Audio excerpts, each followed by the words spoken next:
brought cookies.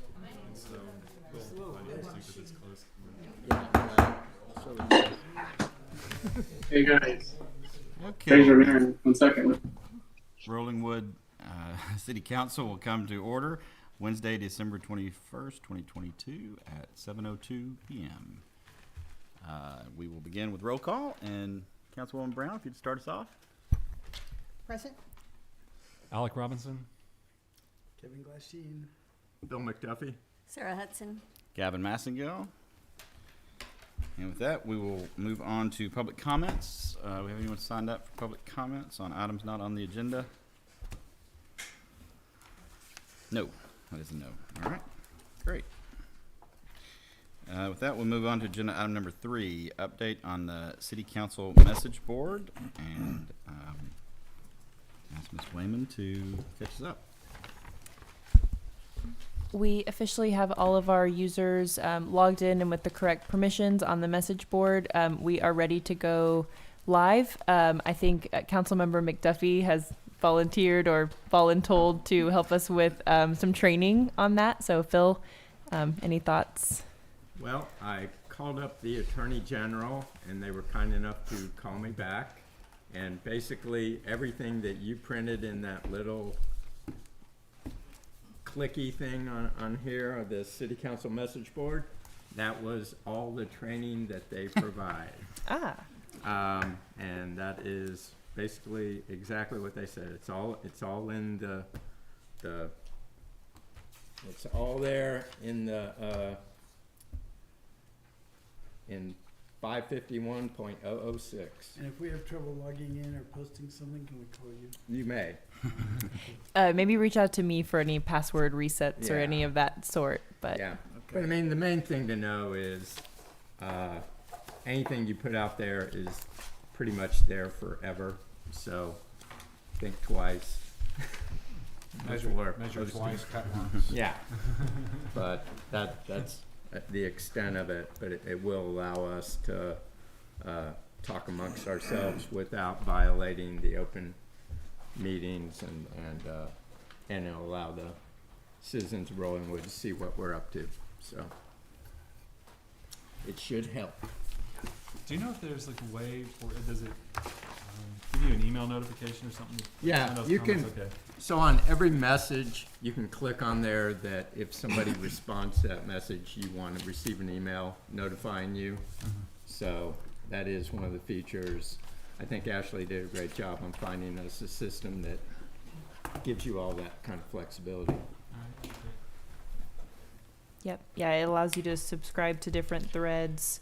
There is a requirement, I think, that it's posted for 30 days and then we retain it for 6 years, I believe, is the requirement. So Right. I'm sure as we get further in, into the year, we'll set up a process, in there where it automatically does what we want it to. But of course, they can stay on there longer than that.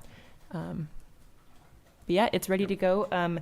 It will be posted on our website. In the packet, you'll see a little screenshot there of where it's going to be.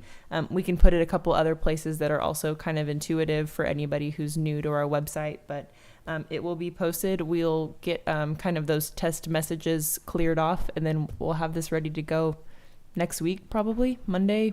I think we can probably have the Tuesday. I think we're closed on Monday. Yeah. So Sounds So great. I can't log on and post right now. You could, but it's going to You be could. erased. Oh, we'll get it. And Right. it's not going to be available to the citizens of Rollingwood. It's Right. not live. Test. Yeah, we're in Yeah. beta. Okay. Got it. All right. Anything else or any questions? All right. Hearing none, we'll move on to agenda item number 4. What's up to What two? happens to number 2? Oh, I'm sorry. Did I skip 2? Yep. Still want to talk about it. Oh, we were doing such a good job, too. I'll go back to agenda item number 2. I was waiting on that one. Update regarding the intersection of Page and Stratford, and I would ask Ms. Wayman to kind of give us a little bit of an update. We had a little bit of email communication. I think a few of you were on that email. There's really nothing new necessarily to report, but with that, Ashley, I'll let you update us. Yeah, the city of Austin has just let us know that they plan on removing the no left turn off of Stratford. I believe they are going to do that after the Trail of Lights. They've had some concerns of wrong way driving. I guess when people actually do turn left off of Stratford, they're kind of right in the main lane. So from their point of view, it hasn't been effective, and they don't plan on keeping the stop sign and the no left turn installed.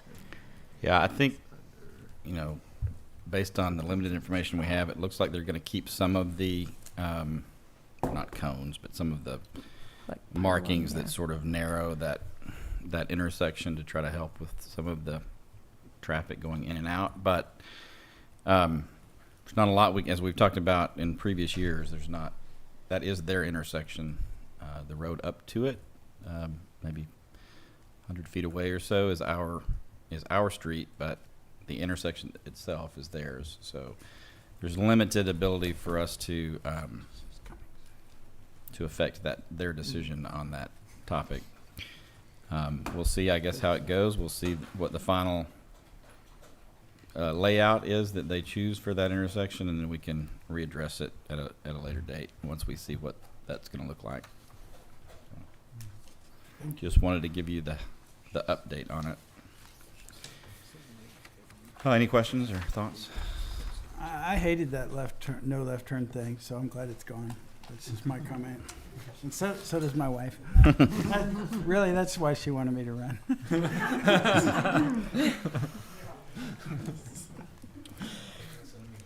Yeah. Yeah, I should take credit for that. Okay, with no other questions or comments, we will move off of agenda item 2. We've already done agenda item 3 and move on to agenda item number 4. Updated discussion with the Public Works Department regarding the cause, response, and repair of recent water line breaks, including insights into guarding against future breaks, as any additional equipment and GIS system corrections that are needed. Is Izzy with us? He's not able to join us Okay. tonight. No. Can you Yes, help I have us with that? Yes, sure can. So I think probably everyone's aware of the multiple line breaks and boil water notices that were sent out a couple weeks ago. All of the notices were isolated to certain areas, but of course, to make sure we captured everybody, they did go to the whole city, so everybody knew about them. We had 3 in that 1 week period there. The first one was in a resident backyard that was a line that was, per our GIS maps, abandoned. I think in the past there might have been confusion when they would say we've abandoned something. They may have taken the service lines off of something, but they may not have capped the lines and cut them and capped them so that there was no more water actively running through them. And so as we're finding those things on our GIS maps, we're making those updates. But from the notes we had, that was an abandoned line that got hit by a contractor. I'm sorry, I'm not sure if it was hit by a contractor. Two of the three were not contractor related. Right, yes, Yeah. this one was non-contractor related. I think this might have just been a crack that finally was enough to be noticed in a backyard. On November 30th, there was 2800 Almerian Way. This was on a 6-inch main. This was the one near the fire hydrant that went on for a very long time. This was also not caused by a contractor. This was it appeared to be a crack in the line, and so there was some kind of gasket that gave out where they had joined the pipes together, and it just was not able to be isolated. We didn't have every single valve that would shut that off in our GIS system, so we were not able to find out what would actually isolate that line. I think they ended up shutting down a big portion of the city over there to try to see if they could find something, but either we don't have the maps or the valves on the maps, or the valves are broken. And so that's something that this water CIP would aim to fix, all of those valves that are no longer doing what they're supposed to be doing, turning water on and off.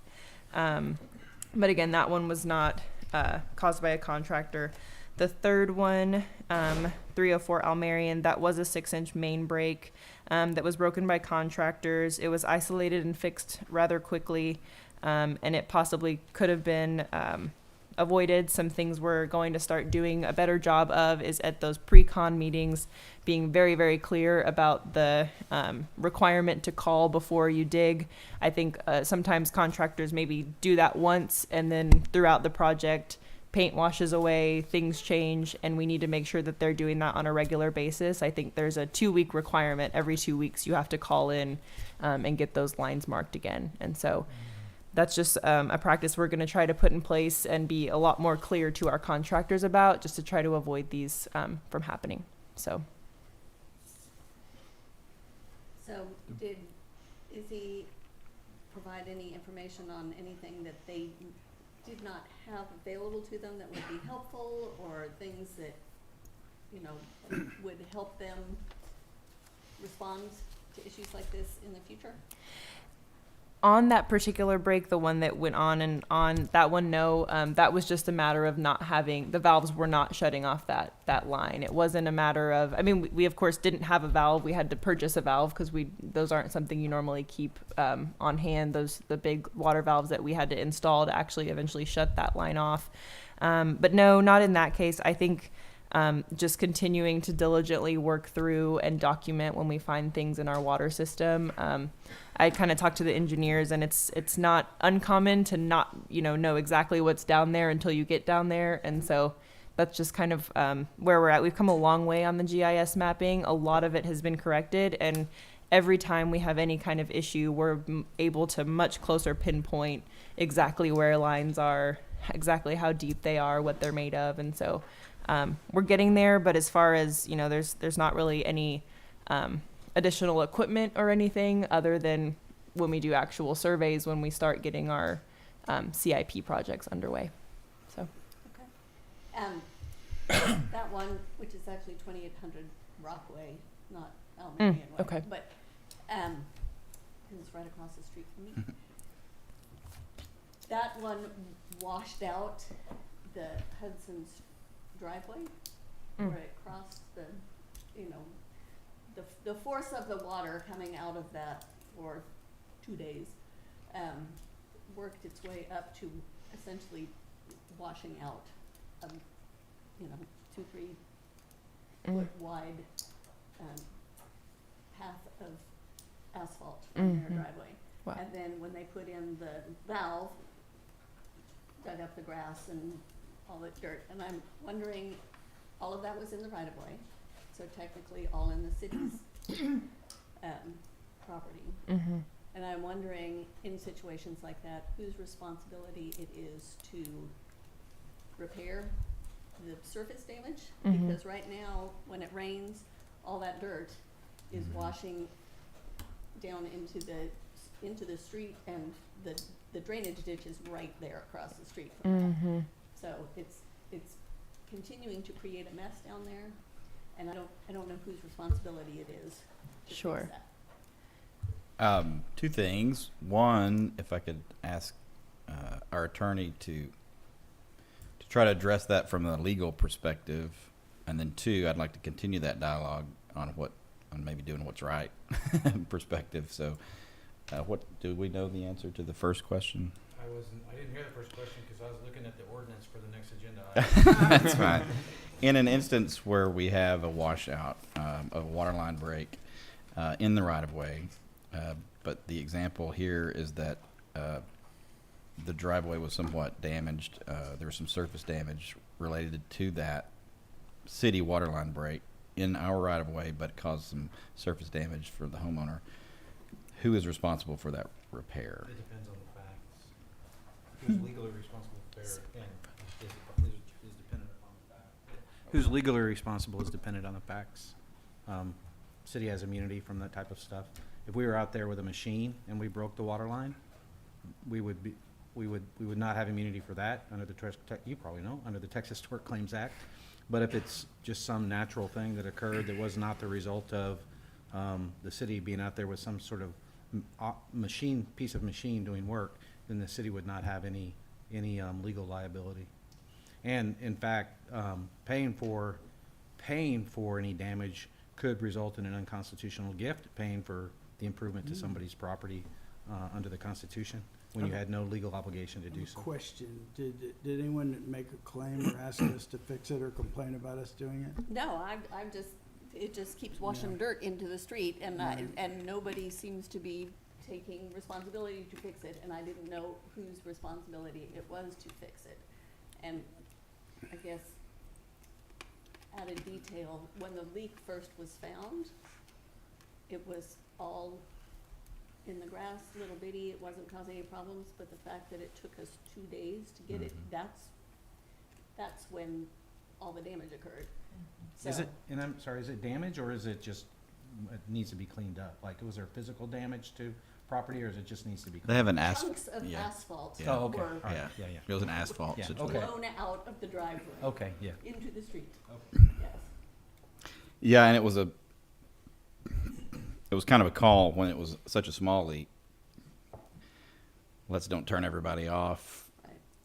And then we come back the next day and it's a, And it kept getting worse It's and a- worse and it's a- worse and worse, and so. yeah. Yeah. What I think we'll do, I'll have Public Works take a look at it since we have continued potential MS4 violation going on. Yeah, yes. Perhaps there's some things we should do that's not necessarily to the benefit of the Well, homeowner, but And it's I to our didn't benefit. even know if anybody had reached out to them or if there had been any Yeah, discussion or. not that I know of, so. But we'll let's make a note and have Izzy take a look at that and see if there's something we can do on it.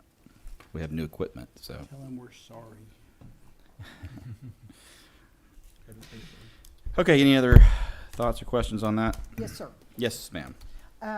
During the course of these water main breaks, I had a conversation with Tom Farrell, and I happened in the city hall, and Tom was talking with Ashley, and apparently Tom Farrell has Tom Farrell's Brown Book, which has a list of lines where there either wasn't a cutoff valve installed or it was abandoned, but it really wasn't abandoned, and there's a list of those things now in a digital file.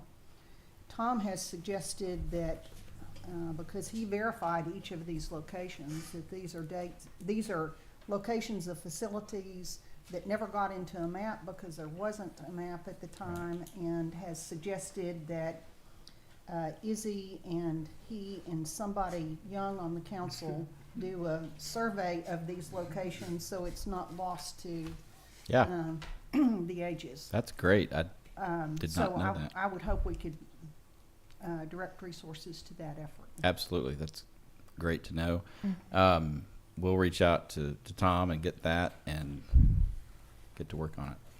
And we do like a quarterly update with the GIS system, so we'll make sure and I think that would be great Yeah. to do. we'll vet that. Maybe some missing links there. Yeah, Yeah. no, that's great.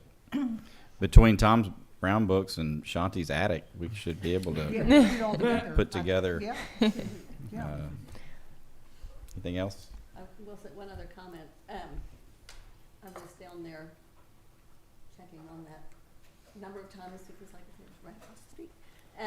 And at one point, Johnny showed me something, he pulled up the GIS map on his phone, and he said, this lift station that's right across the street from that is in the wrong place on the GIS map. And I understand water lines not Right. being in the right place on the GIS map, cause you can't see those, but the lift station is right there in front of you. Right. So that was the morning, Those should all be right. accurately represented on our DS system, and, 7 of them, the engineers should have checked that before they Yeah, I agree. turned it over. That was the morning that I was down there checking on it also and ran into you. I mentioned that when I got back here to the office, and we're gonna do some checking on those and try to. And we've also informed Public Works to not just let us know that, but make notes of it so that we roll it into that quarterly update too. So. Yep. Okay. Thank you. Mm-hmm.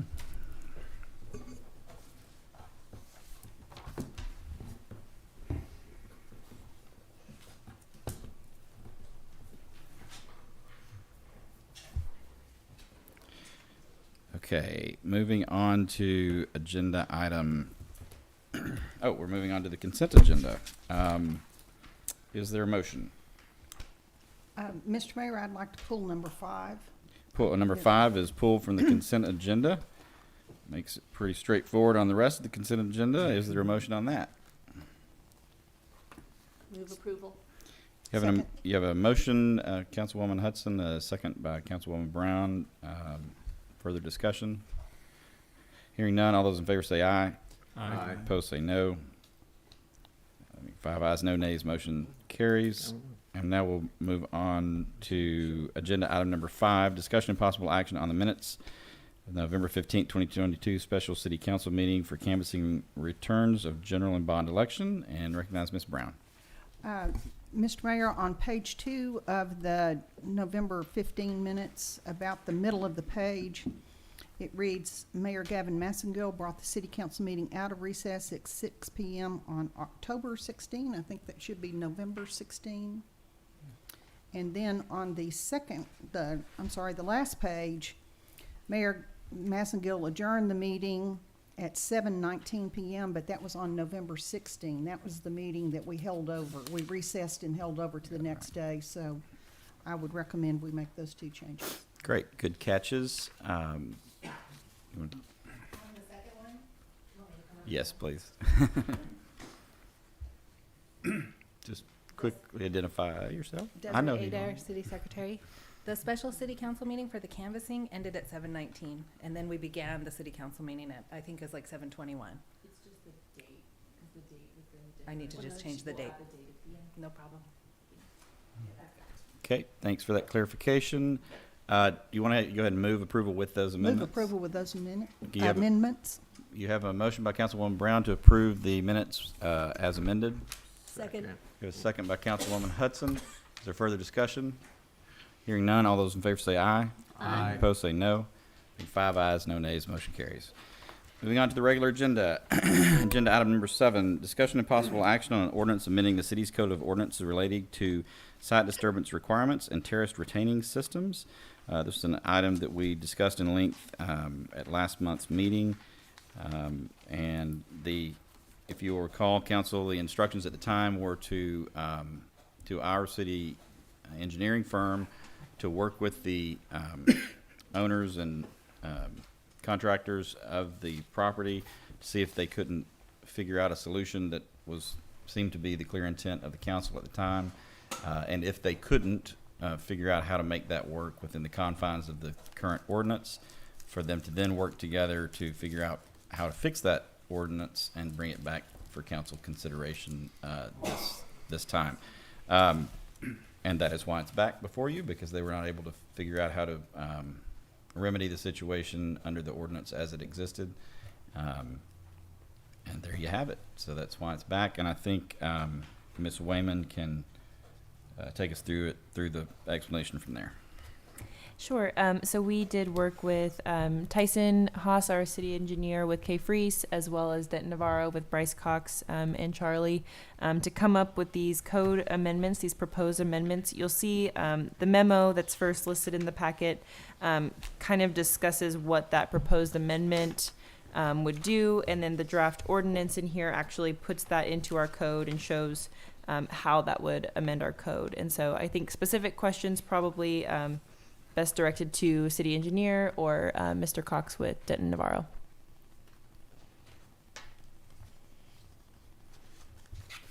Thank you, Ashley.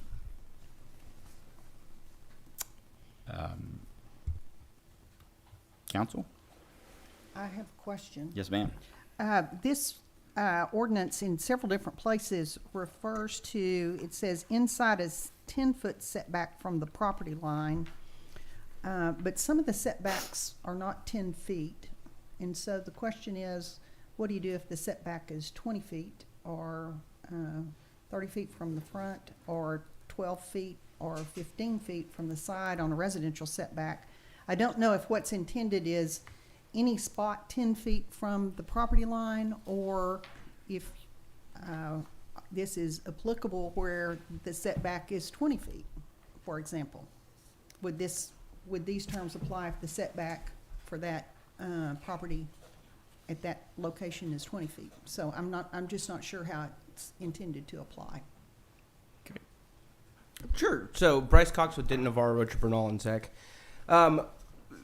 What we tried to do in this, and reading through this section, we noticed that there was just this reference to 10 feet of setback. Setback from what? right? And so to add some clarity here, we feel like the intent between what's included in this was setting back these grading regulations from the property line. So we don't have hard grading of that 8-foot cut that's currently allowed or fill at the property line, but instead is set back 10 feet before you can start those grading operations. You also have some additional regulations related to retaining walls adjacent to street sides, either in the front yard or the side yard of a street in a different section of the code that kind of supports that as well. So the intent that we felt was adding in extra language to be to add some clarification that these grading requirements outside of this building envelope are also outside of that 10-foot section from any property line, front, rear, side, etc. So if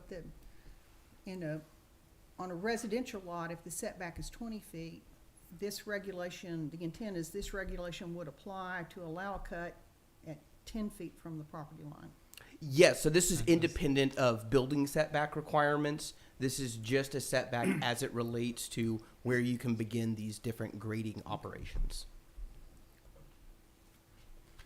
If I could comment, I looked at the other code section too that referred to the front yards and the side yards on corner lots, and those limit retaining walls to like 36 inches there, within a certain distance of the street, and then it kind of goes up as the further you get away from the street. But I don't think it's in conflict with this amendment in this section, and I'll tell you, I think it's a good amendment. I think it solves kind of the problem of.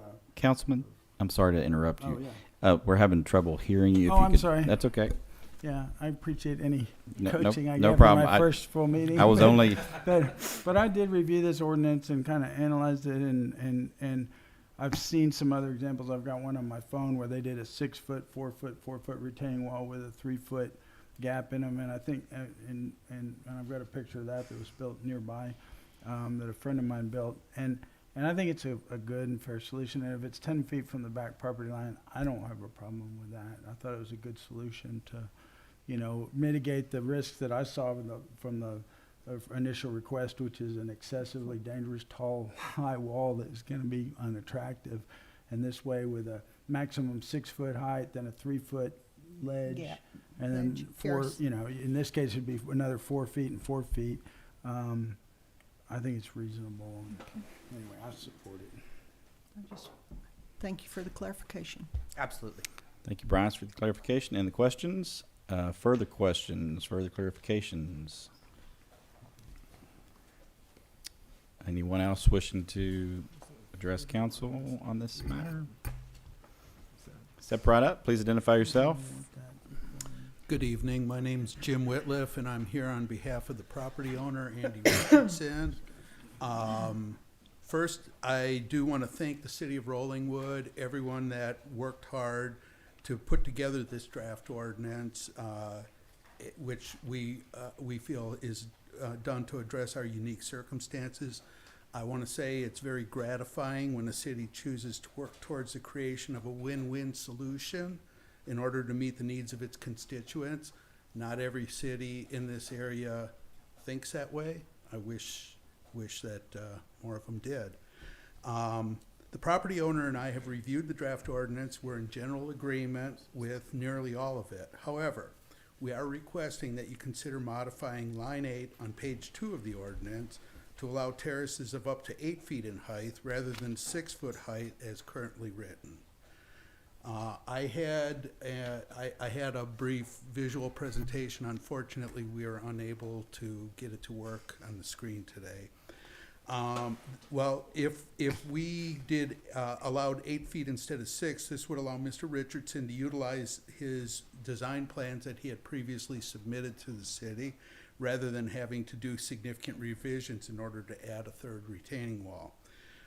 As was previously stated, Mr. Richardson will assure that there's no access to the tops of the walls by utilizing fencing to block access from the bottom, and he's going to put dense evergreen vegetation on top of the wall to prevent access to the top ledge of the walls, as we showed on our conceptual drawing that we presented last time, and unfortunately I can't bring up now. It's our belief that an 8-foot wall could actually be a safer alternative because it defines the space below the wall as an outdoor room. We feel that a 6-foot wall height would be more tempting to climb than would an 8-foot wall. So as I'm looking at your side wall here, just underneath the ledge, that's 8 feet. If you look at the bottom of your convex mirror in the corner, that would, or the top of it, that would be 6 feet. And so, you know, in terms of trying to make it safer, and I do realize attractiveness is another issue, but we think we can make the wall very attractive. It would be the wall that Mr. Richardson and his family would be looking directly at from their back windows. And I have every belief that with the money he's going to spend on it, that he's going to make it extremely attractive. Good question. Wouldn't 7 accomplish your goal of having only one terrace level? Because he asked for 14 originally, I believe. Yes. 7 would work? Okay.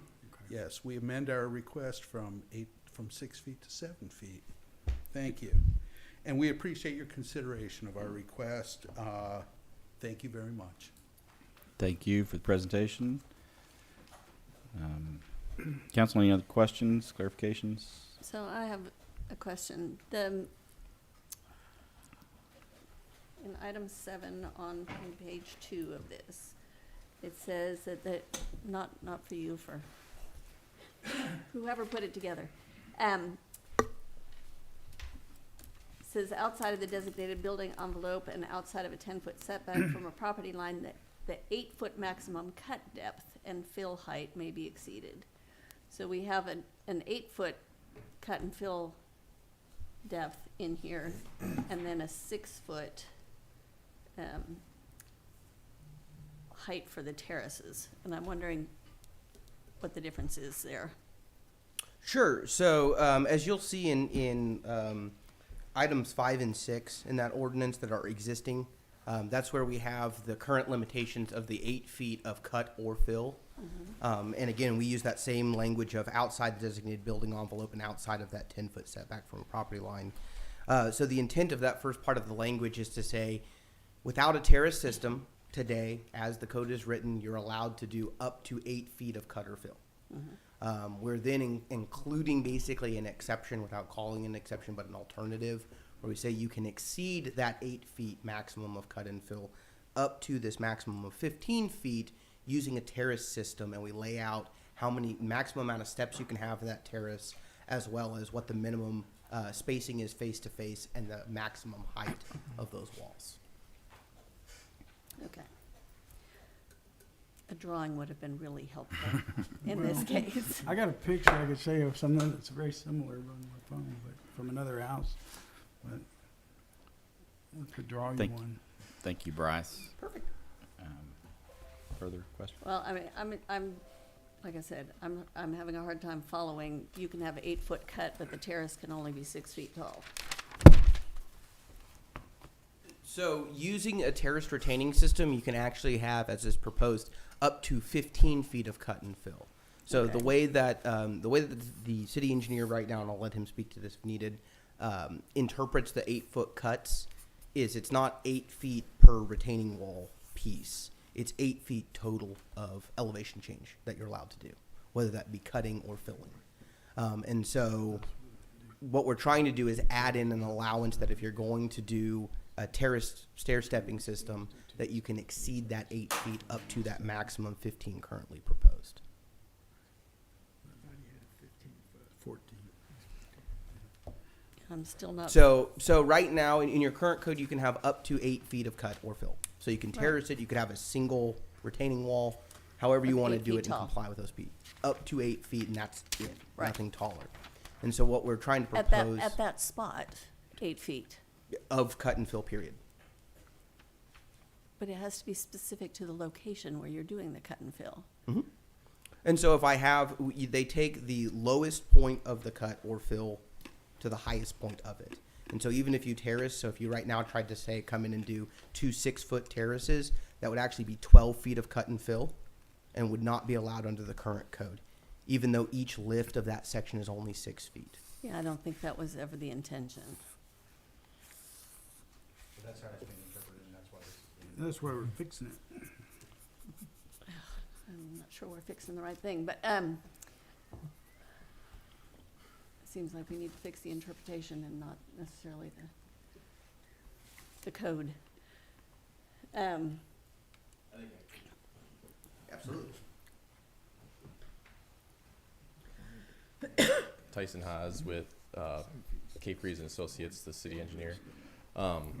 As the code is interpreted right now, an applicant is allowed 8 feet of cut or fill, and that is from what's existing to what is proposed elevation. So if the current elevation is 620 feet above sea level, the applicant is allowed to cut down to 612 feet. Right now, what we're proposing to do, if an applicant does want to do up to 15 feet of cut, as it's written right now, they're not allowed to because you can only do 8 feet of cut. But if they want to exceed that, this proposed amendment would allow them to do that in terraces.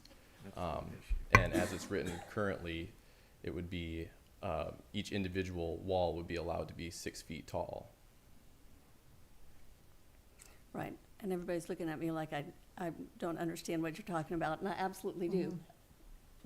I have But another- if you have, Let's raise the question.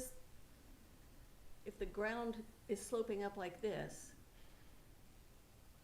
you should, the way this was intended, is the 8 foot of cut is from each point along here, not from here to the very top of the hill.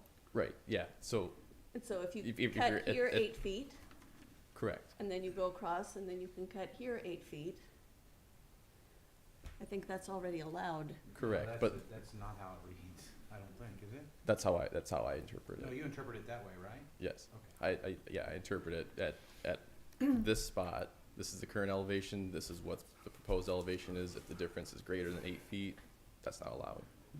But if I may, Right. what the homeowner explained last time was that in order to build the first terrace wall, they're gonna have to cut 14 feet, build that wall, then come out and build a second terrace wall. Right. And so the initial 14-foot cut violates code.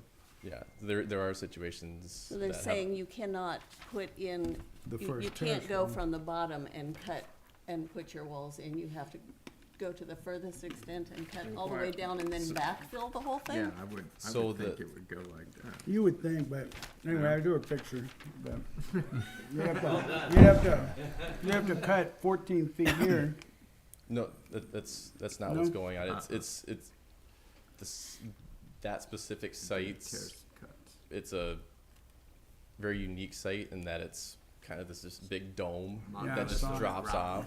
So because it's a bluff and not a sloped hill, Yeah, in order, that's you why can, we have to you do can it have that an way. 8-foot retaining wall, but in order to get we'll say the pool deck, that still requires 14 feet of cut in that one spot, measured from the existing elevation to the proposed elevation, even doing that terrace, Because they're cutting so far into the hill.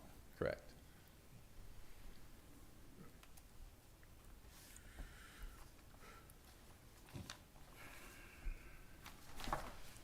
I have one other question. Does this allow excavation below the natural grade using this terrace system? Is there Yeah. is there Yes. a limitation that would prevent that?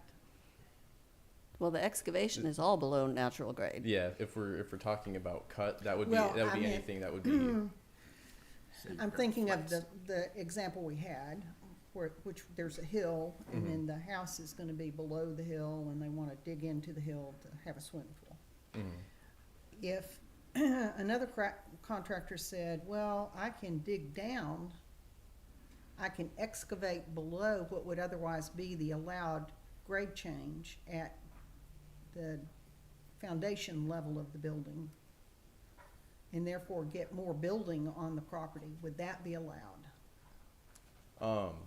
as it's written right now, the ordinance only applies outside the building envelope. So a building is allowed to be cut into the side of a hill. What I meant was, could you, let's take a flat lot, can you use a terrace system to dig down below the natural grade or do we need some kind of language that would allow this only if you're above natural, for terracing of hills above natural grade rather than to terrace below natural grade to have a higher height?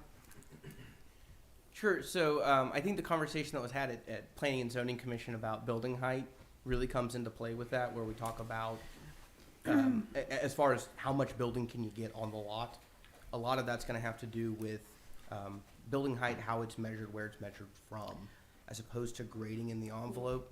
What I'm really concerned about is, can a developer take this new language and use it for that purpose, or do we need limiting language that this is for slopes and terracing for above natural grade? Brooke, I don't think we do, because Right. my house, we did that. We cut into the grade at each layer. Exactly. And actually, like my part of my house on the street side is like my window's right at ground level. And So I it's don't think not. it creates any problem, because it doesn't make your building any taller if we fix the height ordinance too.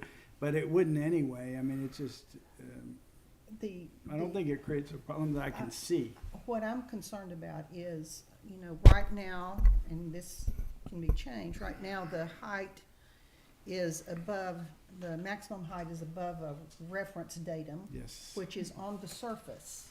Yes. This allows terracing to go below the surface, then you're putting a larger structure on that property. I think we're gonna get a the chance to issue- fix that height. The issue ordinance. is, if you, are there unforeseen consequences of this other than fixing a slope? Sure. My house is behind a retaining wall that's an 8 foot. If this language goes into effect, instead of that being 8 feet, then you could go down 15 feet, Mhm. But I think, And- I think the language that says which outside the changes designated. greatly the way what that property will relate to the neighbors and the water and how the drainage works. And so I think we're trying to fix properties where you are outside the building. So I guess that, I'm answering my own question as I think through this. If this is outside the building envelope, then you can't change the building envelope to get additional height on your building. So, like, there's nothing that precludes people that I'm aware of in your code from having a basement, let's say. I mean, it's very uncommon in Texas. But if you're talking about exposed grade through terracing, then what they're actually going to end up doing is they're resetting that low point on the property as we measure height right now. And so there's not a benefit or, there's not a pro or con to that, other than if they have perfectly flat land and they're going to try to terrace down, they're going to have all kinds of drainage issues. I mean, they have to pump that water out.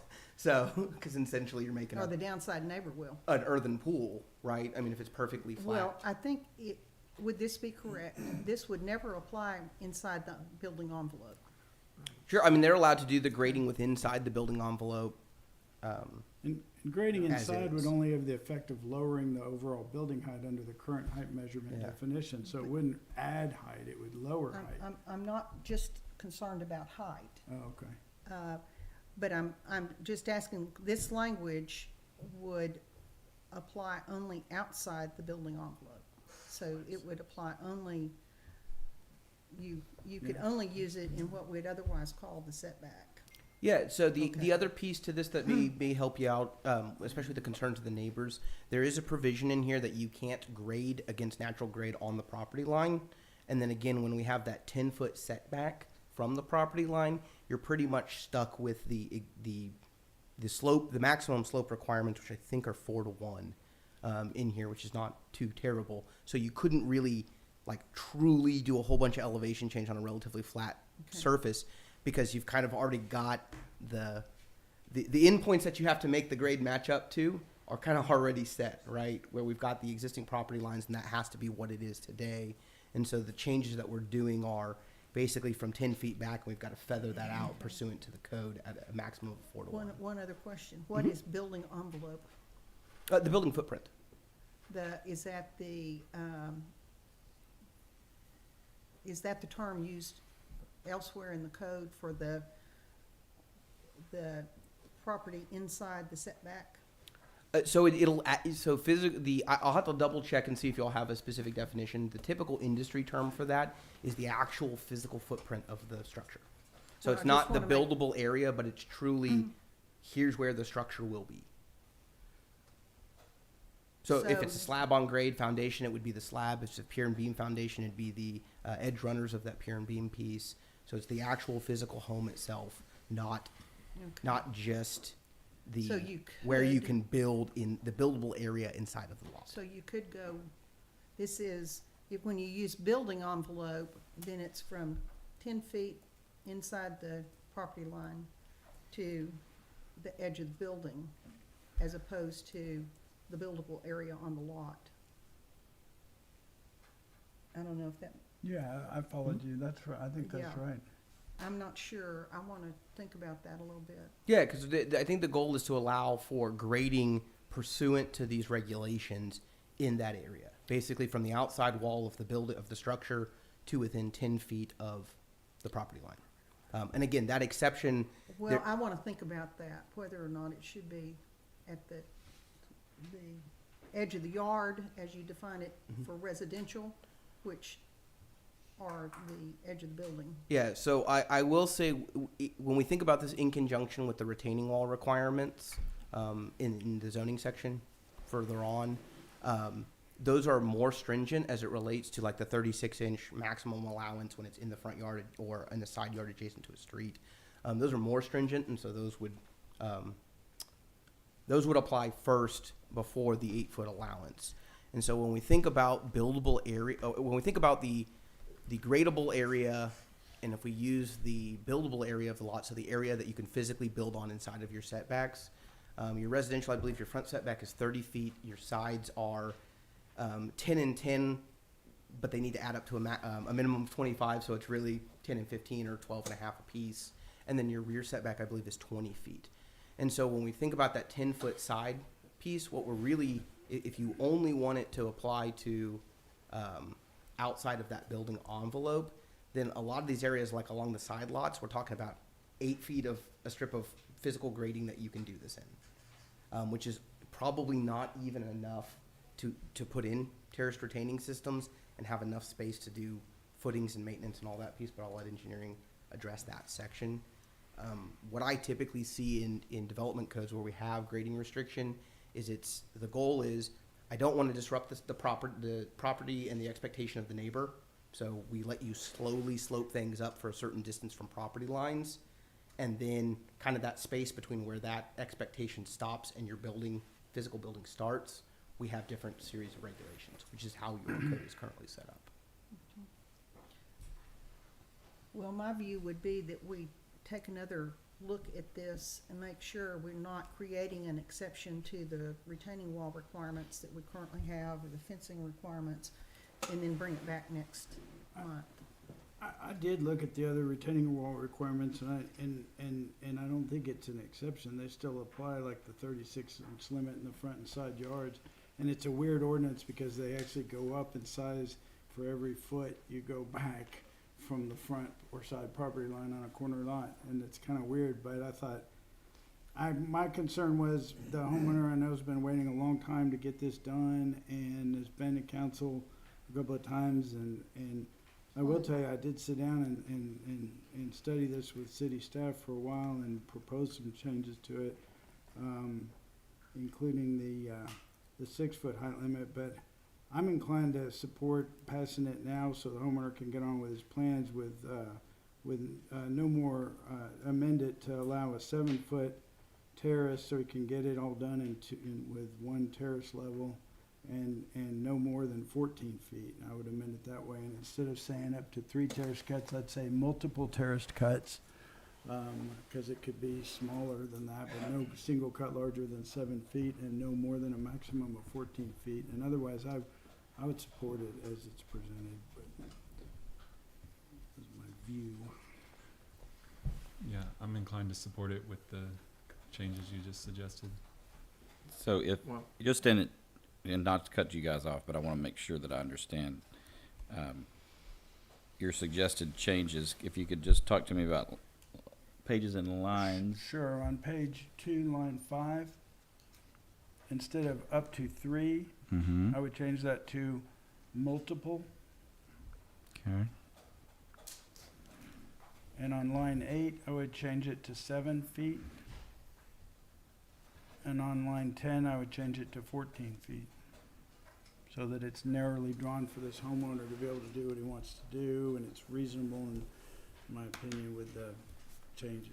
Okay, thank you. Carry on. I just want to make sure I had that right. Yeah. So I have a problem with us changing the code to fit one person's property. I do too. I mean, and I think we need to look at this in a more holistic approach and not just, you know, that we're changing this just for one person, and does this work for you? No offense, but I mean, we need to, you know, we need to look at what it happens for everybody in the city, not just for one property. And my other question, when we're talking about the allowable cut, how does the cut for the pool play into the allowable?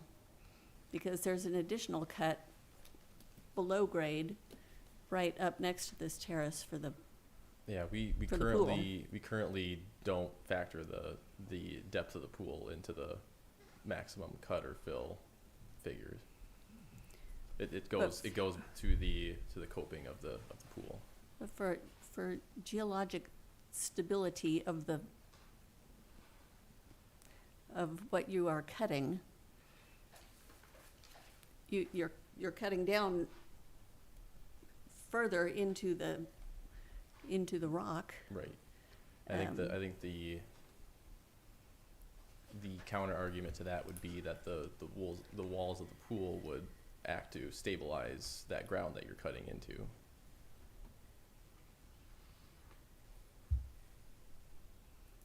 And you also wouldn't At go that- to any pools over 10-foot depth. There'd be no pools in there that, or 8-foot depth, excuse me. And you have to dig 2 feet below the bottom of the pool anyway, so there'd be no pools dug more than 6 feet. Just probably, if you were interpreting the code. like you're talking Well, I'm just asking how Sure. that factors in. Well, Yeah.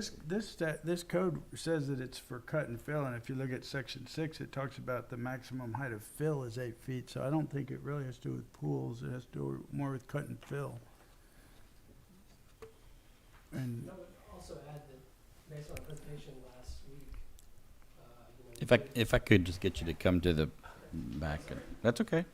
Just identify yourself. And Andrew Richardson, I'm the homeowner.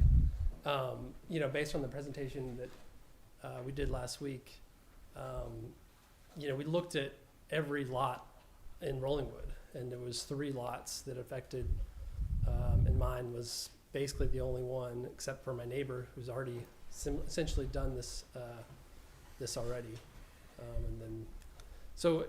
We're writing the code just for me, but it really only applies to me because of the unique circumstances of this. Basically, it's a cliff in the backyard that we're just trying to cut back and terrace it like you guys wanted to do. There's no other lots in the city that it'll apply to. I don't know. That's all. thank you. I have a question, like, why wouldn't this, because it is a unique situation, be better addressed at Board of Adjustment or, can't, It's not a zoning. they can't. It's not a zoning issue. oh, okay. Okay. We're in effect granting a variance, but we can't grant a variance, so we have to amend the ordinance. And we can't could, here. I'm sorry, I was just saying, we're in effect granting a variance to something that isn't eligible for a variance, but doing it by ordinance. And, as far as specific, like homeowner application, I mean, I had even floated the idea of making it specific to this particular lot as an effect of variance, because Charlie had mentioned that was something we could do at the last meeting, but, the counter argument to that is that when you start having individual laws applying to individual lots, that's not good either.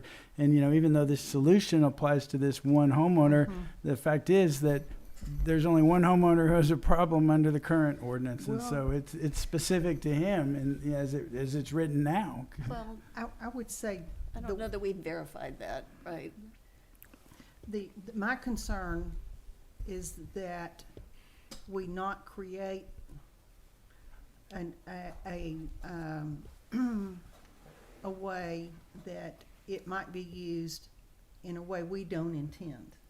And to take a month to do that, I think is responsible for the city. You know, if we do that, then we can all be comfortable with it. Right now, I'm not comfortable because I'm not sure that we're not creating something that might be used in a way we didn't intend. And I'm not sure we can ever predict all the unintended consequences of an ordinance. But we can if try. But if we do have unintended consequences, we can always revisit it too, so. That's true. What, are there particular concerns that you have of the unintended consequences? We've had a problem in our code with overlays of language that don't fit well together. And so I think it's a good thing to make sure, because this would allow, I just want to make sure it's consistent with what we allow today currently otherwise for fencing and retaining walls. Would it be an acceptable compromise to move forward with this language, but then still, obviously, I think if there are unintended consequences, we could potentially come back and correct those. I think we could take a amend it. month now. I mean, that's the way to do it, but then that would require probably 2 more months, and who knows what might be filed or permitted in the meantime. What if So- we limited it to this one lot, which we can do, and I realize that may not be the greatest legislative practice, but, I'm willing to do it to get this man's project moving.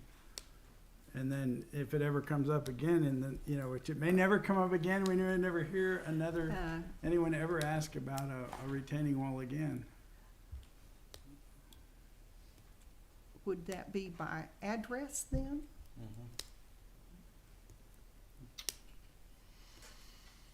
Would you consider that? Well, we couldn't do it in the form that it's presented because this amends the code.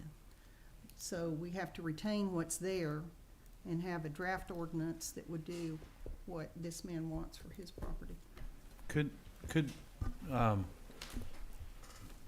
Well, 6 says outside of the designated building envelope and outside of a 10-foot setback from a property line. And those additions, I think, are good additions regardless of everything else, because it makes clear what you're doing. The maximum allowable fill is 8 feet. All we did was add section 7A from a substantive standpoint for this particular issue. So you could literally say, at whatever address, at 7, and so that section 7, which is the substantive change, would only apply to that address, and it would fit this, and it would be in your code, and that's fine, and it would fit. I would support that if that would alleviate your concerns about creating bad, unintended consequences. Because then we may never hear this issue again as long as we are all on council, and it'd be Okay. nice if we don't have to think about it anymore. Well, then, the 3 terraces, how many terraces do you need? Just 2, but I'll do whatever you guys want me to. Well, 2 if we amend it from 6 to 7. And, Right. yeah. Right. 6, I'll do 3. I had proposed changing up to 3 to multiple, and then with a maximum of 7 foot height on line 8 and a maximum of 14 foot on line 10. And if we do that, it really narrowly tailors it to what he's asked us to do, which is 2 7-foot terraces with a 3-foot separation, a maximum of 14 feet. I don't want to do, if we're doing it specific to an address, then we can monkey with it any way we want to. But if we're not doing that, just saying multiple and then making it 7, I feel uncomfortable with. But are we I think we definitely should. just doing it to the address? I think that's the only way Brooke would support it, and I understand Brooke's concerns, but I think I'm hopeful that would alleviate her Right. concern. Given the fact that we are going specific to an address, why do we need to change it to multiple? We don't. Okay. I would, You could do that. Okay. Yeah. Can I make a motion now that we do that? Make a motion that we adopt the ordinance as proposed, but with the amendment that section 7 applies specifically to this address, and that we make the individual terrace maximum height of 7 feet on line 8 and a total maximum on line 10 of 14 feet. You've heard the motion, council. Is there a second? Second. Well, you have a motion from Councilman Glasheen, a second from Councilman Robinson, and now it's open for further discussion. Could we clarify that it applies to this address? What would the wording be? Let's get the wording down. It's fair. It would say at 208 Ashworth Drive, comma, and then the rest of 7 that's there.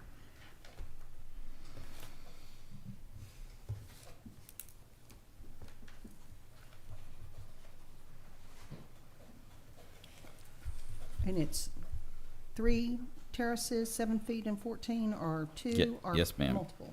3. Up to 3. Up to 3. Okay. All and right. then 7 and 14. And I have, since we're in further discussion, because sometimes one might hit things, I don't know that we need to take it down to 14. We could leave it at 15. That gives him some, and once again, we're specific to his address, gives him a little bit of possibility of play. He still can't go over 7 feet per terrace, right? So.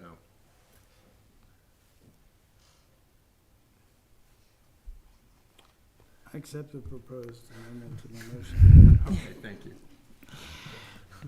Okay, you have an amended motion by Mr. Glasheen. Is there an amended second by Councilman Robinson? Second. There is an amended second.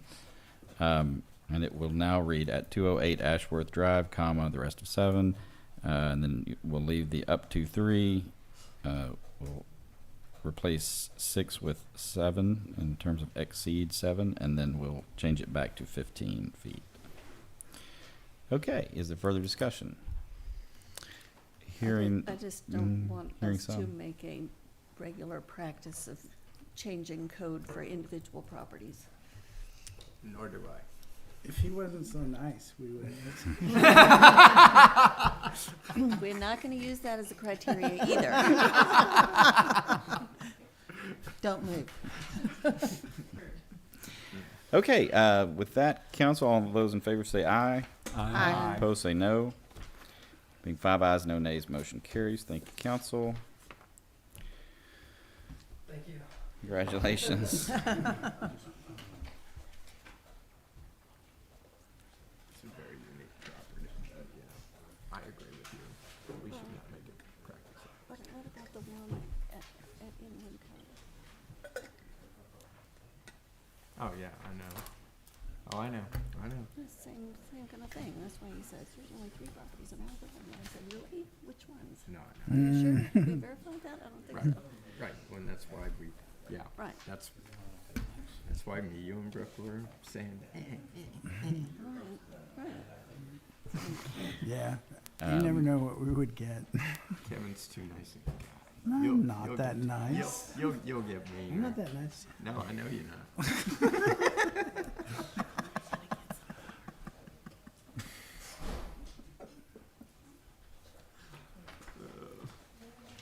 I'm still uncomfortable with the 7 feet, but Okay, council, Better than I'll, 14. we'll go ahead and pull this up. We'll catch Councilwoman Hudson, show her off the dais for a moment. Council, we're going to move to agenda item number 27 while we have Bryce here in case Charlie's saving us money and saving his personnel a long night. So we're going to do that. We'll pull up agenda item number 27, discussion and possible action in regard to contract for legal and planning services in connection with implementation of the commercial zoning changes under the comprehensive plan. And I will turn it over to Mr. Zeck to visit with us a little bit about this issue that has come before us before, and we have Bryce here to also discuss it with us. Right, so the planning stuff is out of my wheelhouse, so I'm gonna have Bryce step up.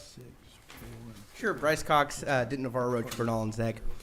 So we prepared an estimate upon request of the council to do updates to the city's code. Most of it will be in the zoning ordinance, but there's some sections that will be in some other areas, subdivision, et cetera, that are also included there. It's specifically targeted toward the recommendations that the city has in the comprehensive plan for the commercial corridor. And so we've bid it out as a flat fee. We think that's an appropriate item. It really helps with budgeting on city sides, et cetera. I'm happy to answer any questions that anybody has about it. How much is it? 36,000 is what we've estimated. The only thing that we did not include in there off of that wish list is the conversation with stakeholders about creating a safer intersection at Bee Cave and Edge Grove. So. And this doesn't include legal services, and the reason for that is it's very difficult for me to give you an estimate on a document that I haven't seen and I don't know what it's going to look like, but I can tell you from experience it's probably 5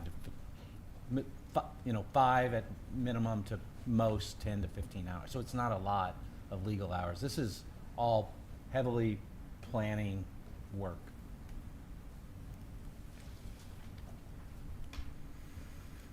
Hey, thank you, Charlie. Thank you, Bryce. Questions for Charlie or Bryce? Yes, ma'am, Ms. Brown. Mr. Mayor, I believe this was my agenda item. Oh, yes, I'm sorry. I Yes, did know and- that, and I'll turn it over to you for Okay. further discussion. I like the estimate. I like the manner in which this is drawn up, but it's not an engagement letter. And it doesn't also say that Charlie's Farm will be doing the legal work associated with the planning. So I was expecting something in the form of an engagement letter to do this work so we can move forward. Okay, I That's what I was apologize. expecting. Okay, my apologies. I thought you just wanted an estimate of cost, and so I misunderstood that completely. My recollection from the meeting was bring us an estimate of cost. And so we can certainly, we can use the city's standard, which this body has already approved, standard professional services agreement for purposes of the planning services, and use this as the scope of services and fee attachment. And I'm the city attorney, so I don't think you need a separate letter of engagement with me to do the legal review, which I'm already required to do, even if it was somebody else. Well, because it's a special project, what I was assuming is that the legal work, Bryce is going to draft something. I would think there would be legal work associated with making sure that draft fits the code. There's a little bit of legal work, but I'm the city attorney, and I would do that no matter who you engaged. And I wouldn't it wouldn't be a separate engagement with me. You've already engaged me to do the city attorney work, so. I don't know, I haven't seen the letter, so I don't know how it's done.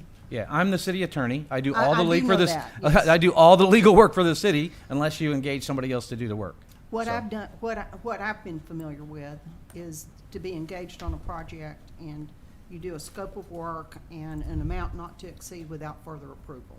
Right. That's that's my experience. And if city council wants, I'll say it's weird, I've never done it ever, where I've provided a separate letter of engagement with a client that I'm already engaged with to do work. But I'm happy to, I guess, give something, I just don't Well- know what it would be. If the scope of work then for this were amended to include legal review as necessary to bring it into compliance with the rest of the code, something like that, I'm happy with it. Oh, okay, then we would, I was just unclear about who was going to do that task. Yeah. And if your firm was Well, our- engaged to do it. well, unless you engage a separate law firm to do it, I would always do it. And so that's kind of where I'm at with it. If we want to include this to, again, I don't know how much it's going to take, and for me to review it, I don't know how much time it's going to take because I haven't seen the document. I don't know. Like I said, it might take up to 15 hours. So take my hourly rate, multiply it by 15, put that in there as a separate line item for legal services not to exceed, and I'm probably okay with that. I thought you said 10 hours. I said 10 to 15. Well, then, the other thing I would like to see is a target date for Regardless, this. my billable hourly rate's really low. Yeah, it is. Confirm that. The other thing I'd like to see, I think it need to be amended instead of saying, this doesn't include legal review to be billed in addition, or something like that. Yes, ma'am. And then I'd like to see a target date for the draft. Oh, okay. So if I can address that, it's very difficult for us to give you a target date at this point. I think it's easier for us to talk about the project duration, and I only say that because there's a bunch of logistics about meetings that we've got in here to schedule, and without sitting down for a while with your city staff and really sorting through, hey, here's all of our stuff, barring no rescheduling, nothing else. That piece. I can tell you that our estimate on this is from once we begin and have that first scoping conversation with staff about, hey, when are we going to do our first meeting? How are we going to do all of this? We anticipate it to take 5 to 8 months. The longer time frame is really just building in the duration of when the meetings are held, right? So we can't have all of our meetings back to back to back to back to back. We space them out so that the public can attend, so that folks can think about things, have a time to process, et cetera. One of our pieces, though, that we will do on this is as we get through that first initial kind of kickoff meeting is we will have an ongoing project calendar. And I think that'll have some hard dates for drafts and things like that. A lot of the approach to this project is there's some great information in your comprehensive plan. There's a number of questions that we still have to poll P&Z and council about to get some specifics to code those requirements. And so as you'll see in the estimate, we've actually built in 3 workshops that can be P&Z, city council, or joint, however we want to mix that up, to help with that data collection and calibration piece before we turn over that draft and start having that conversation about what needs to be fixed and what not. I find that this really helps because most of the things that we need to talk about to be able to code are bigger concept things, like, for example, signs is one. There's some information about signs, but we're gonna have to get a bit more nitty gritty about that. And I don't want us to necessarily get hung up on specific language at that point. I'd rather us stick with concepts, let me and my team take care of coding that, and then that way when we bring it back to you, you've got the specific language, we can talk about why we coded it that way, and then we can massage out that language for any concerns.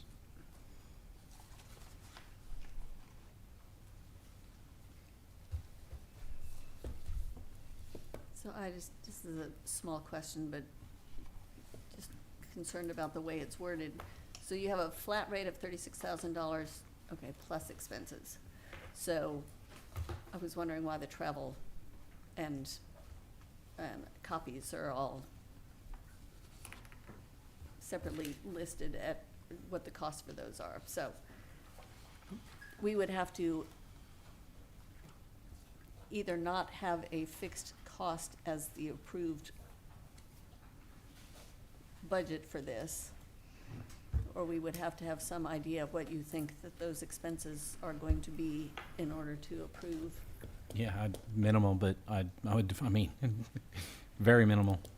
Yeah, I mean, a lot of it is like I'm sure y'all are going to want paper copies, or some number of folks will want paper copies of this stuff. And Right. if the city, we'll turn over digitals, and if the city wants to print it, then that's not in this, and it's probably cheaper for y'all to do it than for us to do it, and things like that. I anticipate expenses to be incredibly minimal on this, and maybe the best option to also include the concern about how much time is the legal review is to set a do not exceed amount. And then we'll continue to work with staff as we get through that. One of the things I visited with Ms. Wayman on is when we run these kinds of projects and we manage, part of the reason that we include such a detailed scope is because these projects tend to have what we call scope creep to them, right? Oh my gosh, as long as we're touching that, let's touch this. Me and my team do a really good job of understanding that and understanding that we need that flexibility. And so we've added in that ability to add things on. And one of the constant things that we do is we check in with staff and say, hey, this other stuff got brought up. It's not in scope. Would you like to do it? And we'll give them estimates. Like, we think it'll take this many hours, and we bill it hourly, and we do that add-on. And sometimes the way that goes, especially on a project like this, we find that certain things take a little less time, or, hey, this part that we originally scoped isn't as important. Let's pull that and replace it with this much more important thing to the community. And so that do not exceed amount will help set the budgetary piece for staff as well. And if for some reason, hey, we figure out there's all of this great momentum and let's go ahead and add more stuff, then, Ms. Wayman can come back to council and get reauthorization, and we can go through that with council. And so, I just did quick math because I had to do it on a calculator because I'm not a mathematician. But at my hourly rate for city attorney services, 15 hours would be, right at little over $3,000. So, and the expenses I can't imagine would be more than $750 to $1,000 at the most. So if you want to put in here a not to exceed for legal and planning $40,000. services at 40,000, mine would be, and yes, I think that would be perfectly acceptable. Okay. And And that's the, what we have in the budget with Okay, the, that's just lucky. I'm sorry, Do we? I'm sorry. I said, I'm sorry. I said, that's just lucky. I had no idea what you had in the budget. Well, I think we asked you for it. This was, is that right, Mr. Mayor? 40,000 is what's in the budget for this? I think it's 30. We're looking, we think it may be 30, but we'll look. Keep talking amongst yourselves. Yeah, I looked at the exceptional item from I just pulled that up from the August meeting, budget meeting. It looks like it says 30,000 to be funded by RCDC. Is that Mhm. the? Right, yeah, our CDC did approve that project. Mhm. Okay. So it'd be an additional 10 from the general fund, and we could bring back a budget Yeah, we amendment could, we'll take care of that. next month. Mhm. so is the project team all located in Austin? Yes, it's all out of the Austin office. It'll be my predominantly myself, and then our other planner, Jonathan Davila, and then of course Charlie and Megan as needed for legal pieces. You don't have anybody driving in from San Antonio? No. But even if we did have someone driving in from San Antonio, that that time is from Austin would be Austin to. Yeah, as far as expenses and that piece, I don't really even anticipate anything unless at like the public open house or something, we want to do like triptych boards or, Storyboards. something to display as opposed to just doing digital media. And so we'll look to cut costs and keep things low by obviously being the most efficient that we can. I have one more question. Talk to me about what you, in connection with the workshops. The comprehensive plan has these listed changes identified. What kind of additional product would you have, and what's your timeline for that before you would have a workshop, these 3 workshops? Sure. So the workshops more than likely will be guided conversations with PowerPoints. So what we probably do is me and my team will sit down. We will go through this list exhaustively, start putting together a rough outline of how to break up similar concepts that are good to talk about at times, whether that be because they have a linear relationship or they're just similar to ideas. And we'll break down the information that we need to collect out of council and P&Z into those workshops so that we can present items in a way that we get a productive response out of. And our other goal to that would also be to lead into that with enough time that we can prepare that to get it out to council and P&Z with enough time that everybody can kind of mull it over, start thinking about it, so we can have everybody engaged in that conversation.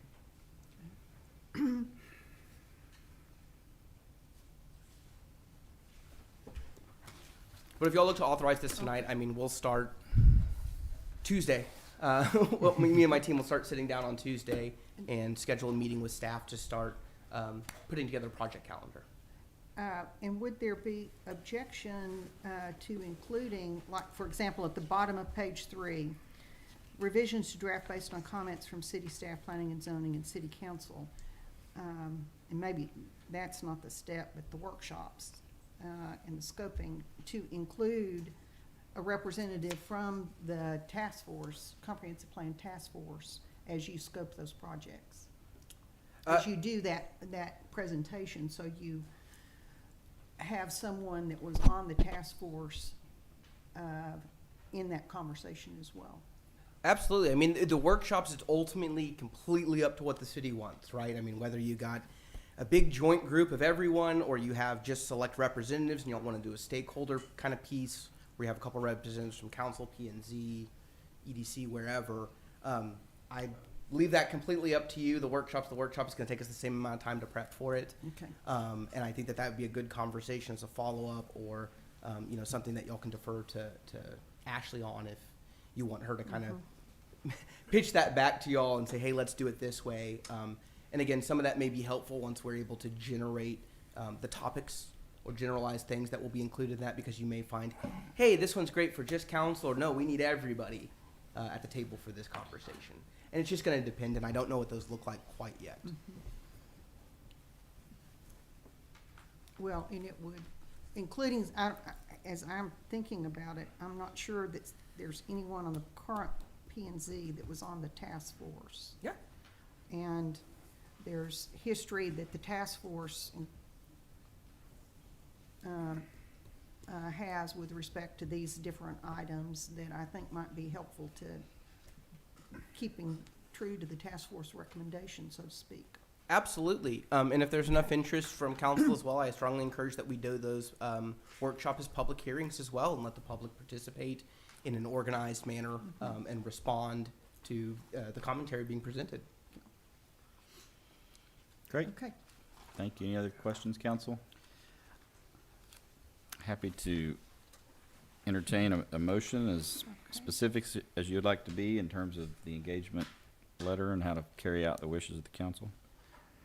I would make a motion that we approve engagement of the Denton Navarro firm for the drafting of a proposed ordinance to incorporate the changes recommended by the Comprehensive Plan Task Force for the commercial corridor along the lines outlined in the scope of work from that firm dated December 16, 2022, adding a provision for legal services in an estimated amount of $3,000 and expenses in an estimated amount of $1,000.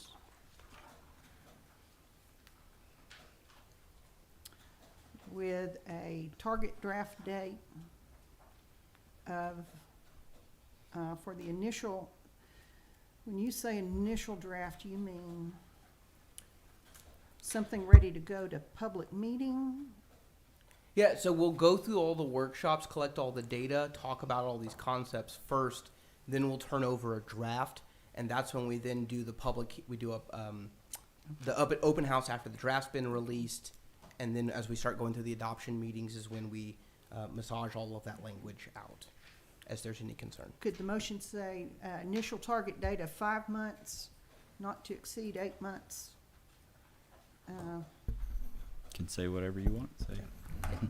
And like I said, we will, like one of the very first things we do on these is create tentative project calendars so that we keep everything on pace, because I know poor Ashley has probably got so much on her plate that we'll do everything that we can to help out and help make sure that that project doesn't stall out or anything like that. Right. I know that, I think that may be part of the concern. Okay, so the third item would be. Okay, hold on. Are we still in the middle of the We're in the statement middle of? of the motion. Do you want me to restate it? That'd be great. Okay. That we engage the firm of Denton Navarro to prepare a draft ordinance that would incorporate the changes recommended in the comprehensive plan for the commercial corridor as outlined in the letter from Denton Navarro dated December 16, 2022, that we include an additional amount not to exceed $3,000 for legal services, an amount for expenses not to exceed $1,000, and a target date of 5 months to 8 months for bringing a document ready to the council for adoption. Great, got it. You've heard the motion, council, that I will not try to restate. Is there a second? Second. I have a motion by Councilwoman Brown, a second by Councilwoman Hudson. Further discussion? Can we simplify the motion a little bit? I would suggest just saying for a total cost not to exceed $40,000, including the legal and expenses, instead of calling out separate quantities for each piece, and then not putting a date in there, because I think they've already expressed that that's hard to.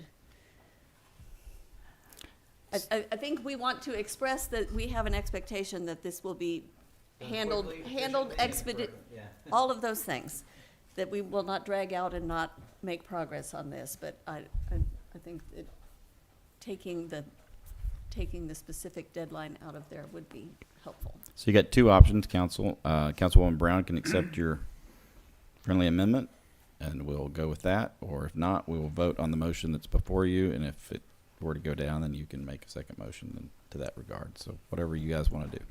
Well, I will accept the friendly amendment. That's a lot easier, Pat. Okay, you have But yes. in closing. Yes, ma'am. Okay, let's vote on it. I was just going to say, so you have an amended motion then by Councilwoman Brown to include the amendments that I guess I will ask you to restate a little clearer. Not to exceed 40,000 Right. Take out the and removal of the Right. time limit. Not to include 40,000. Well- Not to exceed 40,000, including the legal review and expenses. Yes. Right. Got it. Good? Good? We have that, our city secretary? Got a nod? Okay. Now you have a motion by Councilwoman Brown as amended and a second by Councilwoman Hudson. Further discussion? Hearing none. All those in favor say aye. Aye. Opposed say no. Being 5 ayes, no nays, motion carries. Thank you, Mr. Sack. Thank you, Bryce. My one further comment is to say that I think we need to do with all due haste on this project because it will bring benefits to our community. The comprehensive plan has been adopted before I was elected to the council. And we need to get on with this work with all due speed. Got it. Thank you. Thank you. Thank you, Bryce. Okay, thank you, council. With that, we will go back to the top of the regular agenda. We've already moved through agenda item number 7. We'll now move to agenda item number 8. Update, discussion, and possible action on planning and execution of voter-approved bond propositions A and B. I told you last month, council, that I would bring back a broadly stated motion for us to have, or agenda posting for us to have a broad discussion on kind of thoughts on how to proceed with the Proposition A and Proposition B bond. I want to have a discussion with you briefly about kind of what my thought process is in moving forward, and then I'd like to have our U.S. Capitol advisors, James Gilley, and is Oric still here? Yeah, there we go. Ben to visit with us from Oric about some of the specifics related to some of the specific questions we had last month. But just for discussion purposes, council,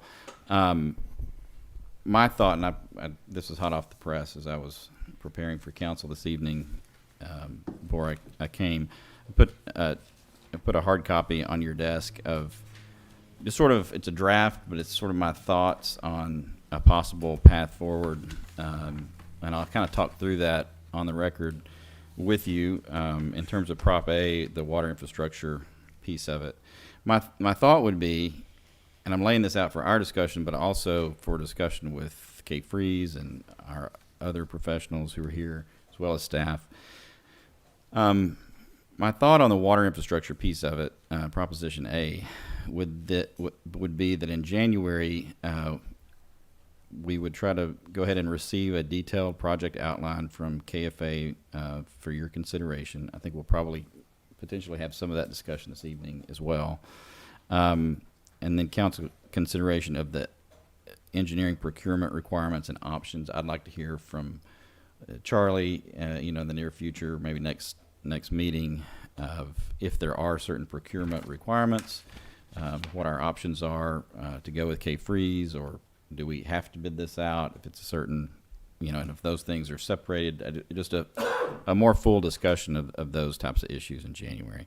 Then in February, I think it would be great after we kind of had that detailed outline in terms of the project's outline from from K-Freeze, to have the opportunity to have some public input on the planning piece, the project scope, and the prioritization. I mean, our existing capital improvement plan has some rough prioritization, as you recall, as we've had those discussions in the past.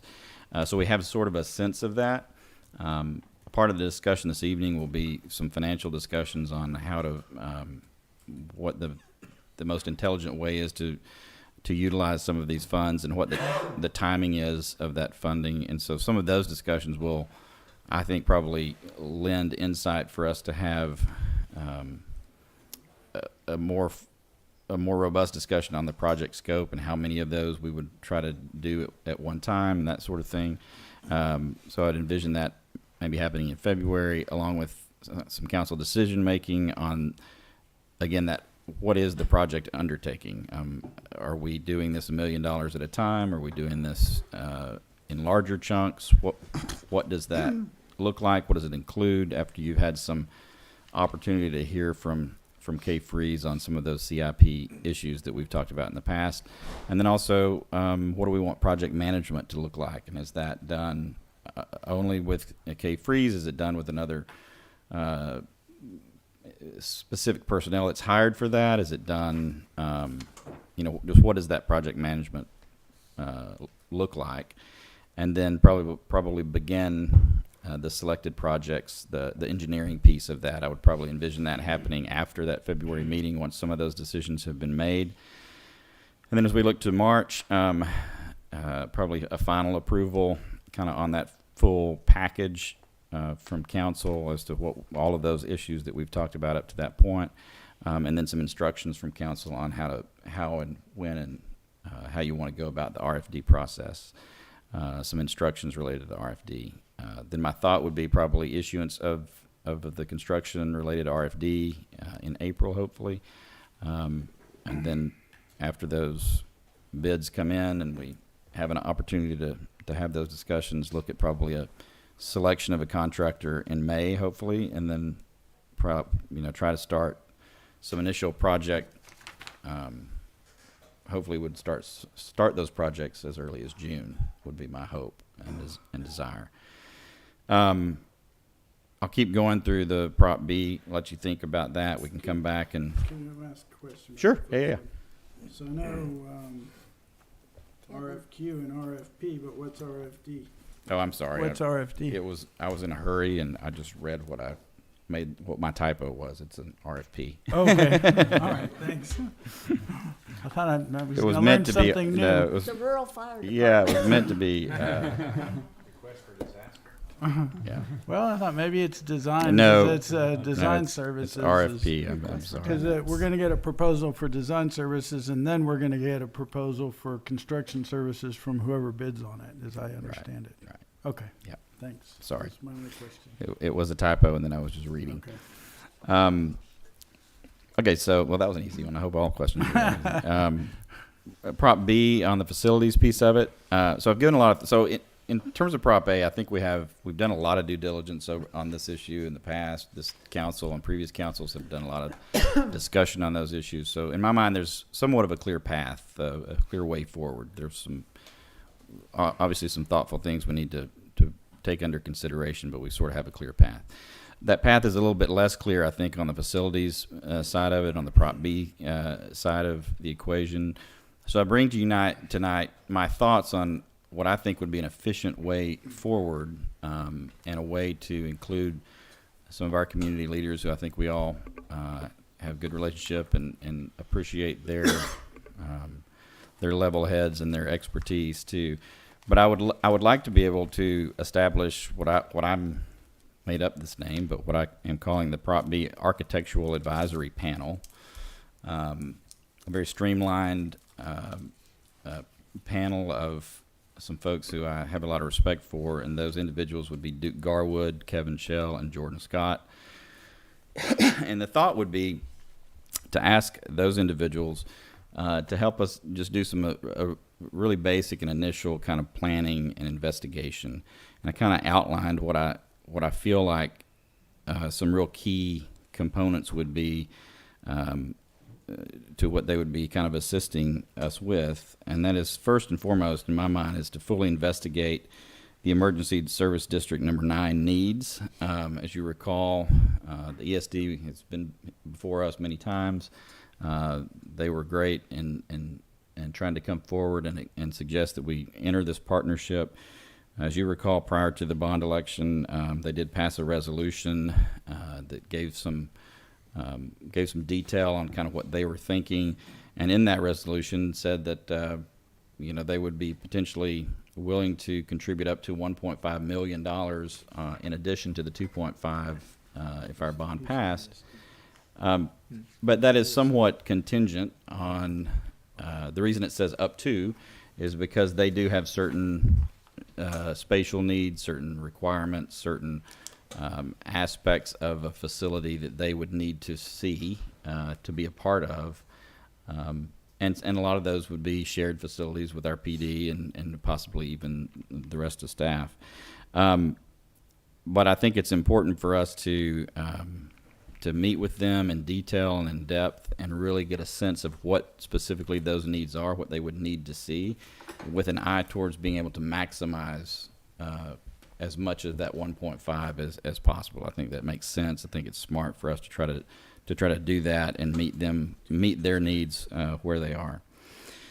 In addition to that, this advisory group of 3 would examine and kind of analyze the existing spatial needs assessment. Again, these are, as you recall, council, several years ago, this council undertook commissioning a spatial needs assessment. That is something that you all have seen. It's been done. It's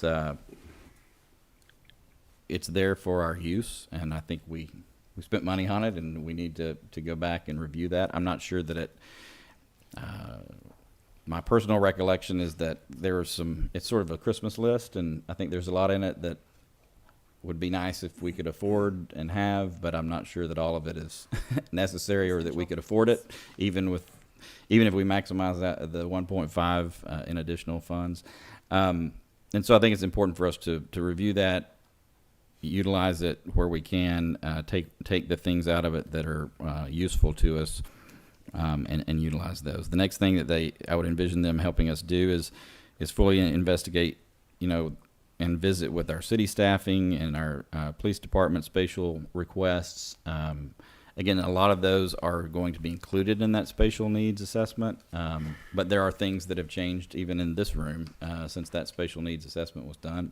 You can view the back corner there. The utility billing department in the back corner is a new addition since some of those spatial needs since that spatial needs assessment was done. So it would really be kind of taking all of those different parts of the equation and trying to drill down and get a good sense of what are those specific requests and needs that exist out there.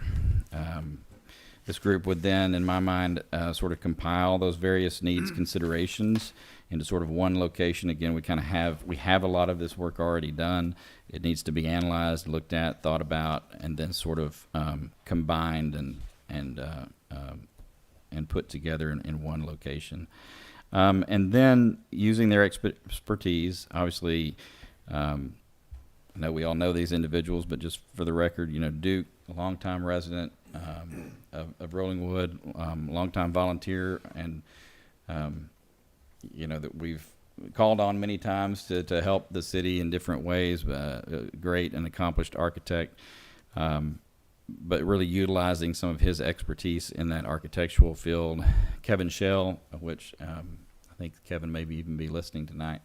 I don't think that he ever envisioned having the drainage expertise that he's found himself with today, but he has a long history of working with the city, much to his chagrin on the long part of it. But Kevin brings a great level head and understands some of the drainage issues that would need to be taken under consideration. And then Jordan Scott. Jordan's a great guy, has spent many years volunteering in the past, isn't currently, but on planning and zoning has really always done a great job when he's led that commission in his leadership and his ability to to keep a level head and find common ground and those sorts of things. So all three of those individuals. And former council member. And former, yeah, I'm sorry, and a former council member, yes, correct.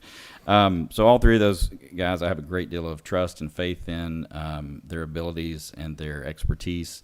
Jordan also, I meant to mention, and Jordan in his private life also has a fair amount of experience on the development side. So he's worked with architects and builders and that sort of thing. So he's not unfamiliar with that territory. So then that group then would kind of take all of that information that they've sort of gathered and thought through, and then bring back to myself and to you, council, just their basic kind of recommendations. This would not be an overly formal process, but just their thoughts and recommendations from their experiences on some key things that I think this council would need to consider, and that would be kind of in the general areas of needs prioritization. So they've done this work. They've collected the information. They kind of understand what everyone needs. They understand what the emergency services folks needs are, and they would give us some recommendations on kind of what that looks like in terms of the facilities needs. They would give us their thoughts, again, leaning heavily on Duke's experiences and expertise on some architectural and design principles, and kind of their thoughts on what those types of issues might look like for your consideration to give some thought to. They would help us really kind of outline the timelines and the planning tasks that this council and that we as a city would need to undertake. They give us their thoughts too, and I know Kevin and I have talked many times about project management and what the approach to project management would look like when we undertake the facilities upgrades. And then their thoughts on procurement of architectural services. That might go as far as them, trying to do some initial legwork on what types of architectural firms or which architectural firms we might want to look at. It would also, in their work with the ESD, for instance, and the reason I added this one on, like I know the ESD has been working with an architectural firm already on some of their issues and spatial needs issues. That may be a great firm. It may be one that we can save some of our own dollars by going with that firm, but I also don't know that that's the right choice for us either. And I'd love to hear, after they've had a chance to kind of be in that world and have those discussions, I'd like to hear their thoughts and recommendations on, we probably need our own representation, or we need our own firm to do our architectural piece of it, and or how do you marry those things together? So I think it would be helpful to have their input on those issues.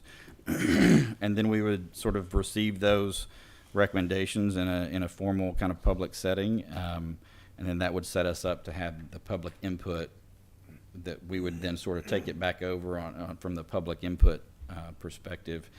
But we wouldn't just be, in my mind, throwing it out there to see who shows up and all the thoughts. It would be, we will have done a fair amount of real due diligence so that you have something kind of wrapped up in a bow for your consideration, and something for the public to be able to opine on with and in front of you, so that we're all kind of, we're not struggling with what to talk about or how to talk about it. We kind of have a good sense of what those things are that we need to be making some decisions on. All of that, I mean, there is a great deal of work that will be going into that, and those guys, I have visited with them. Obviously said this is not a done deal because I need to have a discussion with council, but I have discussed this concept with all three of those individuals, and I would say that they might even be a little bit excited about the opportunity, because I think they all see kind of that it could be a fun project, a lot of work, but a kind of a fun project, and putting us on the right track to taking our next steps. All that to say, there's a lot of work there. I think it'll take several, those first three, I think, could potentially take 90 days. And then once you kind of work through and get it all consolidated and they think through their recommendations, my thought would be then we would kind of come out of that phase probably in June with asking council to make have some formal consideration of those recommendations that you will have already sort of received publicly, in that point, really kind of open it up for some community input on the items related to the proposition, as well as sort of the advisory panel recommendations that will have been sort of socialized and brought forward at that point. And then ask probably council and us jointly to really kind of then establish some firm next steps, really get serious about kind of the procurement. And again, I made that same typo, but I won't say again, RFP timelines, and kind of the project timelines on those items. And then hopefully in July really hit the ground running, assuming that we can get to some decision points in June. Really try to hit the ground running with some design planning and drawings in anticipation, in my mind, probably of a June 24 or January 24 start date. Again, it's a shot in the dark. I don't know if that's the right timeline or the right time frame, but I do know that things take a long time, and especially when you're trying to gather information and make some decisions, and then having dealt with architects and architectural firms, a 6-month timeline to get things fully up and ready and drawn and agreed to, that's probably an ambitious timeline once we get to that stage, but I thought for at least discussion purposes that would sort of be the thought, was that we're looking at 2023 of really getting all that together, getting some decisions made by council, and then giving some sort of directive to whatever architectural firm you all decide to go with, and then give them 6 months or so to really try to get that moving and get it started. So those are my thoughts. I told you I would bring you that. I know we have a number of other things to discuss. There's no real decision point here, other than I wanted you to be able to think about it, and if you're good with this advisory panel approach, I'm happy to kind of get the ball rolling with Duke and Kevin and Jordan on that, so they could start sort of thinking through it for January. Anything on that particularly that you all would like to visit about, or do we want to go ahead and continue to move on to some of the other nuts and bolts financial issues? I'll do it however you all want to do it. Ms. Brown? I do have a couple of comments. Sure. That I'd like to bring to the council for consideration. On Prop A, the water infrastructure plan, I like what you've got here. I think we also need to add a community communication plan to this, probably to be done by someone on staff, but as you think about roads being torn up and pipes being put in and construction ongoing, I think we need someone designated to advise the community block by block as the project is going to go along, how and this is going to come, it's going to be here next month, here's what we're going to do. If you have problems, here's who you talk to. I think we need to add a communication plan to that on Prop A. Sure, that's a great idea. Then also, from what I understand, we have the projects identified. We're going to do a new water main on Vail, for example. But that we don't have the detailed engineering from K-Freeze yet. And how long is that going to take? I see it being February, and then we'll approve the projects and issue construction by April. Is that realistic? Is that doable? It may not be. It may not be, and that's why I wanted to first have this discussion with you all tonight, and then we're about to hear from K-Freeze also, because I do have some of those same types of questions as well. I don't know the answer to some of those questions, and I don't know. They have done a fair amount of work in identifying and looking, but I don't know how far ahead that puts them when they put pen to paper on actually drawing the engineering piece of the project, and that's what I want to hear from them. And I have one specific in that regard. As I was kind of looking, I've was thinking, you know, when are we gonna sell the bonds, and working back from that about what do we need to do. And was looking at other cities that have done water projects. There is one of the Dallas suburb cities, it will come back to me tomorrow, but has, one of the design considerations they did was a technology that lets you pull the new pipe through the old pipe, where you're not tearing up every bit of street.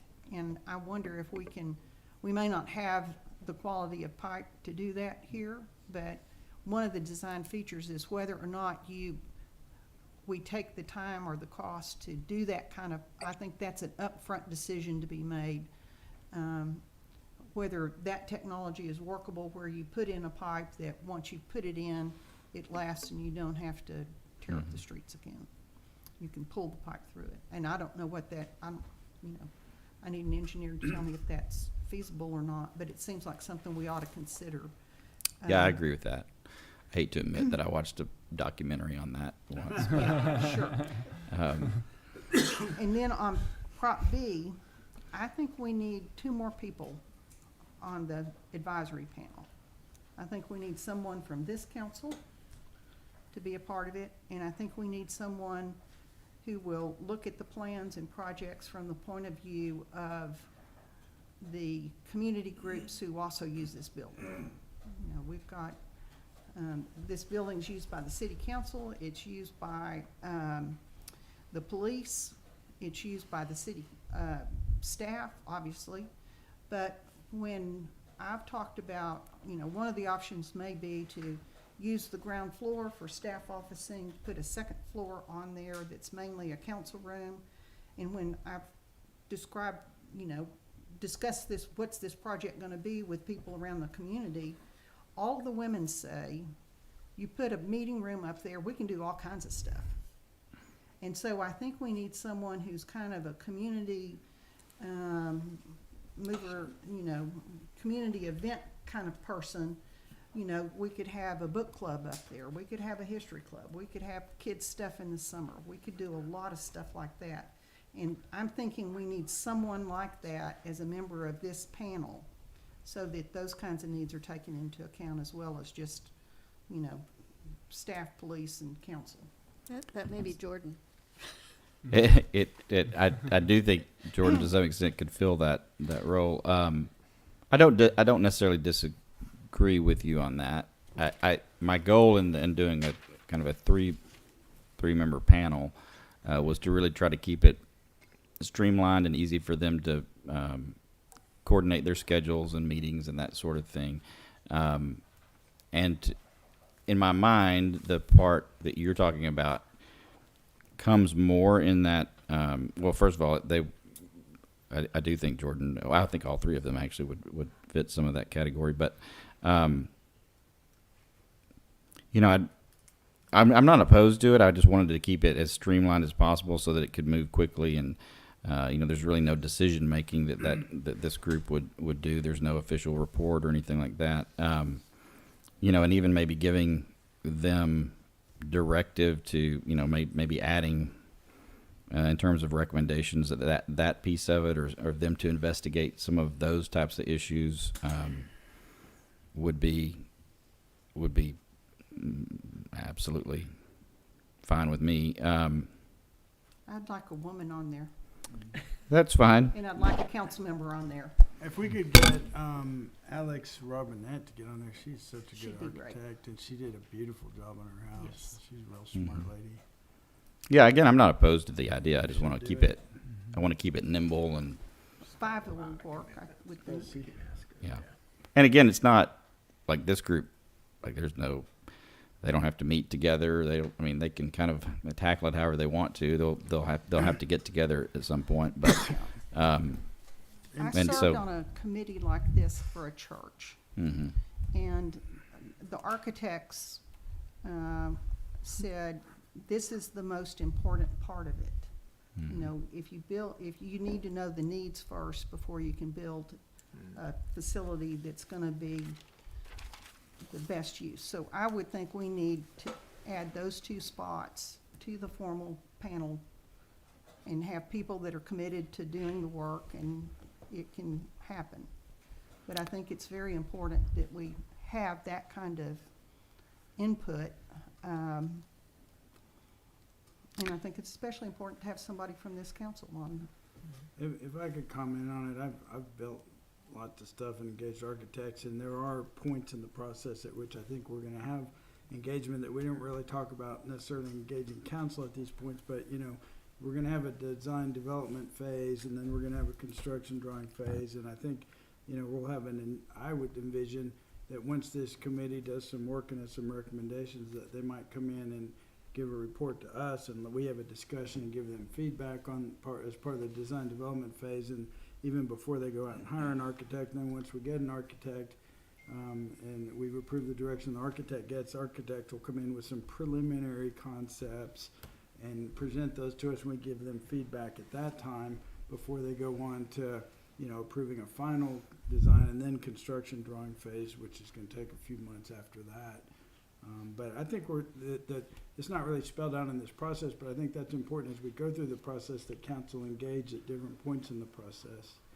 I really think it's important that someone from council hear all of the input that group of three are getting through the process. As long as we all agree that it will stay nimble and move quickly, I would call on someone with the vast experience of development. That is, You know, what we want to do is come up with a building everybody's going to love. right. And most of the everybody are the residents of this community. So I think we need a spot on this for Kevin? someone to, Will you do it, for the residential. Kevin? I would do it, but I would also defer to Brooke since she's expressed an interest in it, and if she wants to do it, I would defer I to would be her. glad to do it.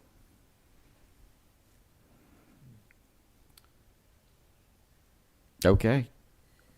And I think we also need a spot for community input. I think we need that's just two people.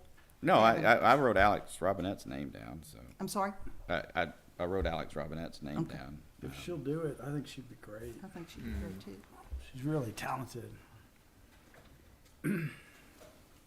Okay, I will. And then on the consideration, on number 5, I think I heard you say drainage, and I would think we should put that in there. What's that? On what? On item Roman numeral 5, Prop B, Mm-hmm. you have recommendations on A, B, C, D, E, Mhm. add F, drainage.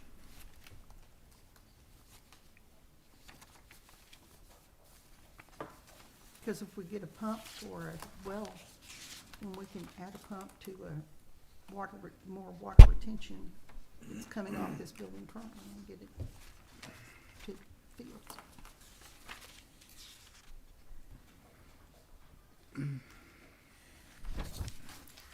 Thank you for your thoughts, Mr. Yes, Mayor. ma'am. Yeah. So can, And so we can, I think we've included everything I had on my agenda items 9 and 10. Okay, great. well, I support what you're proposing and the appointing the committee as amended by Brooke. I don't think we need a motion on it. No, I don't think we do. And like I said, I want it to be informal and loose and nimble and able to kind of, again, there's no decision making of this You group. might It's really, put somebody in charge of it, though. Maybe. I've already asked Duke to sort of take the lead on that part of it. That would help. Because I think just his depth of knowledge on the architectural piece is going to be so key. This is what he does for a living. It's what he does for a living, and the fact that he'd be willing That's to great. pitch in and do it for free. And when, are we gonna talk later about when we're gonna sell these bonds? That's Is that's that coming next? up. Yep, that's next. Okay. Yep. All right, great. Well, we'll kind of get rolling on some of this and go from there. And with that, let's talk about how to pay for this awesome thing that we're going to come up that everybody's going to love. So did that just cover 8, 9, and 10? Yeah, technically 8 covers them all, but 9, 10, and 11 are belts and suspenders that Miss Brown put on. So if there's anything left that we haven't covered, my 9 and 10. okay. Excuse me. Ben, James, how do you guys want to? Who has the deepest thoughts?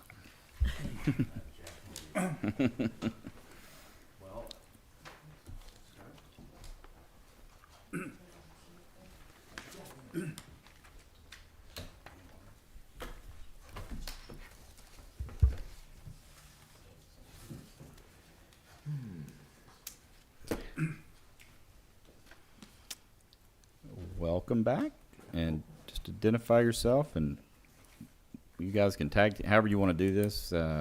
Give us your thoughts on all things bond and finance related. Thank you, Mayor. For the record, I'm James Gilly with U.S. Capital Advisors. It's the city's financial advisor. It's a pleasure to be here again. Ashley's pulling up a presentation that we put together just to talk through some ideas.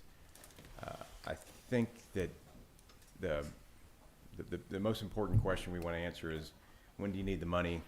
You want to sell the bonds as close to when you need the money as you can. You know, you can't always control everything, can't control the market.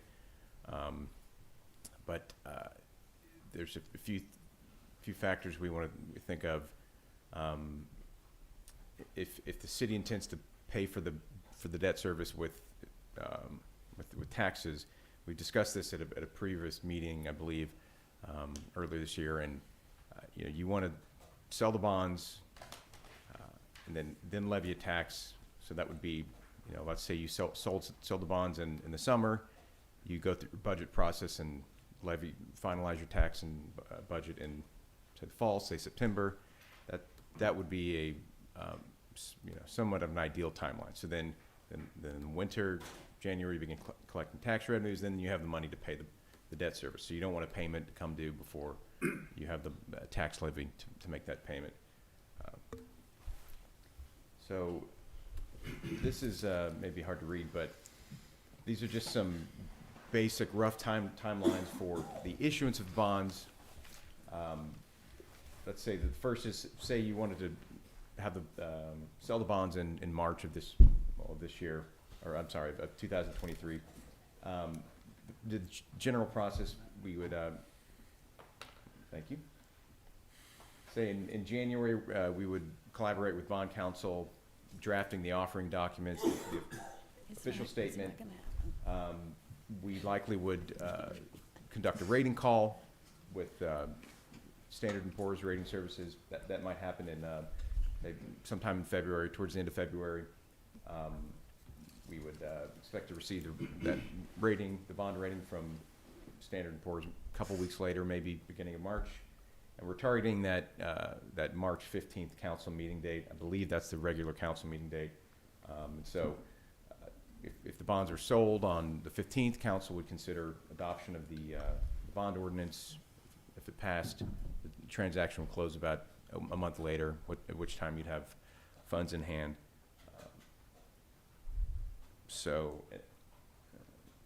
And the same goes for an August 2023 bond sale.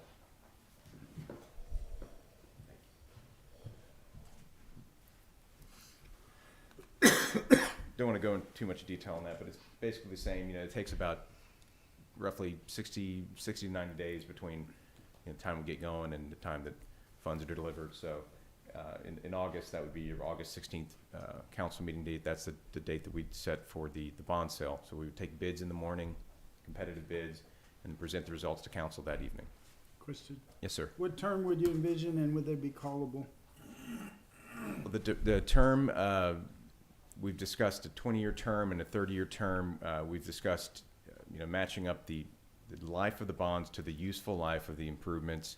And I believe that, again, we've previously discussed, say, a 20-year term for the City Hall project, the municipal facilities, and a longer life, 30 years, for the water and sewer improvements. And again, that's a lot about, it's an engineering question to some extent, and also a business decision on y'all's part. But you don't want to finance something for longer than it's going to last. Would they be callable?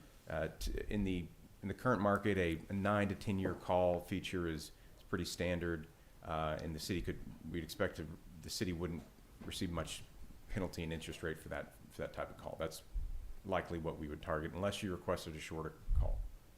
Okay, I was just curious, and then what kind of rate spread justifies calling a bond? 2 points, 3 points? In terms of Like calling the bonds. where it's economically viable to call a bond and reissue bonds? Sure.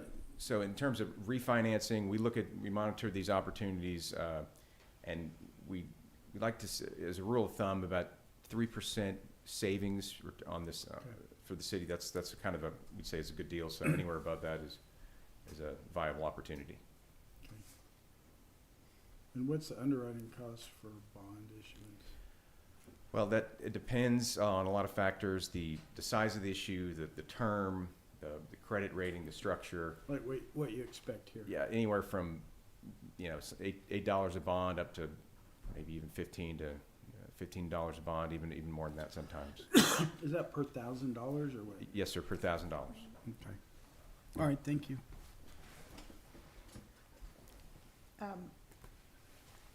In this example, let's see, I was looking at the March bond. It looks like, I don't understand the difference. Would you sell both Prop A and Prop B at the same time? Or are you suggesting one or the other, one in March and the other in August?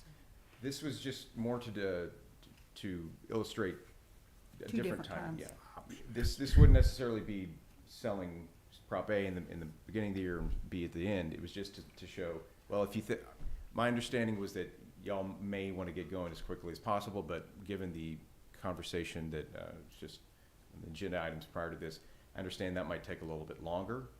So again, when do you need the money? When do you think you can start spending money on the projects? We'll target the bond sales close to that date as possible. Okay. So this is maybe a stupid question, but if the transaction closes on April 12, in the first example, interest begins to run that date. That's correct. So we want to time getting the funds as close to being ready to spend the money as possible. That's correct. Okay. So we need to be at a bid time frame, I would think. We would be bidding the contracts for the expenditures. Would that be right, or tell us about that? Where are most cities at the point in time when they sell the bonds? Well, I would say that by the time you sell the bonds, you have a pretty good idea of what the cost is going to be. At some point during the bond issuance, during the process, we do have time to change the par amount. Say halfway through, as we're preparing for the bond sale, we can change, the parameters. Okay. Is this gonna be one bond issue then for both projects? It can be. Isn't that cheaper for underwriting? Yes. Well, you would save on some. You'd save on some redundant costs, such as the rating fee, for example, and there's also the consideration of kind of an economy of scale. An underwriter is going to like to see a. Sure. So one issue is cheaper and more Yes, efficient. yeah. And then how long of a lead time do y'all need if we say pull the trigger on this bond sale? How long do y'all need to make it happen? I would say, again, probably about 75 days. We've already begun preliminary work I mean, on the if documents. we say now, we know we're gonna do it maybe in 6 months, and then you get going, you get our rating and all that stuff's gonna be good for, 90 days or something, and then we can pull the trigger, when we pull the trigger, it's still gonna be 75 days before we get our money, right? No, I think that if we went as fast as possible, if we had everything ready, I would say it could probably be, funds in hand, say maybe 60 days from. Okay. It's possible we could go faster, but that would. But if we have our bids in hand for both projects at the time we issue it, then we know exactly how much to issue for, is kind of the idea, right? Yes, I think that's right. Okay, so we'd want bids in hand, pull the trigger, get our money in 60 days. When our contractors, award the bid in 30, they start work. First payment to them is due, 30 days after the award. Yeah, just to, I think some of the main drivers of the timing is that the rating process that takes at least 3 to 4 weeks for them to review. You can request a expediting review, but that there's a little bit of charge for that. But also the after the bond sale, the Attorney General review process, which Ben can talk about. That's kind of the biggest, I guess, one of the biggest components of the timing involved in terms of when you're going to get the money. Okay, thank you. Ben Morse at Oric, we serve as your bond counsel. I can just elaborate on the AG review. So there is basically a 10 business day kind of amount of time that you have to give the Attorney General's office to review your transcript. So we can, it's in the ordinary kind of transaction, that kind of translates to a month between your pricing and your closing. It can be more truncated than that if we need it to be. We can do what's called pre-filing, which is not really ideal, but you submit basically draft documents before you price the deal, and then you can supplement with finalized documents once you've priced it. Really, the least amount of time that you can give the Attorney General is 5 business days with kind of a substantially completed transcript. So that, I think this timeline is kind of a standard timeline, though. It takes about 2 months to kind of do the preliminary items. What does that mean to price it? Pricing is when, in this case, we're doing we would be doing a competitive bid process. So the offering documents that we put together, there's going to be the preliminary official statement, which if we're doing our jobs correctly, describes everything about you as the issuer of the debt, and then all the risks associated, with the debt. And then there's also a notice of sale, which is basically kind of the terms of the deal. Those documents would be posted, and bidders can look at that, and then they will set a bid date. And so that would be, the day that you meet, typically. And when we get those bids, you open them up at your meeting, and you typically would award the bonds to the best bidder, which is the lowest interest cost to the city. So somebody would buy them all, like a candy hanger or somebody, and then sell them in the secondary market? It's kind of an all or nothing. I mean, they might team up. You don't really see that, but it's you accept the best bid for all the bonds typically, unless we did 2 series or split And who it up. usually buys them? Pension funds, bond broker houses? Just curious.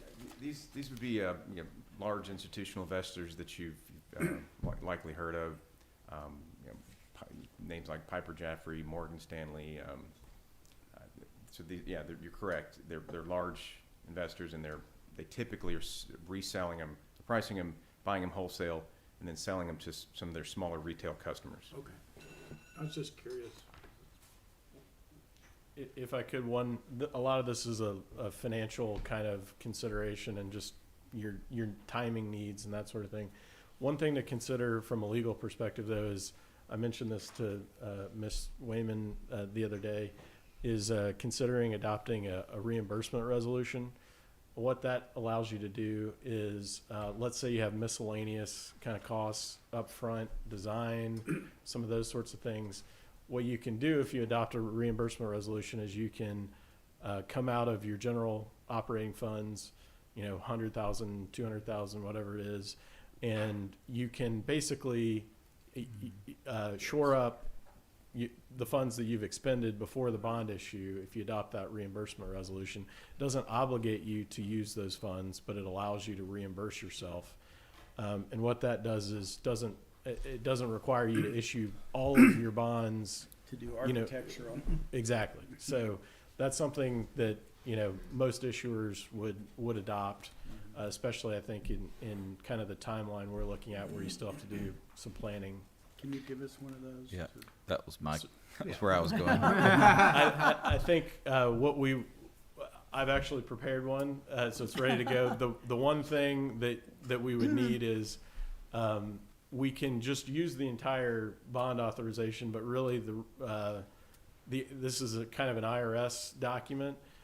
So in theory, they could look at it and it needs to be reasonable. So what we would really need is a maximum amount that you would expect to use before you issue bonds. So I don't know if we might want to talk about that offline and come back with a proposal for you at the next meeting. But maybe a few $million in case there's some construction costs that you end up paying out of operating. It won't be that high. Yeah, and I don't even know which. Maybe a few million is more than you have in operating, so I don't even know if that's. Yeah. Okay. Yeah, we can talk about that. I have some questions about the schedules, whenever that's appropriate. Okay. Good to see you again, Jim. One, on the third page, there's, on the scenarios, the summary of the scenarios, it has options for 7.8 million and 2.5 million. What's the 7.8 million? It's the total. So these are, I believe the 7.8 would be the combined. Combined? Combined, yes. Okay. And this was just my intention with this was to have just some illustrations for y'all to look at a glance, say, okay, that's what the tax rate would be, and compare different options. Okay. And the 2.5 would be if you did a standalone Prop B. That's right, the City okay. Hall. And also, I guess I thought of it as, well, if you decided to do half of the water lines Okay. at 30 years, the payment would be roughly similar to a 20-year at $2.5 million. Okay. Not exactly, but. So what were some of the options you thought about? Because that had not occurred to me to do the half and half on the water. Well, it's difficult for me to say without knowing exactly how much money you'll need, how fast you're going to be able to spend it. Okay. And it's really. Tell us what we need to know which options. If you think you can Is a spend the better money, way. if you think you can spend all the money, within say a year or something. If these projects are going to go very quickly, then I would say you may think of issuing all of the water line funds at once. And if you think you can also get to work on the City Hall at the same time, like I said at the beginning, issue the Okay. money as close to when you need it as possible. And what are we investing our cash reserves in now? Or do we have cash reserves? We do. Tax pool is our. Don't ask that question. It's Okay. no, I'm joking. Never mind. No, it's And my. you can't arbitrage. I'm just saying Yeah. you get You can't make 4.6 money on on 6 arbitrage. month treasury. Yeah, no, reserve now. it's Yeah, we're not gonna. it's a point of contention for me the last several years. Alright. We Sorry. go we stay very basic and we put them with the comptroller's fund, which is their tax pool fund, and it 2%. One. it's been like 20 bips. It's we're now seeing more because of rates, but it's the lowest of the low. Okay. It is the safest of the safe. U.S. treasuries are pretty good. Yes. But you can't arbitrage bond funds either. Yeah. Okay, that's good to know, and Yeah. that makes sense. Yeah. Yeah.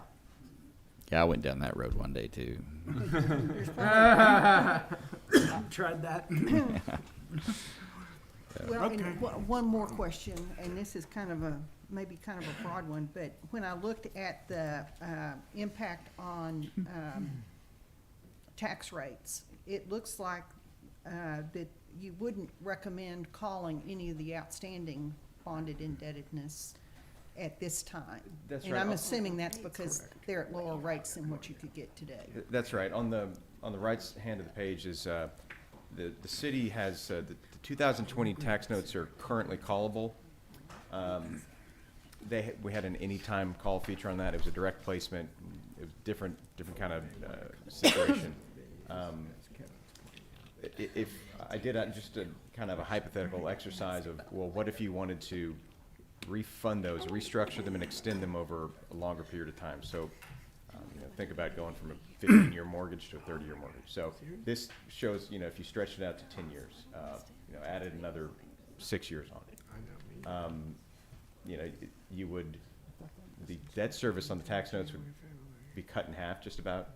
That'd save you a penny, a little over a penny on your tax rate. But of course, you're losing, You're paying a little more interest. you're doing that, you're extending the principal over a longer period, paying more interest. On a present value basis, that'd be about $153,000 loss. Total or by year?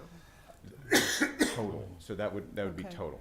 Total. And that's present value, and the total interest, additional interest you'd be paying over the life of the debt would be, close to Present value $300,000. discounted at what rate? That present value would be discounted at the rate on the bonds. Oh, okay. The yield. So Anyway, so, you, yeah, We don't you wanna cut do the that. debt, and is that the debt service just for that? yes, that. Just for the 2 million, not the debt service for the combined bonded indebtedness?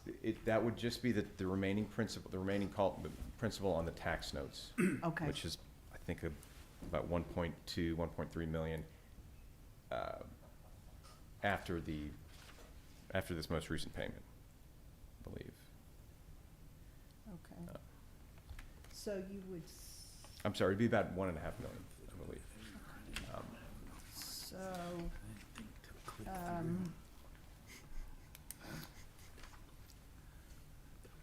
if you go with the 7.8 million in bonds issued in spring of 2023 over a 30-year term, if you would take 0.10 off the rates in the total rate column? Yes, that's right. Okay. And of course, these are just estimates. Anything can happen in the market, but this is just kind of give you an idea of, well, if you really wanted to, Minimize. and again, I don't recall what those funds were spent on for the tax notes. They haven't been spent yet. But they'll be spent on drainage, Okay. is the current plan. Well, you could, despite the fact that it would result in a loss, you could justify, well, the drainage projects will last longer than 7 years or 10 years, but. Right. And again, the other scenario we looked at is the GEO bonds from 2014 will be callable beginning August of next year. And there doesn't look like there's viable savings at this point. But it would result in a small negative savings. But again, we'll keep an eye on it, and Negative savings, is it like cost? Negative savings, I like that. Yeah. This is, Entertained us. I'm just trying to be positive. So. this is bond talk. So if Way not to have your if rates, something happened, rates dropped, it could be an option that y'all may be able to save some money on the annual debt service, but.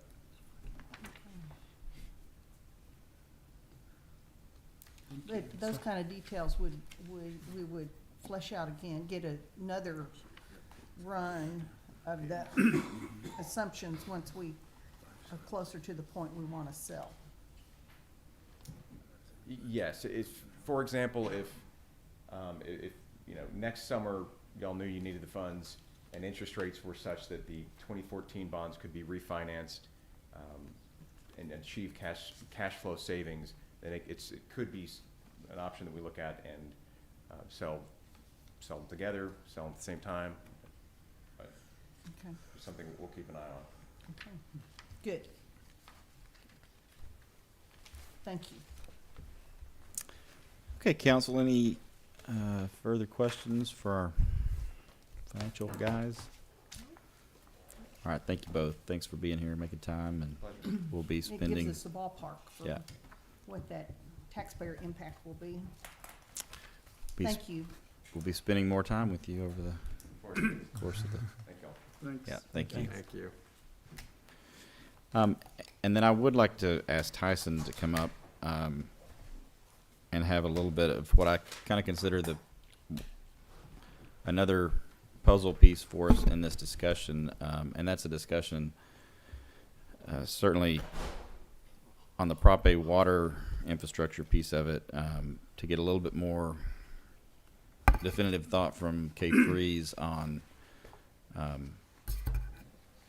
their timelines, and obviously we've done a lot of work on the CIP, but talk to us about your thoughts on what you think, you know, the next steps would be from the engineering perspective, and if you could maybe plan to bring back next month, I don't know, some sort of roadmap for us on those projects. Okay.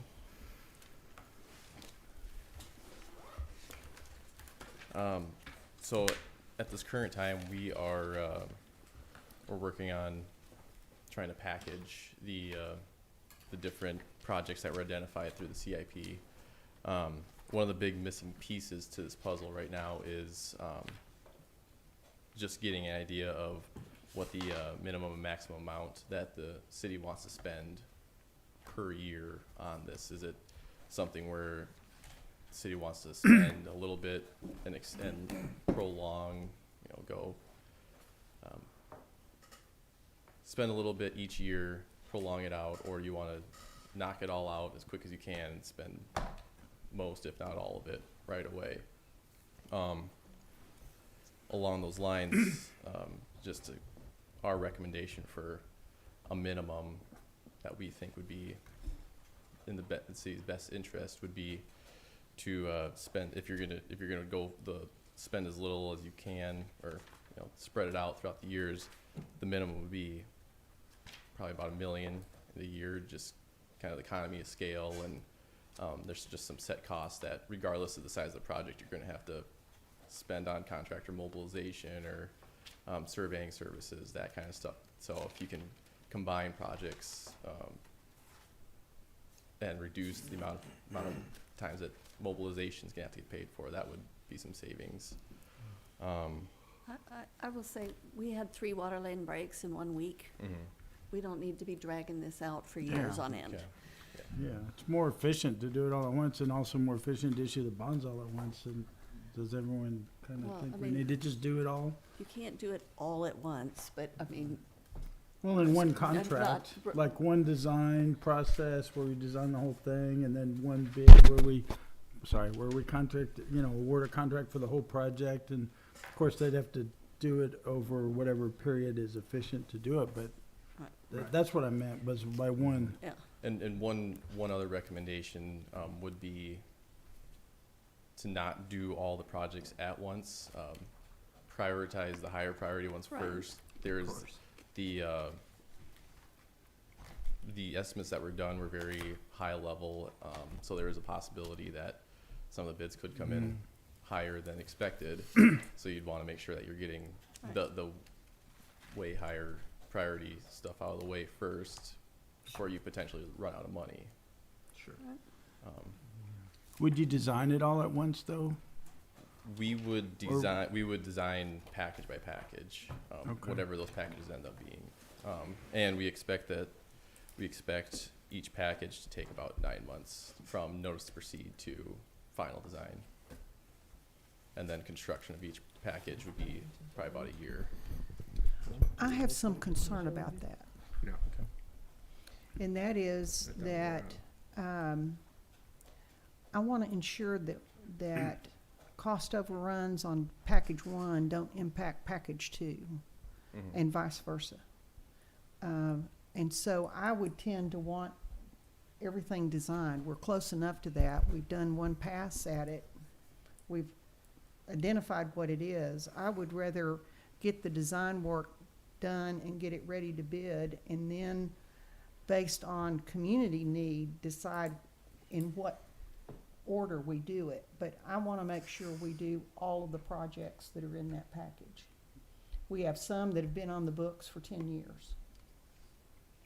We have some that have been more recent, and we have some emergencies that are more recent. But I want to make sure they all get done. I'm confused about packages. Are there packages already, or you're saying Yes. There are, okay, Uh-huh. I'm new, so I don't know. There's the water, what do we call it? CIP. Water CIP. CIP. The water CIP, Mhm. and it has a list of 14 to 16 projects. Mhm.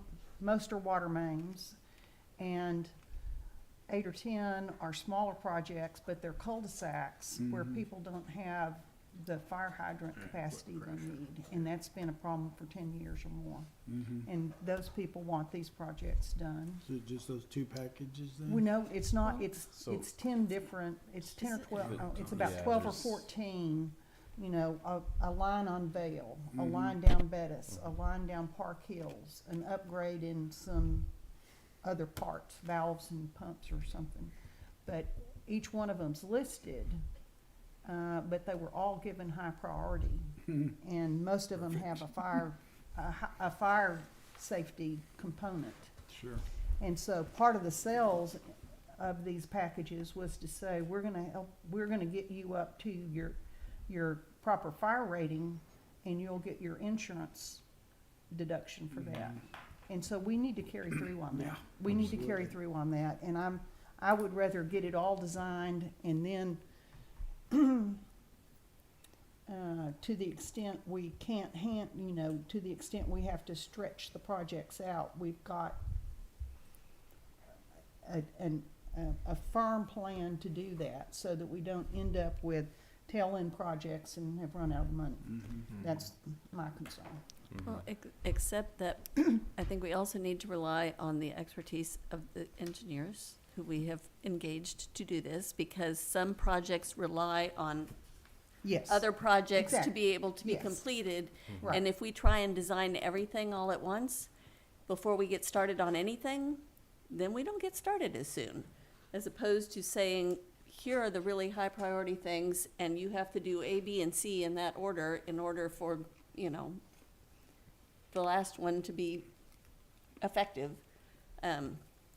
If we can do it that way, we can get started on a piece of it sooner instead Right. of waiting on everything. Yeah. And How do we, you do that and make sure all of them get done?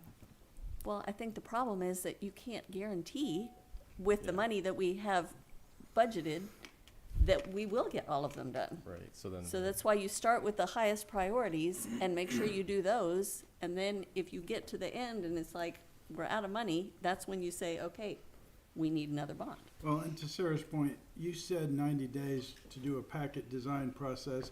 How is 9 that? months He said Huh, 9 9 months. 9 months per packet, per package, So, and that's so and that's where sequentially? I want to go. Just a little clarification. Yeah. We have a list of, you know, 16 to 14 to 16 different projects. We would package those projects together into different packages. So there might be 2 packages or 3 packages for all of those projects.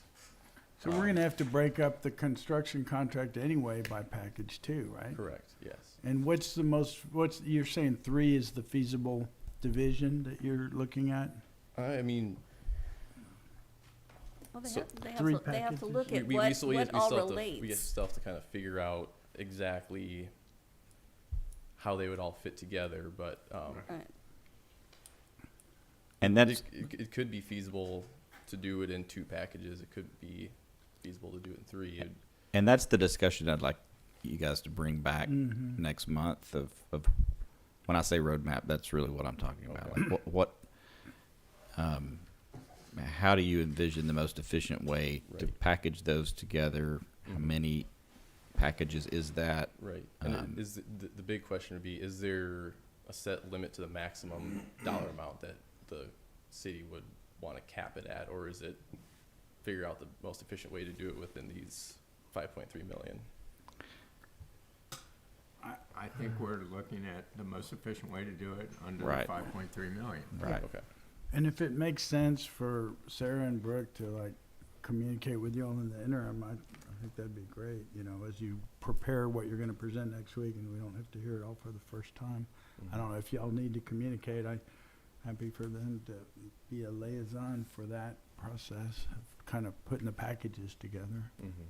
And that's the big question. We just didn't want to put a sequence of packages together and find out that the council was wanting to spend a maximum of 1 million a year or 2 million a year. So now Yeah, we- I mean, now if we you have come back that to out us of the and way. say, this is all feasible in a year, Mhm. like, do it all together, like, okay. Yeah. I mean, we would be willing to do that, but I mean, I think we need to hear from you all as Well, it's to, 9 months per packet cumulative, so if it's 2 packets, it's 18 months just to do the design work, right? Right, but then And we then could- you we still could gotta s- bid it.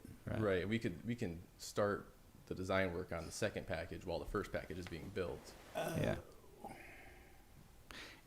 And that's why I would be interested, maybe, like, if like, for instance, the cul-de-sac project, right? Like, there's been work done on that, you know what those are. I can't fathom how that would take 9 months, so we can talk offline if you want to. There's no reason for that to take 9 months. So, and so, like, if we need to do if you need to have a little baby package that we get rolling with, so that we can start, you know, showing some progress, and then you know, I think we want to be creative in how we look at that. Yeah, and if that's yes, ma'am. Why does it take 9 months? Because we have a preliminary design up to, you know, the number of feet per main and where they're gonna go. Why will it take 9 months per package? So first step would be gathering all the field data through survey. That takes time. And right now, we just have the lengths of the proposed projects. There is a lot of detail beyond just how long of a length there is to iron out, coordinate with. We might have to coordinate construction easements with landowners possibly. There's a lot of details to iron out, down to, okay, there's a gas main right here, need to call that out, needs to go on the plans, need to quantify all the removals, all of the proposed items, down to there's X amount of 8-inch valves. There's just a lot of detail that needs to go into the package that just takes time. Let me ask this question then. Like, for example, the Vail water line replacement. If you were just doing that, how long would it take to engineer that? That one I'd have to defer to Greg Blackburn out of our office. Did a lot of the work on this, and he wasn't able to make it tonight. But next month he said he'd be happy to come to the meeting to be able to answer questions like that. But in the meantime, I think I have enough direction to give to him that he'd be able to get some.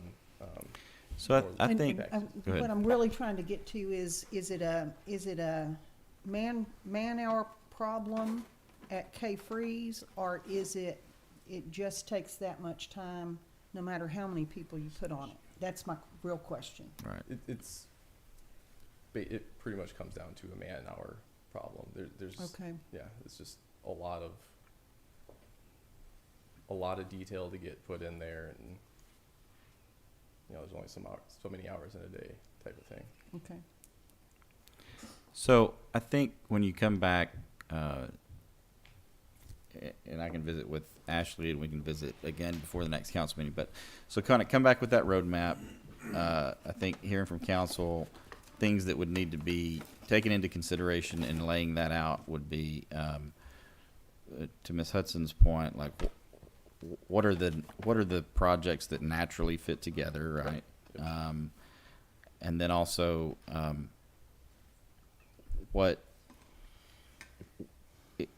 are there a group of projects or a certain type of project that has a speed to market component to it? Like, are there some of these that could be built off and done more quickly and designed more quickly? So again, I'm not leading you to an answer necessarily, but take all of those sort of things that you've heard here tonight kind of into consideration, and treat those sort of as variables that can be, levers that can be turned by council, as we come back next month and have a discussion on how this might fit together, right? And so maybe some different options that we could look at with some of these different variables. And will you include some design services estimates on those, when we talk about those packages, or is it too early for that? Well, so the CIP had Yeah, the CIP had those kind of has- top line numbers included. So It was just a flat percentage. Oh, okay. And kind of to touch on your point, or breaking it up into potentially expediting a project or two, we can certainly do that. Then there's potentially more expense to doing so, just because you've got additional mobilization costs with each contract, and so that's why we're recommending to bundle a certain amount together, just to so you only having to pay that mobilization once rather than In mobilization meaning, getting the contractor getting their equipment and their men out there getting it. That's a fixed cost associated with any project. okay.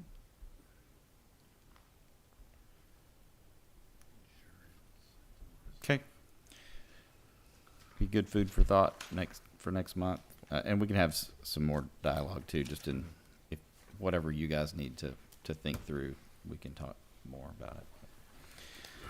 Okay, anything else, council?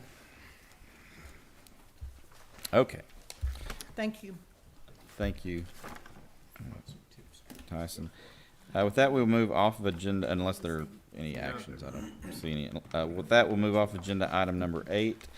And I can pull up items 9, 10, and 11, unless there's nothing more for Councilwoman Brown. Those are your agenda items, Councilwoman. Are you good? I'm good. Okay, then we will skip over agenda items 9, 10, and 11 and pull up agenda item number 12. Discussion and possible action on a recommendation from the Park Commission to review the process for appointing members of boards and commissions. And this is, was an item that was brought before the Parks Commission. They did make a motion, and that motion did pass 7-0. Make a recommendation to council, and that's maybe the extent of my knowledge on it. There's no Miss- recommendation I have- in here. Yeah, I don't see it.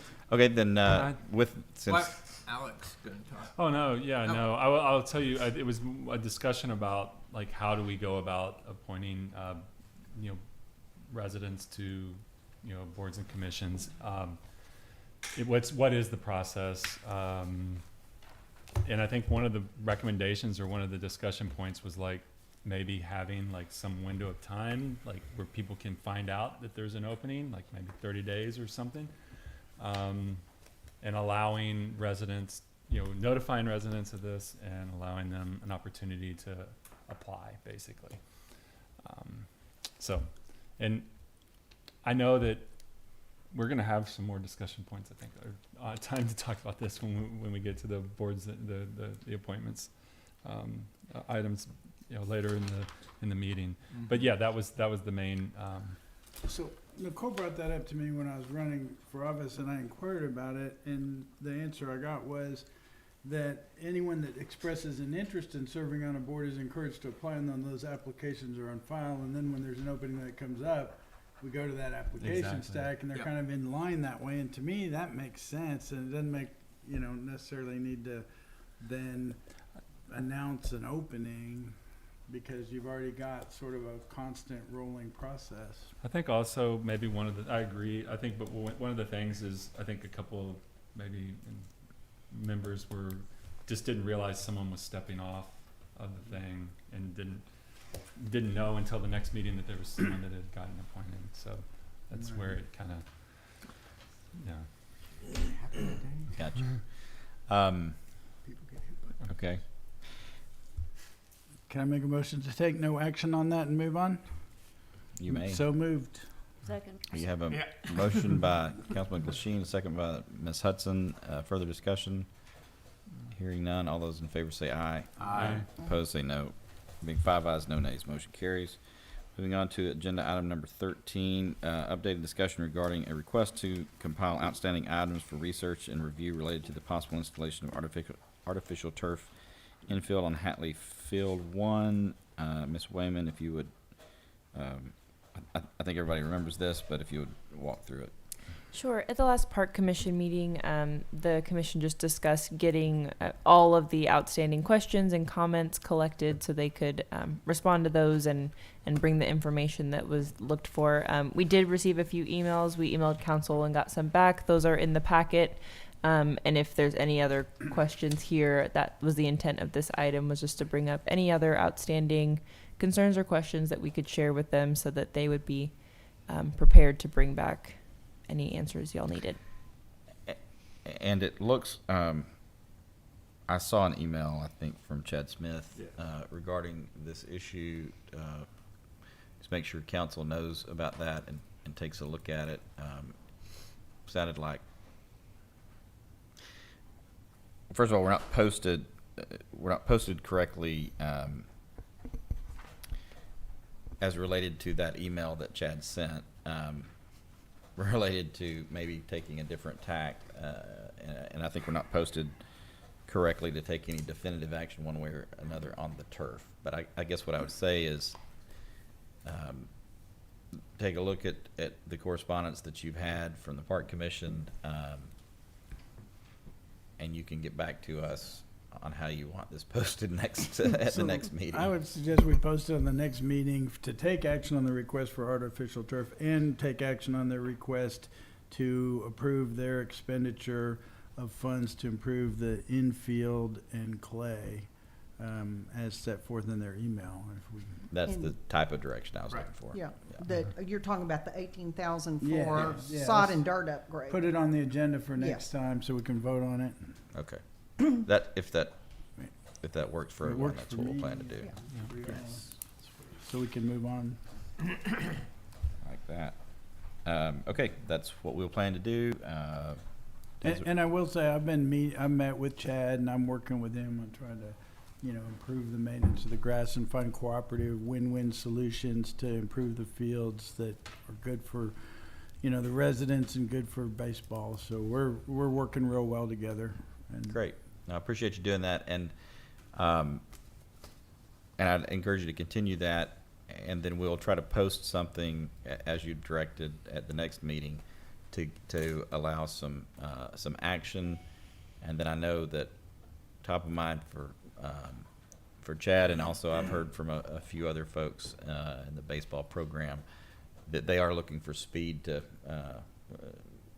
make sure that they can get all the improvements, especially if they're substantive improvements to the field, which I think is what's being discussed. They'll want to try to move quickly and try to get those done before March. So, and we will post it so that you can do that. that's what we just said. No. Okay, with that, we will move off of agenda item number 13, move on to agenda item number 14, discussion and possible action on a recommendation from the Park Commission regarding land clearing to the north of the swim facility. And I think this was a request or an item that came and passed passed the Park Commission. And I'll turn it over to you. Yes. Yeah. I was hoping that Nicole or Chad or somebody from the Park Commission would be here to discuss this item. They had approved this, sent this recommendation to council 2 months ago at their meeting. Last month it got kind of pushed to the next meeting, but then they discussed it again at their last meeting, and so I'm not really clear exactly what direction they were wanting to take this at this point. So I think we either, unless Alec, if you have any additional clarification, or maybe we. I can tell you, I met with Chad and I looked at that land and we talked about it, and he was talking about getting what he described as a bulldozer down there, which was a skid steer for $1,500 from a friend to clean that area up. And when I looked at it, I expressed to him that I didn't think we needed any heavy equipment down there, that it was a nice natural area, that in the future we might visit, maybe improving access to that area, but just all it needs is normal maintenance, cleanup of dead branches and such and trash, and that there's a lot of really nice native plants down there, Yopon and that Mexican buckberry and various other things that are really desirable plants. I saw some undesirable plants down there in ligustrum and andina, but those are hard to kill. and so I don't know if anyone knows how to do that properly, but but anyway, I don't, you know, they were just trying to do something, and but my motion on it would be to deny the request at this point. Well, and I also would like to add that I've talked to some citizens in the community, and they, in line with cleaning that area up, getting rid of some of the dead material that's down there that might cause some degree of a fire hazard or whatever, they were suggesting that we could have an informal community work day, and there's some people who are willing to do that if we were willing to put something like that together. So, and there may be some desire to do that, but I agree. I think that any land clearing is not a great idea for a variety of reasons. So, Yep, but my concern is that there's no purpose expressed. It's like, clear it for why? Well, I want to put like a picnic table down there and have a quiet place to read, but I think that, you know, my view is that leaving it natural is the best It's thing a we could do drainage for it. ditch. And I understand, and I agree with you. It should be, and it's a good place for wildlife. It provides screening for the neighbors, and if you Right. get any equipment down there and disturb that soil, you're gonna have tremendous erosion problems. Exactly. It just should be left alone. I walked down there right a day or two after the proposal came up last month and found a buck and 2 does. There are great horned owls that live in that Oh, area. nice. I can hear them from my backyard. There are barn owls that live in that area. There are a lot of kids that would rather go down there and build a fort and have a lot of fun and a lot of community doing that than sit at a picnic table. We've got picnic tables. I'm with you. We don't Nice have safe wild area. areas where kids can I go agree. explore. And I think, you know, they explore there, they explore down the creek, you know, all those things that kids need to be able to do. right, and it's a safe area for them to do that. Yes, Whereas not too some of the big. areas that are No closer to streets. some of our neighboring communities are not quite so safe. All right. So, can we make a motion, can I make a Move motion to deny the request and move Yes. on? You can make that motion. So moved. Second. You have a motion by Councilman Glasheen, a second by Mr. McDuffie. Is there further discussion? Hearing none, all those in favor say aye. Aye. Opposed, say no. I think 5 ayes, no nays, motion carries.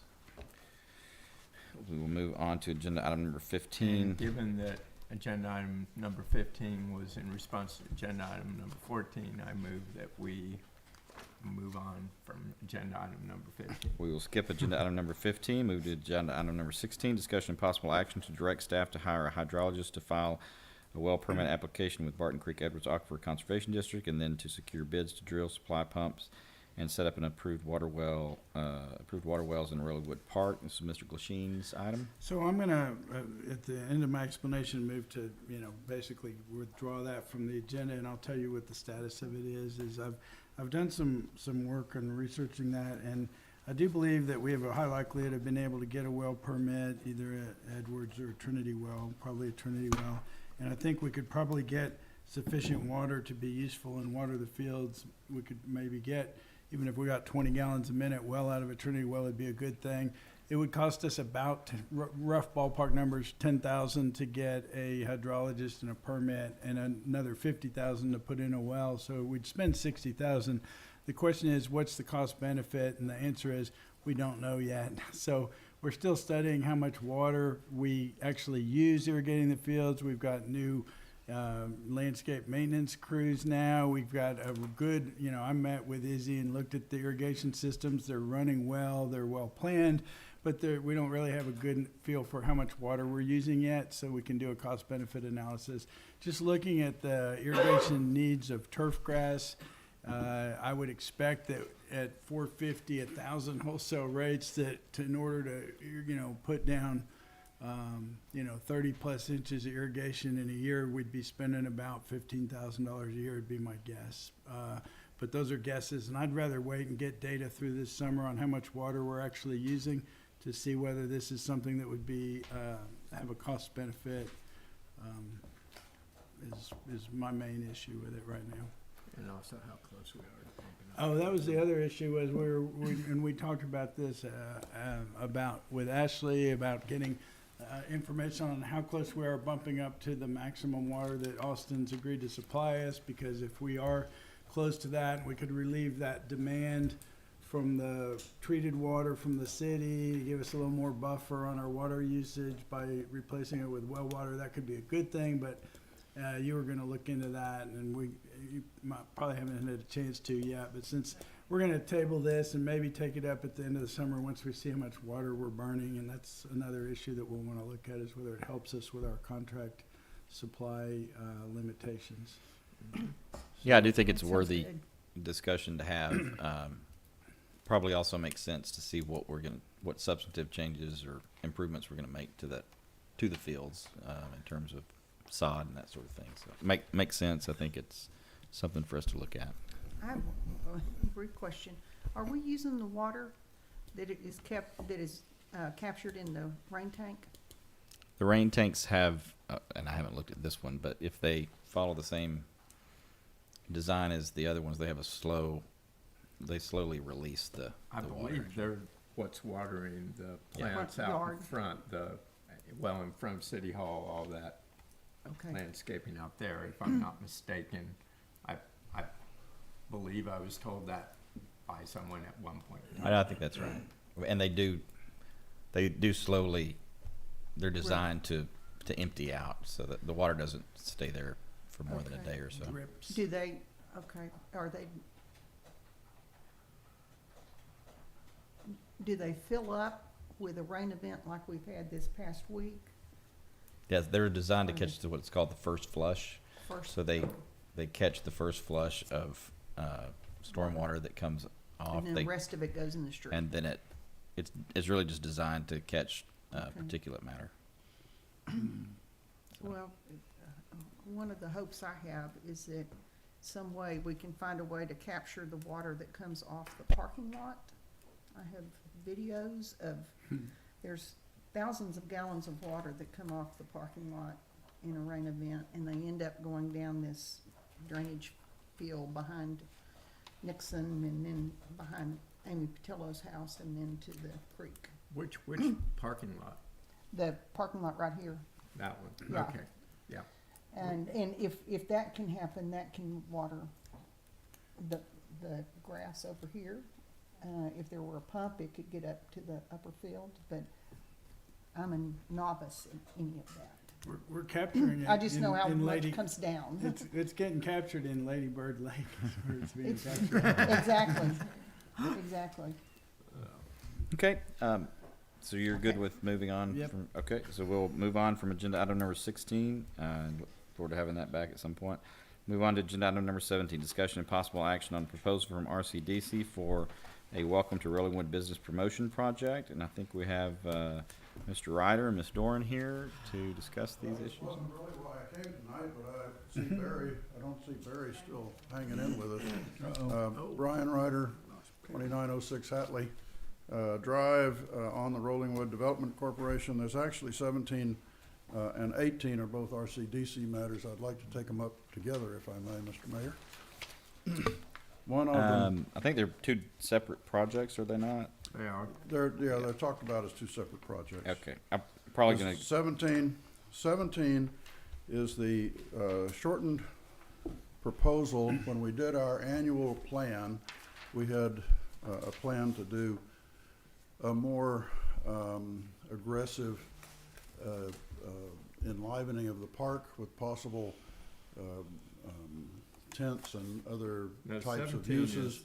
It's now, that caused some concern, and so this has now been truncated down to simply be coffee and chocolate and snacks or something. Mr. Ryder, that's item 18. That's item 17 is 18. the welcome. what?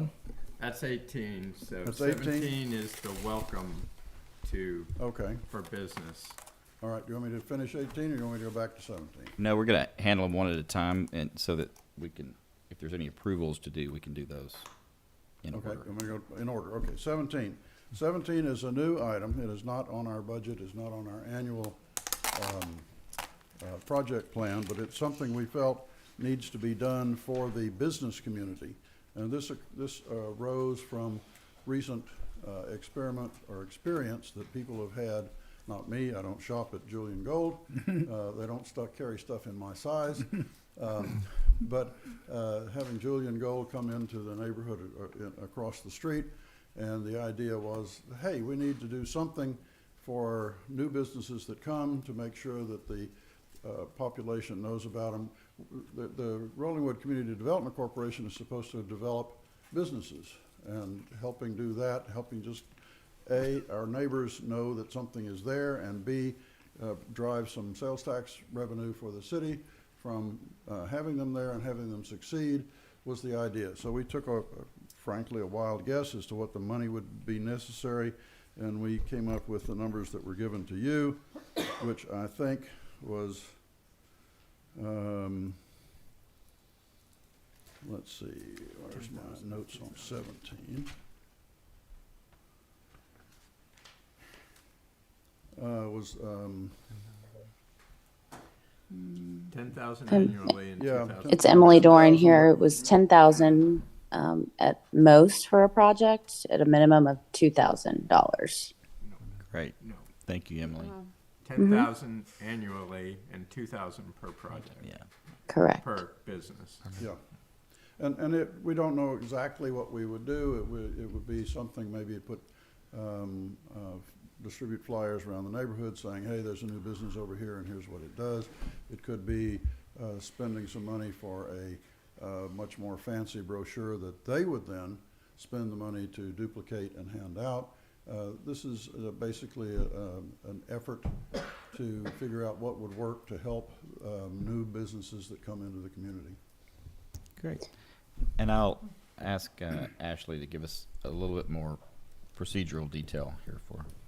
Sure. So for item 17, this one has not yet been formally approved via resolution or anything. This is more of a council, how do you feel about this project? Do you agree before we move down the road of discussing this project, and then formal approvals, whatever form that may be? And it may be resolutions to RCDC and then city council. It might already fit under some of the current budgeting, but how do you feel about it first? And can I add one quick thing, if you don't mind? Emily Doran here, president of our CDC, is that we do, there was thought into it, there is an application for this process, that there would be submission by a business or someone within the community or someone on our CDC. So there would be sort of parameters around requests, approvals, and not just kind of fly by the seat of our pants of what we were intending to do. But we're hoping that the council would be open to allowing us to proceed with this, to come back with more details, as Ashley has explained. Great. Thank you, Emily. Appreciate that. And Counselor, do you mind just making the point for their consideration on RCDs? Absolutely. This would fit right into a promotional expenditure. So you could just amend.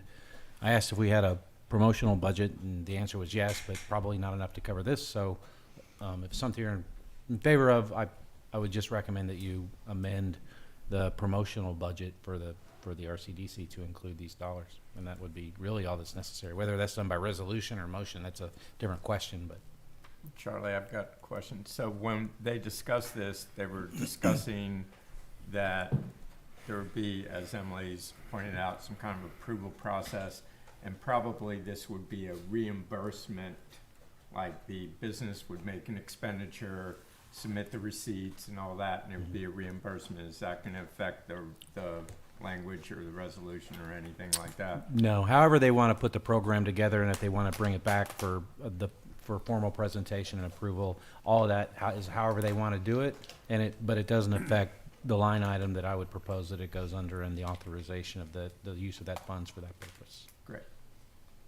Is the budget that exists, though, the use of city funds or the use of RCDC funds? It would be RCDC funds. RCDC can spend up to 10% of its annual budget on promotions of the city, and that sounds like that's what this is doing in my mind. But also, I believe that statute requires council approval of the specific expenditures.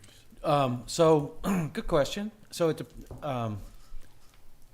here, I will give you my position on the law on that. So, if you create a budget item, I'm just making numbers up, of 20,000, and you approve a 20,000 budget for promotional purposes, and they decide they want to spend 2,000 on it on flyers promoting local businesses, I don't think they need to bring that 2,000 back to you. It's already budgeted for within the We already approved promotion. approved You've already approved the the promotion budget, budget of $20,000. Okay. Good, thanks. Well, I'm in support of what they want to do. Just, Same, me too. So I move that we, you know, basically tell RCDC that we approve and keep going and create. Well, do you approve an amendment to our budget? Is that what's necessary? be necessary. Yeah. I'm not sure at this time if that's Yeah. necessary. There might be other things y'all spend out of that promotional budget, so I think that comes later. I think this is just a preliminary get started Well, on once that you get project. there, it'll be a streamlined process, Right. basically. So. You can approve the up to $10,000 and 2,000 per business, and then if it's determined that an amendment to the budget is necessary, that can be brought back. All right, so, okay, so that we know what we can do. You're saying that out of the promotional budget, we can carry on this program. Yes. And then if we want to refill the promotional budget with additional money, we need to come back to you. Yes. But until that point, we can we can do this. We Yes. don't need to designate it as a particular project, No, which is I the don't- way we have approached this. Correct. Not thinking that it was part of the promotion budget. Not as I read and understand what you're trying to accomplish. It's All right. promotion of the city. Because theoretically, you would have already, it is a promotional project that has been approved. All through right, our- so basically you don't need to do anything on 17. I'll just say if you get too creative, like come back and let's talk about it. You know, let's don't go crazy, but yeah. All right, well, other than giving us instructions so that we know what we can do, which you've done, thank you. Yeah. All right, now 18. Hold on. Ready? So did you make a move? withdraw. Are you good? Okay. All right. Great. With that, we'll move on past agenda item number 17. Move to agenda item number 18. Discussion and possible action on a resolution approving a project of the Rolling Wood Community Development Corporation for Rolling Wood Park amenities and promotion, and we'll recognize Mr. Ryder. All right, trying to truncate what I had earlier said, this came to you either a month or 2 months ago as a broader, softer resolution. We've now focused it to basically just be either service of coffee and cocoa and maybe snacks or something out of the window of the existing, quote, concession stand, which is not used in concessions and hasn't been for years. It's a storage building at this point in time. Or just set up a table, have a vendor set up a table just under the overhang there and do the same thing, coffee and cocoa and whatnot. And this is just an effort, it's an exploratory effort to see if that is something that the people coming to the Little League games would welcome, whether it's something the Little League wants to do, whether it's something that helps our neighbors, because we would go to Trader Joe's and we would go to Panera and see if any of our existing businesses wanted to do that kind of a promotion of their own work. If that didn't work, what we would do, I visited with 2 or 3 of the vendors who do similar things at the weekly, what am I trying to say, the weekly markets for foods and Farmers beverages.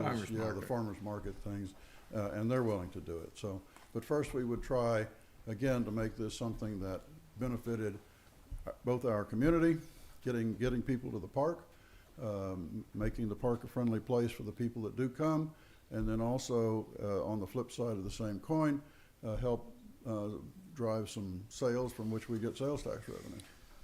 Is that a budget item already in RCDC to do this kind of activity, or does it need a specific authorization? We proposed it as a specific project, Kevin. Okay, well, and it got shot down as a specific project. So I'm Okay. bringing it back as a specific project, and that's what RCDC is. The sure. general rule of how things are done is we have to bring projects, they Sure. have to be approved by council before we can go implement. Okay. Unless Attorney Zek has a way to do this one. Well, yeah, I wasn't paying that close attention. I was sending an email to my associate about this so that she knew what was happening. Well, do we With the need other a one. project So, definition? yeah, so let me, let's, just a general clarification on the law. So, cities must approve, programs, not projects. It says programs. Programs, and I say that because there's a bit of a distinction. Programs and expenditures. That's what you're supposed to approve. And so you can adopt a program.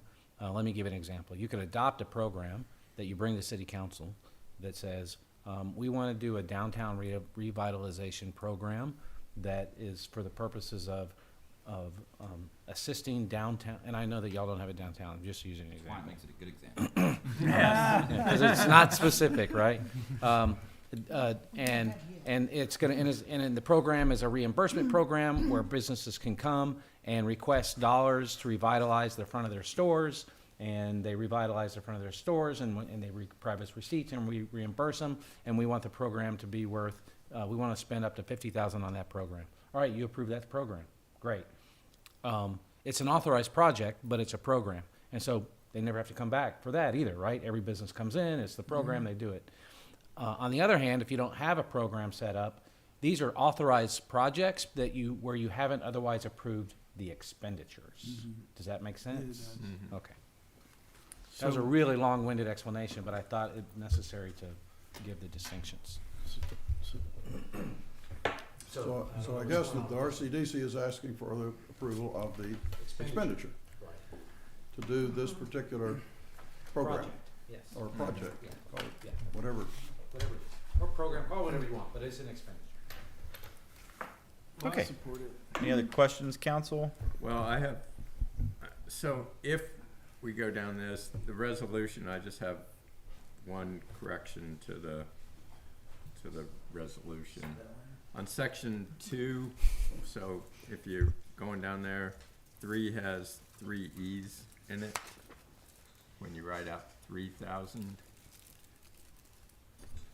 We will make that correction. You know, that's a major change. I'm not sure we can tolerate it. I know. I mean, I like it because it's really, it's got some oomph to it. $3,000. So I like it, but you know, I'm just trying to be English. So, but yeah. Other than that, I'm in favor of it as well. I'm in favor, but I have a question about the resolution. I would modify section 2 to say after Rollingwood Park and amenities and promotion project as approved by the RCDC in December 2022, attached as Exhibit A, and have the language there so we know what it's being spent for. Otherwise, it's very vaguely written. So reference that project proposal sheet Yes. that's also in the packet? Yes, Okay. dated December 2022. Would you like to just attach it as an exhibit? That's what I'm suggesting. That work for you, Charlie? Okay, we can do that. That'd be great. Okay, further questions, comments? So I just have a question about the field house in general. So the city owns the field house. Yes. Is the city using the concession stand for storage, or is Little League using the concession stand for storage?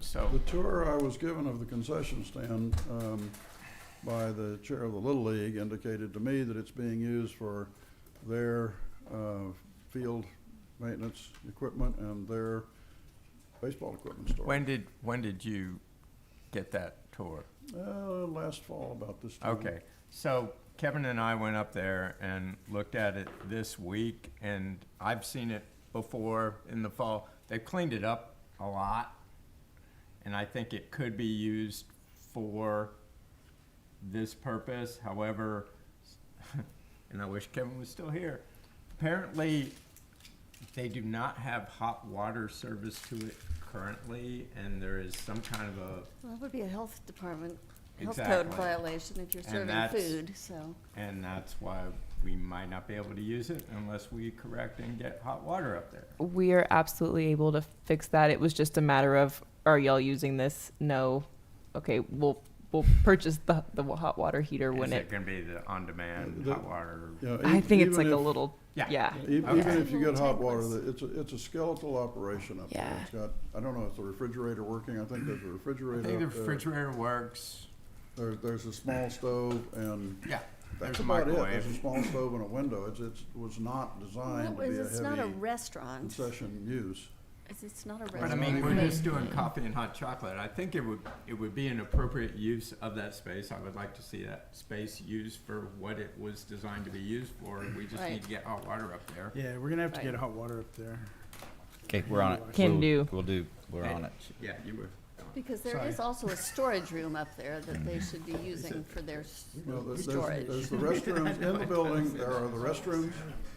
There's this concession area, which when I saw it a year ago was pretty much full of Little League. And it is no longer. It is clean All right, as and then spick there and is, span. All right, there let's- is a couple of cages, one of Sounds which good. is their Yep. Yeah. mowers and other things, and one of which is hats and bats and that side of it. All right, we'll steer it on back to the agenda item. All right, is there a motion on this agenda item? I move that we approve this and get the hot water heater up there and do it out of the concession stand. And add the As project amended, proposal As proposed to be amended by Ms. as Brown. proposed proposed. to be amended by adding the appendix, or Appendix, yes. Attachment. attachment. Attachment. Okay, you have a motion by Councilman McDuffie. Is there a second? Second. And a second by Mr. Robinson. Is there further discussion? And Emily, I would just ask if you had anything to add to this in our discussion period. Are you good? Oh, I'm good, thank you. Okay, thank you. If there's no further discussion, all those in favor say aye. Aye. Opposed say no. Being 5 ayes, no nays, motion carries. That will move on to agenda item number 19, discussion and possible action regarding City of Rollingwood comment submittal on the draft Zilker Park Vision Plan document. It's getting late and I'm getting tongue-tied. Council, I put this on the agenda for you, and I thank Mr. Robinson for keeping up with this also. And I'll turn it over to Ashley. I wanted you to have an opportunity, because we are in the public comment period for the City of Austin for the their Zilker Park program. A few of us have met some time ago with the Park Commission for Austin to get early indication of what some of their thoughts were, plans were. They took our input. They have since kind of moved forward with their plan and gone into public comment period. I think Ms. Wayman has had an opportunity to monitor their last public meeting, and I'll let her give us a quick update. There's no action required here, but I wanted you to have an opportunity because we're in that time frame that if you want to want us to work on some type of public comment similar to how we did with CTRMA and other things in the past, we're happy to do that. Just need some guidance from you if that's the council's wishes. Ms. Wayman, if you would update us, as well as anybody else who had an opportunity to watch or monitor any of that process. So, Ashley. Sure. I'll run through some of the parts of the plan that stuck out to me as things that we had been discussing previously and had now kind of come to fruition in the draft plan. It looks like of the 3 different concepts, they went with the stitch concept that kind of really just brings the park back together kind of over Barton Springs Road. And so some of the key, highlights of the things they're planning on doing, or they're talking about in the plan at least, is realignment of Stratford Drive. They're still looking into bringing that in on the east side of Loop 1. It doesn't appear that they're wanting to stop it anymore up at, I forget where they were going to turn it around, right up here where it meets our intersection there, but it doesn't appear that they're going to do that anymore. As far as parking, I know there was concern about possible parking garages and where those were going to be located. From what the plan shows, they're proposing some surface parking on the north side of Rolling Wood Drive, currently across from the Zilker Preserve, as well as some more surface parking across Loop 1, kind of directly across from Rolling Wood Drive. There is not a parking garage proposed in that area. There is one, it looks like kind of down under Mopac, over a little further up north, or possibly right to the east of Mopac. Another thing kind of in that same area is they are proposing a new sports area to be in that spot directly across from Rolling Wood Drive across Loop 1. And so that's what that kind of second surface parking looks like it would serve, is that sports complex area, volleyball, basketball, that kind of thing. And so I think that would bring a little more probably traffic to that area of the park, and possibly kind of spilling over into that parking on our side of Loop 1. It also, I think lastly, just the Barton Springs Road, they are proposing a 1 lane in each direction, as well as some side parking, so parallel parking along both sides. So that would definitely slow down traffic in that area. That is one of the main entrances into Rolling Wood. So that appears to be kind of, to me, what stuck out. If anybody else saw anything else of note in that plan, please feel free to jump in. And we're happy to comment or fill out surveys on their website. The survey doesn't seem to have as much maybe relevance. It's more about what are you most excited about and things like that. But the comment, we could put in here's how we feel about specific Well, parts. we could, and we don't have to abide by that either. We're happy to put in formal comments on behalf of the city too, and send it to the department, not through their portal. Sure. And in your inboxes too, I think, Council, you've seen there is a link somewhere in an email if you want to go back and view that meeting.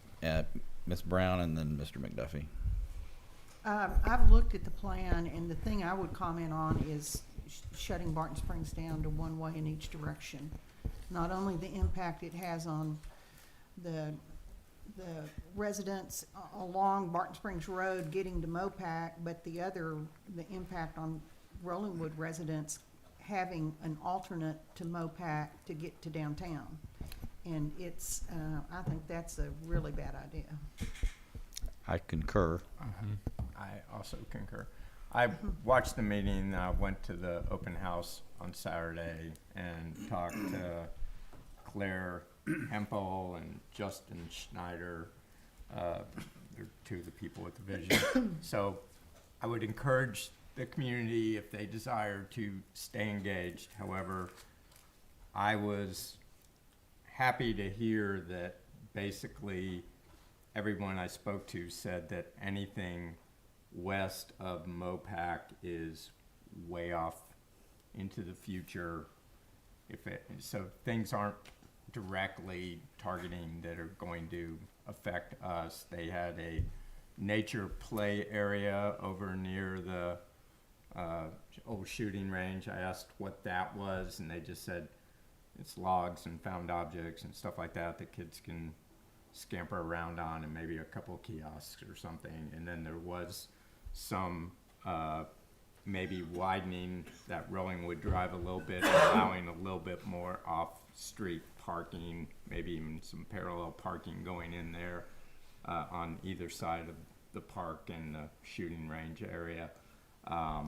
But it didn't look like many things really going to affect us. I agree, and I did say that I thought that restricting Barton Springs to 1 lane and doing parallel parking on there and a bus lane, basically I said, you know, we've got good good-ish north-south traffic, but east-west we really don't, and taking away Barton Springs and making it into 1 lane each way is just a horrible idea.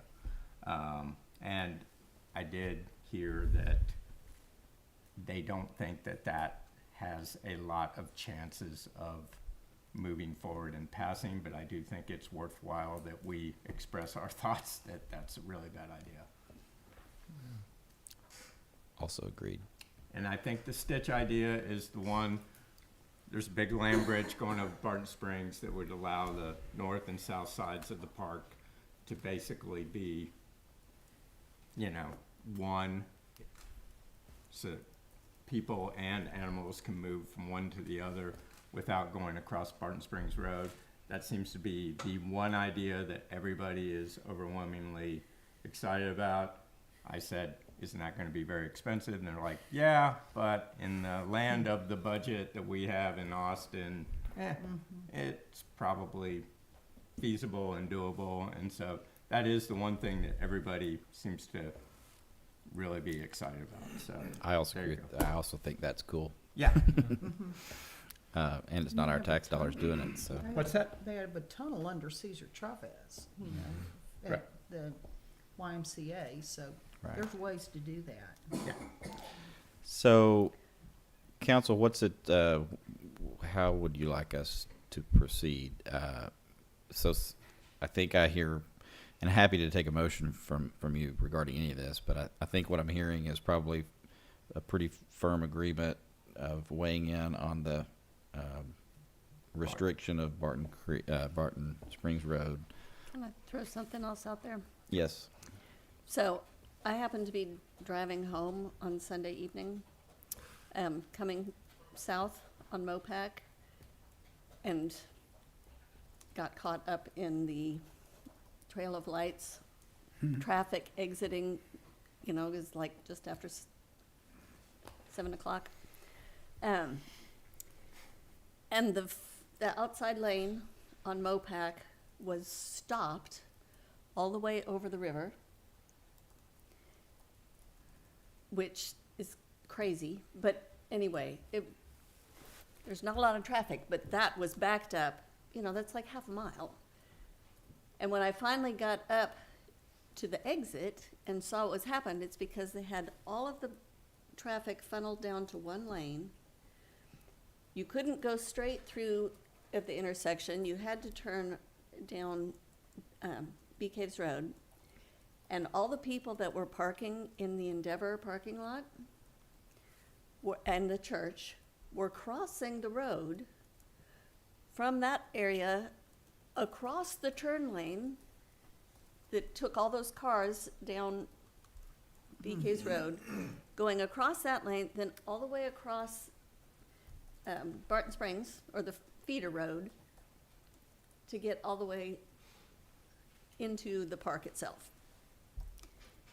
If we could ask them to include or help jointly fund or do something to improve Delano Lane so that we had a safe and usable access from those parking garages, from Bee Caves Road Down to Rollingwood Drive. down to Rollingwood Drive, you could funnel all those people not having to cross the road and backing up traffic all the way on Mopac, which is horribly unsafe.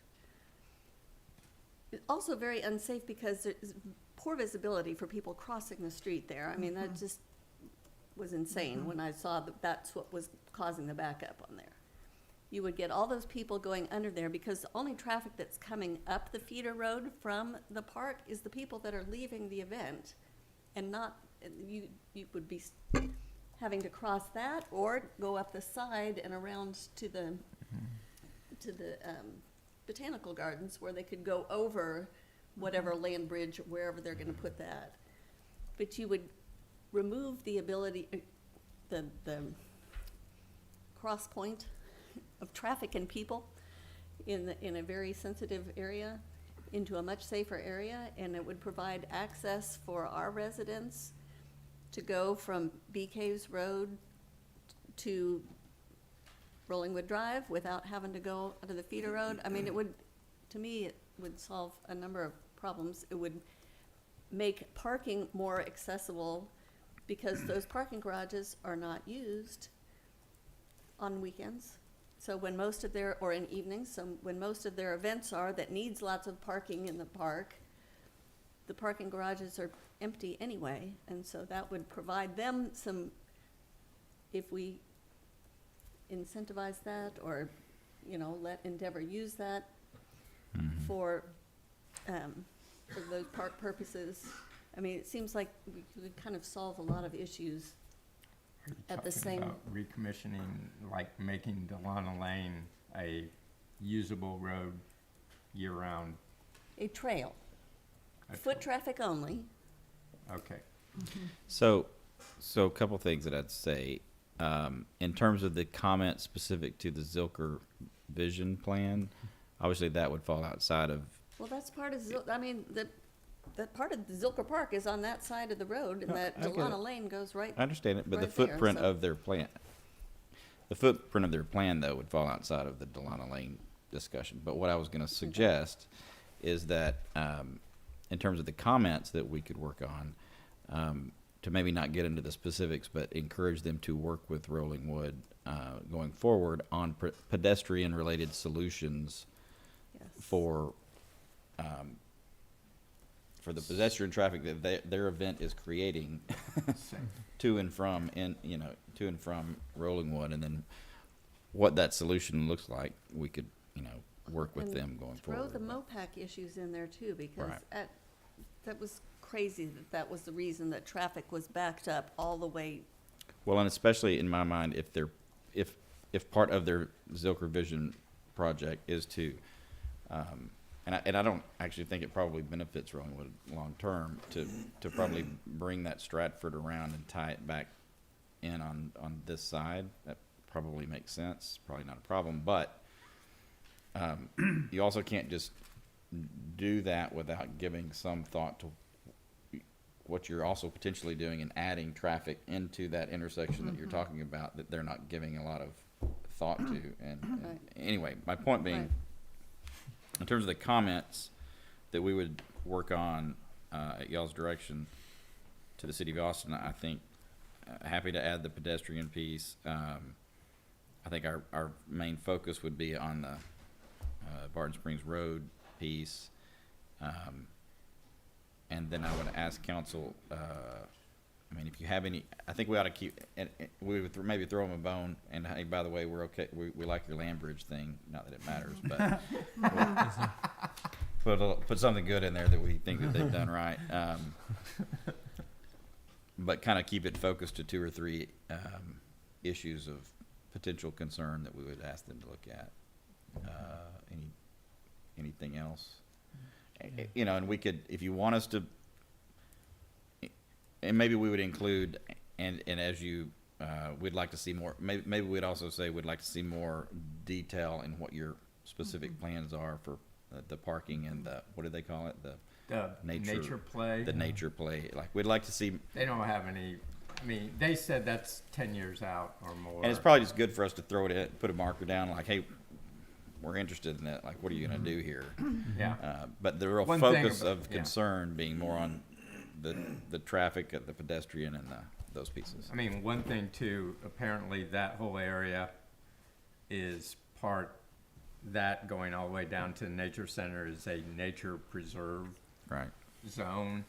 And that's why we don't have to be terribly concerned about big development and Right. things likely happening in that area, given, but also, the fact that it used to be a shooting range, it's full of lead. So there's not. Right. So, Well, and we could say, we can help you with some of your parking problems if you could give better access to the Rollingwood, parking on Rollingwood side.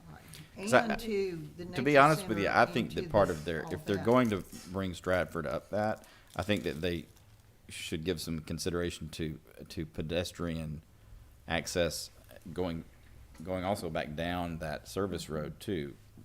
That's also something they could, I mean, if they're gonna be tying that back in, they should Right. consider that as well. Because there's always, I mean, people are, wherever they park, there's a ton of them also going down that service road, which is not safe. That road they're talking about is the road that goes through the nature center, isn't it? No, it's the, Oh, the well. other no, side. no, it's on the other side. It goes by the nature, so. By the botanical garden, or You're talking about when they're Underneath. going to Stratford, and then there's MOPAC, here's that thing that goes back to the nature center, right?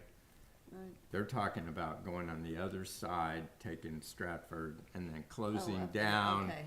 closing Stratford, So where going the up. little bike path is right now. Right. Right, Okay. that side, they're gonna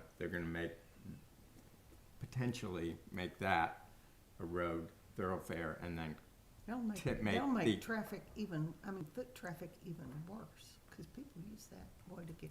They would still have to do something to allow that foot traffic and the bike traffic and all that other kind of stuff. But they're talking about putting the road on that side over by the Zilker Botanical Gardens and then decommissioning the section of Stratford that goes from there up to Barton Springs Road and making that a foot traffic only. Yeah, and I actually think that's probably a good thing because that would actually alleviate some of Agreed. the concern of people going back up and taking that left turn that Kevin hates. Yes. Anyway, okay. Do you have a motion on this, direction for us? What is their timeline to get the public comment? January 8th is the deadline. Yeah, so we're under a little bit of a time crunch.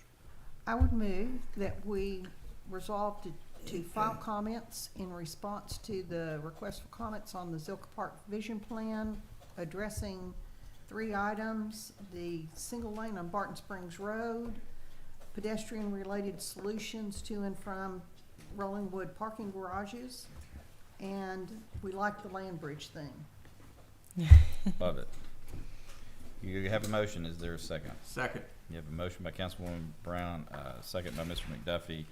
Any Yeah. further discussion? Instead of specifically the Rollingwood parking garages, to just say from Rollingwood, because Yeah, we'll Okay. we'll wordsmith it to include what's there in the motion, but also Yes. broaden that too. Yeah. Okay. All those in favor say aye. Aye. Opposed say no. 5 ayes, no nays. Motion carries. We'll move on to agenda item number 20. Status of the Pleasant Nixon Drainage Project, including a setting of target project dates for completion of this project. This is Ms. Brown's standing item. We do have things to add to it, but I'll recognize Ms. Brown. Okay. I have put this on the agenda to keep the emphasis on getting this project engineered and done. Great. And so we have the latest, Ashley sent out an email today with work, maybe, are the engineers getting back there Friday possibly. And then once that happens, maybe the plans can get finalized and, or at least there can be another set of plans to be sent to the neighbors who think that once they get those plans, there will be little left to be done in terms of design. From what, those are all my neighbors and they're talking to me about it. And that I is, would like to, you know, it's taken kind of 3 weeks since the last K-Freeze work on this. Kind of each evolution takes another 3 weeks, and I'm hoping we can keep pressing on it to get it done. yes, all of that update is on par with what I have too. And we did, just for clarity, we did have the surveyors scheduled to come out in the time frame that we originally talked about. One of the homeowners decided that they definitely wanted to be there and were not able to be there so that was one of the delays in the last 3 weeks. But yes, we do think that once again we are to a point that I've been to a couple of times before, but we think that this time when we have this final version that I am hopeful that everyone's going to sign off on the program. So Well, and, you know, the last note I saw when K-Free scheduled the surveying, the neighbors had about a half a day notice. that was Yes. the reschedule. but Right. Yes. Okay. Yeah. So I think it's working a little bit both ways, but I'd like to make sure that we can set a new, once we, is the date still Friday for the surveyors to come out? The surveyors were there today, and they were hoping to, originally, there had been a request to get a preliminary set of plans from K-Freeze, and then get the surveyors out and then update the plans and send out new plans. And so they were hoping to gather the data from today's surveying and have those plans out by Friday, hopefully in final, you know, including both new things discussed at the December walkthrough when AB was out there setting stakes and when the surveyors came out and marked those points this week. So today. they should expect plans from K-Freeze Friday. Right, yes, Okay. yes. And what, Friday's a holiday, isn't it? For us, yeah, K-Freeze is, I guess, planning on working. Who's K-Freeze giving the plans to? I'll make sure those plans get out. I'll be around, so they will get distributed if we get them. And they did say that if they weren't able to incorporate the surveying information gained today, they would still send out a set of plans on Friday. It would just need to be updated still with that surveying information. So I'm sure they're, like everyone else, kind of holiday scrambling to get. and the second thing I've heard is that for the piece of property, the drain that will go between the Marin property and the Fleming property, that there's still not finalized details of a proposal from K-Freeze to handle the channel, what the size and depth of the channel will be that will be the surface channel, which has the Fleming's concern because it may overrun the retaining wall that runs on the side of their house. They are concerned about that. They've asked for, that's been their concern for a while. They've been patient to let the staking of the drainage field that goes north-south work out, but they need to get something back from they are waiting for something back from K-Freeze about what the size and depth of that channel will be, the surface channel. Right. Okay, we'll get back to them on that. Okay. And I'll need to go back and look, because we have They've totally. talked about it, they just haven't, Yeah. the Flemings have talked with K-Freeze about it, but they haven't seen the Right. plan yet. Yeah, we'll see where they are on that, because they redrew that entire thing to match Jerry's new proposal, but we'll go back and see what that is. Okay? Thank you. Yes, ma'am. And so in the hope, just as a final note on that, the hope would be, my sincere hope would be that we're now at a point, we're back to the point where we took 3 steps backward the last time, and we'll be back to the point of trying to seek the signatures on the easements here very soon after we have this. Is there easement language drawn? That's. I know the attachments will be the property description, but the substance of the easement, is that? I need to go back and see how far, so we started that process before, and I don't recall offhand how much the drafting of the actual meets and bounds piece of it was I'm completed. talking about the rest. I know the meets and bounds won't be drawn because you're surveying now, but the substance of the easement itself. That's what I'll have to go back and look, because we engaged a law firm to begin that process. When we started that process is when we sort of had to take some steps back and rework some of this. So we'll go back and revisit that with the law firm that we retained to start that process and get a refresher on where they were on that. Okay. And tell them that we think we're back to that point at this point. I also need to find out from them, this is a note actually to staff as much as anything. We served, not served, but we provided some of that initial landowner Bill of Rights information to the residents at the time that we started that process. I needed some legal, a legal analysis. It's whether we need to restart that process in totality, or if we kind of pick up where we left off. So. Well, and I think too, another thing the Flemings told me was that they had not been in the round of people looking at the original easement language because nothing was going to be done on their property. And now there's this, elevated drainway between them and the Marin, so they don't know whether they will need to be giving an easement as well. Okay. I'm pretty sure they were actually in that meeting with the other law firm, but we'll go back and look. Okay. So. All right. Okay. Thank you. Yes, ma'am.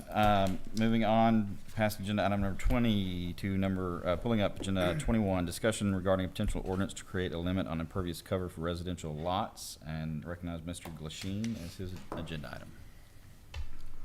So, I've been studying this issue, reading other cities' ordinances, talking to different people about it, stakeholders, and what I'm really probably, and I've got a lot of thoughts about the substance of such an ordinance, but I think what's more appropriate at the moment would be to talk more about the process for getting the ordinance done, because it's one of several items that's gonna have to go to P and Z apparently and get a vote on it. And I think, you know, I've also got this other agenda item that I've asked for, which is possible future agenda items. Because I think that we might want to address both impervious cover and maybe amendments to the setback requirements and building height all at the same time, since they all have to go to P and Z, and they all kind of address the same concern that I have, which is about overdevelopment of lots in Rollingwood. So, you know, I looked at the statutes on P and Z, you know, they have to apparently post it, have a vote on it one way or the other.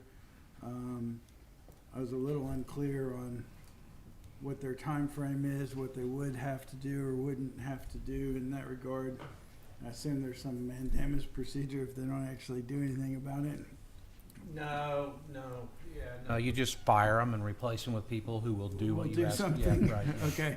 Which we come out, that's a further agenda item further down on there. It's just, there are some appointments that we got to talk about, and I think that is a consideration. But the, so I think it's appropriate to talk about maybe, I don't know how you want to take things up, Mr. Mayor, one at a time, but I think it's appropriate to talk about the process by which we could get such an ordinance done. What timeframes it would take, when we could get these things posted and heard. And also reading the statutes, I saw there were some provisions for some joint hearings between council and P and Z as an alternative option, which might expedite things. Yeah, and I'm happy to, out of convenience, I think I sense where you're headed here. So out of convenience, I'll pull up agenda item number 22 as well at the same time. Discussion regarding possible future agenda items for which City Council may wish to address and communicate to the public in advance and prioritize issues for future consideration. Talk to us about that a little bit, and then we can kind of... Well, and what I had in mind there, go ahead. The other issue I think we need to add in is item number 32. And then, because where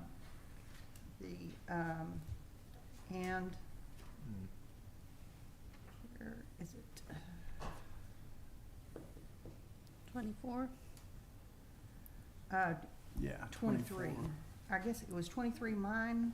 Yes, ma'am. Okay, and 23, because we are part of the way through the planning and zoning process with the height and projections. on Okay. it. So, Before I get everyone really confused with pulling up a whole bunch of things, and I'm not saying that I won't do that, but let me hear the rationale behind 22 first, and then we can figure out if we need to dispose of those two. Sure. And So the rationale behind 22, which is future agenda items, is, you know, we as council members can't really talk between meetings about what it is that we might want to be trying to tackle and accomplish next. And so I wanted to have sort of a discussion of agenda items that council might want to take up over the next many months, and in what order we might want to take them up in.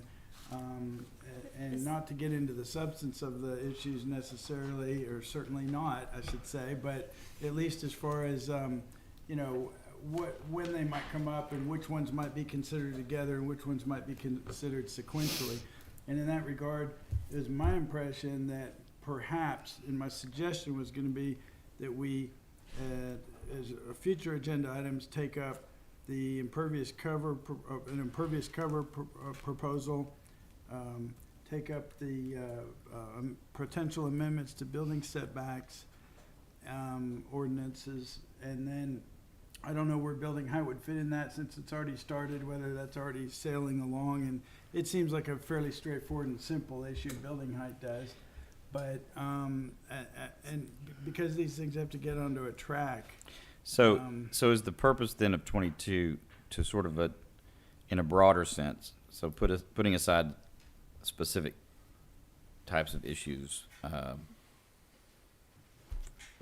as mentioned, for instance, in 21, is the purpose of 22 to sort of have a discussion as to whether it would be possible on, like, this agenda to sort of give an advanced warning, advance notice, like coming up next month. Yeah, or in a consensus on council as to what we want to take up next month and the month after that. That sounds like a good thing to put on the message board. Yeah. It is a good thing to put on the message board. Because it sort of gets to an issue that Counselor and I have discussed in the past. There's a fine line between posting and overposting, sort of a boy who cried wolf sort of situation, if I recall our discussion.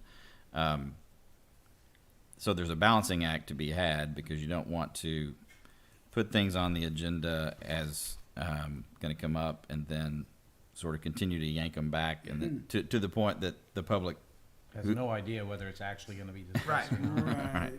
Okay. But I agree, and I think it's a noble cause to try to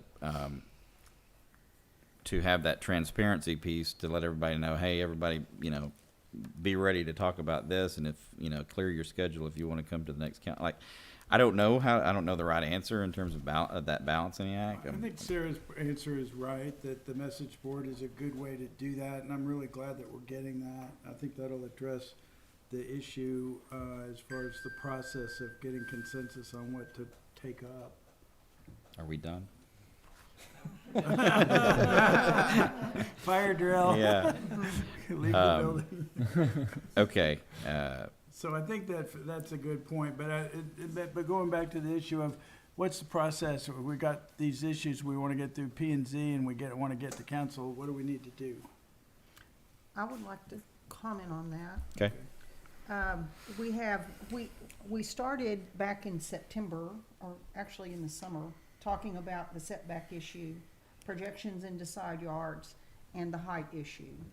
The council came to, passed a resolution that we send those two issues to P&Z with the request that they handle it immediately, quickly, because of the impact those two issues were having on building.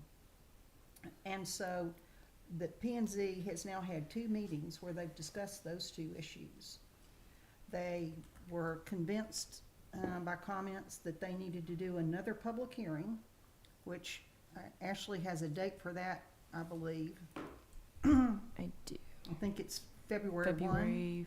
Yes, the first Wednesday. So in February. P&Z will hold another public hearing on February 1, hopefully send out a report. They have to issue a report on those 2 before the city council can act on it. So the question now is, then assuming that P&Z acts on February 1 on those 2 issues, then we could act either with or without another public hearing, is my understanding. We've had 1 public hearing. Do we need to have another public hearing at city council?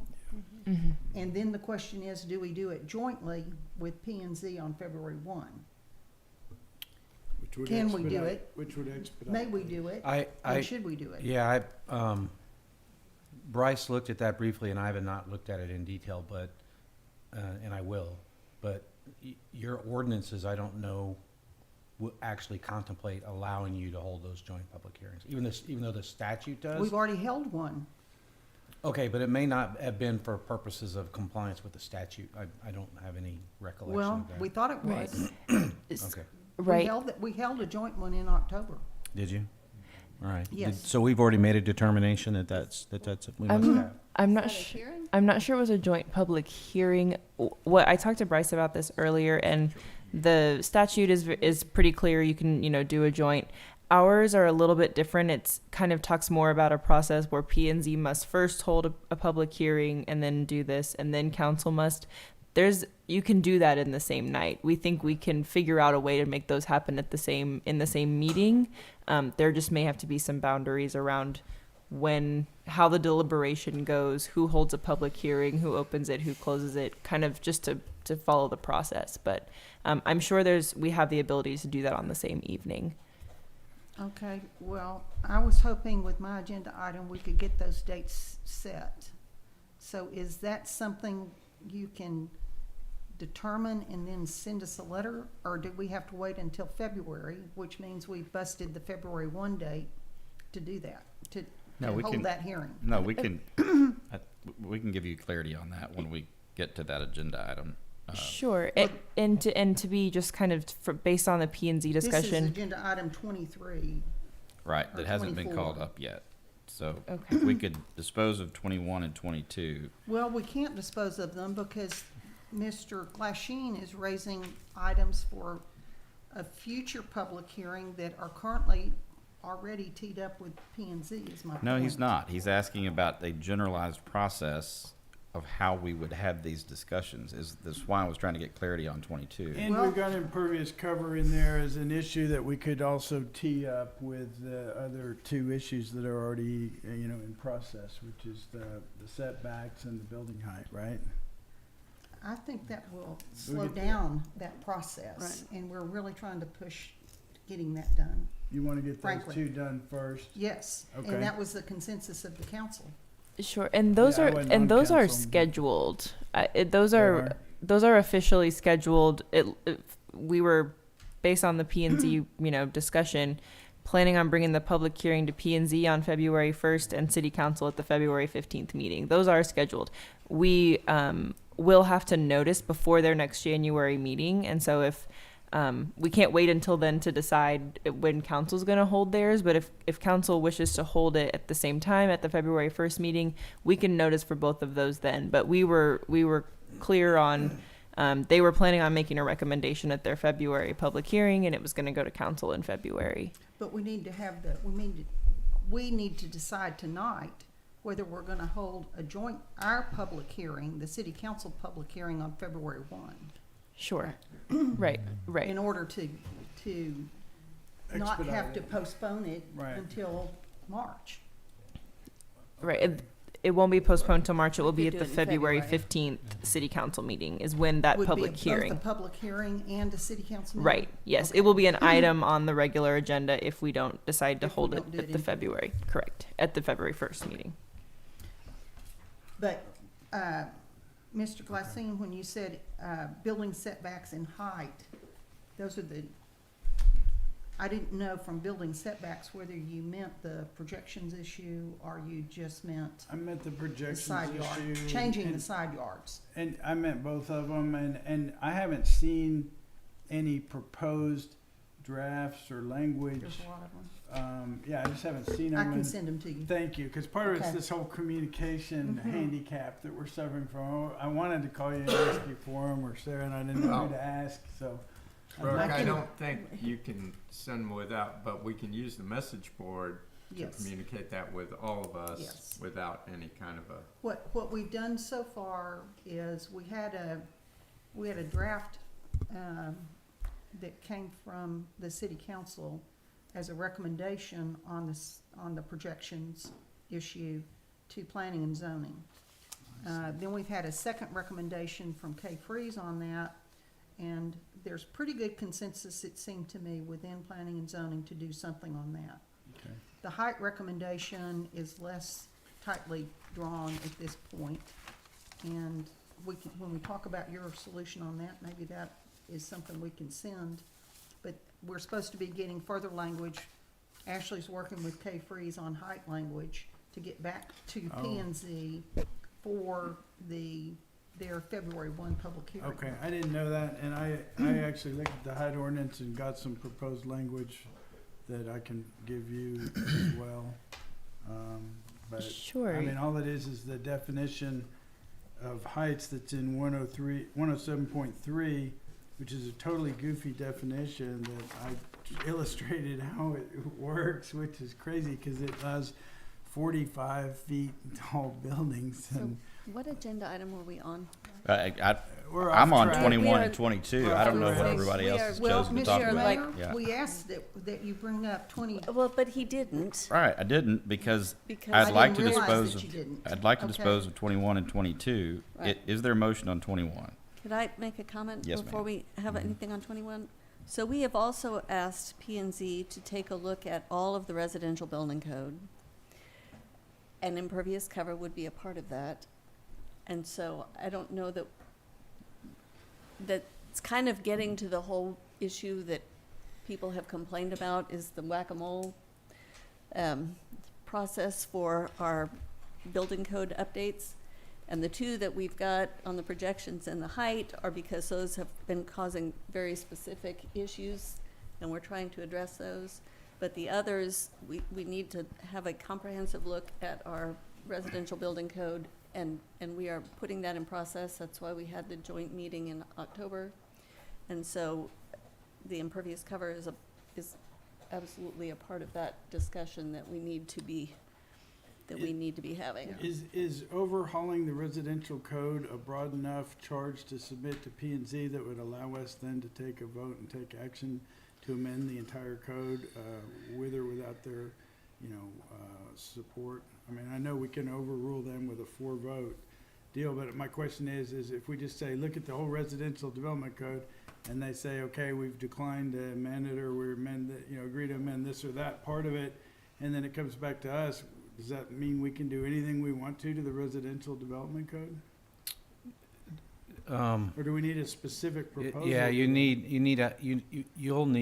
would need an agenda item that is specific enough for them to be able to take direction and action on, and that gives the public notice of what's going to be amended and changed. So as far as overhauling the residential development code, I can tell you, I have some urgency myself in my own mind of addressing impervious cover limitations. If anybody wants to look at other parts of the residential code and make proposals on how to amend it, but I think if we just ask P and Z to look at generally overhauling the residential code, I don't think that accomplishes anything for us procedurally, because it doesn't allow us to take action on items that need action.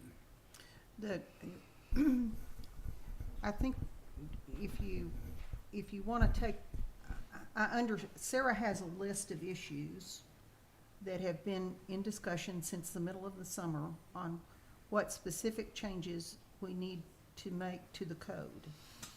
Then we have these two issues, the projections and the height limitations, that we asked P and Z to take up with quick action, because they were being the most abused pieces of the code, in the sense of the council took a action on a resolution to send those two as to expedite treatment of that.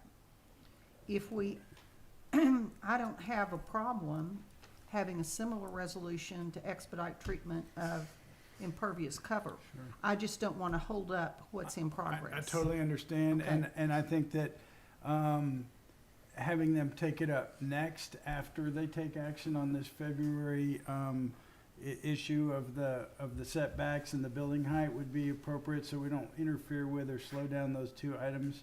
But I would want to push the other issue, and I would love to get with Sarah and look at the overall residential code issues and see how this might fit in there in terms of what issues that you have that you're, interested in the residential code, because I hadn't heard about them from anybody. Of course, it's this, the message board, I think, again, is going to help solve some of this if we use it. But I'll give you a call, Sarah, since two of us are allowed to talk about something. I'll call you and see if you can educate me a little bit more about some of the issues from your list, because Yeah, I'm not educated about it beyond impervious cover. I don't remember which, maybe the October council meeting? I don't remember when my list was on there. I've got We a can look file. back and see. Well, anyway, if we can share Yeah, some the of that list. through the message board. It was the minimum required depth and width of yards. No. It was building height and related provisions to the residential code, and it was, the beginning of an assessment of the city's residential zoning ordinance. Those were the 4 items that were on that agenda. I just pulled it up to see what it was. Okay, What- yeah, what- but there was also a list of all the things Oh, so on there the, was a on, list associated with it, attached. on the, right. Okay. Yeah, Sarah had a separate agenda Oh, item. okay, all right. And Yeah, the, that got the combined, thought whatever, was but- that because the, I won't go into a whole lot of history on this, but the comprehensive plan didn't address residential Right, I zoning. saw that. And so the thought was, we need this similar community-wide effort to address residential zoning that we had for the comprehensive plan. But the comprehensive plan surveys did address a lot of that. We don't need to replow that ground, but we do need to, you know, put together a collection of issues and move those forward with P and Z beyond just the height and projections. And since Right. this list of yours is already in the public record, if you could email it to me, if somebody could, I'd appreciate it. I'd love to see it, and we can visit about it offline. I do think that getting some of the overdevelopment under control is important. It's imperative. And there's an urgency to it, and I am, concerned about it being drug out and taking too long, and getting a flood of permit applications while it's in process. And I would say on a future agenda, we may want to consider a moratorium on accepting new building permit applications until such time as P and Z and council can finish an amendment. In case anybody's inclined to drag their feet on it, we can just. Yes, But- we've had,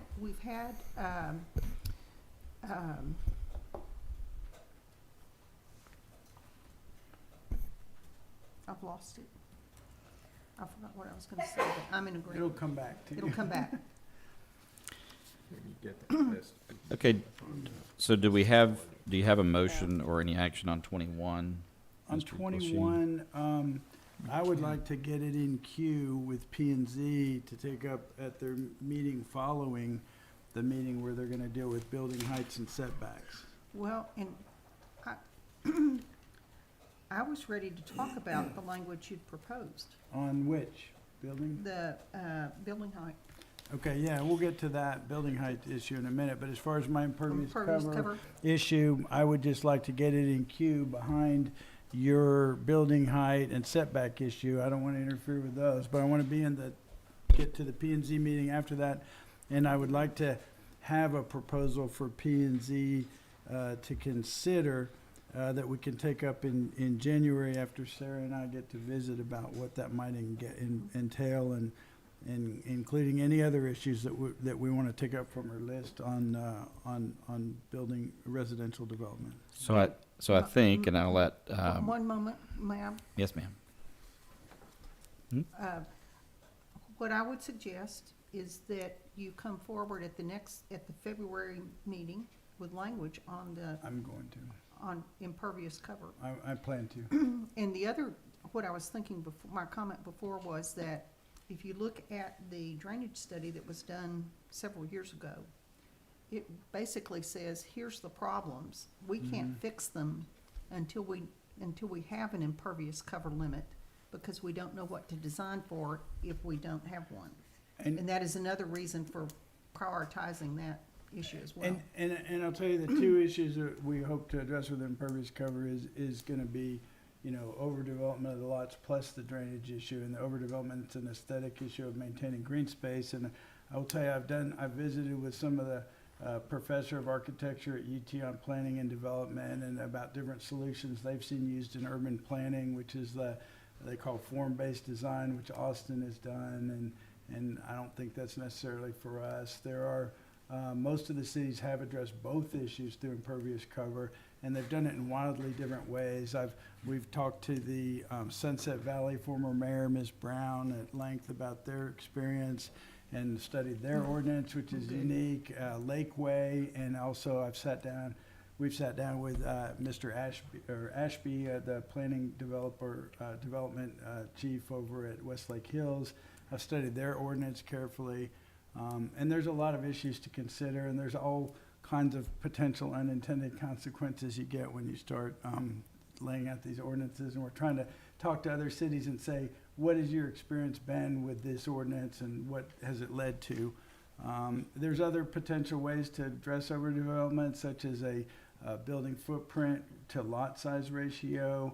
And of course, you know, the form-based design parameters is another way to do it, but I do think. Westlake has the footprint to lot size, I think, They in don't. some respects. Well, they may, but they principally use impervious cover, and they have a 25% limit over there, and they count swimming pools, and they even count artificial turf at 100% right now for as impervious cover. There's some debate over there about whether to lower that to some other number. They use 75% on decks as long as there's a space between them.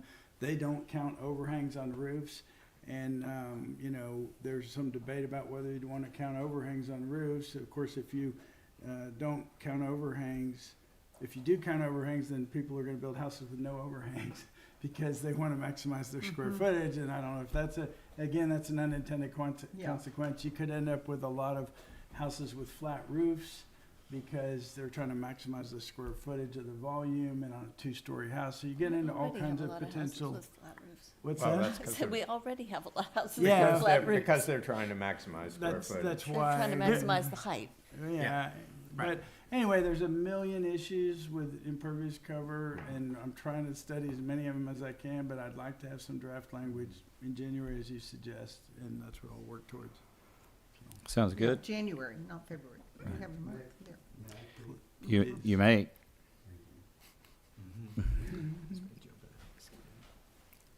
I know you, but if you would identify yourself. David Bench, 1 Randolph Place.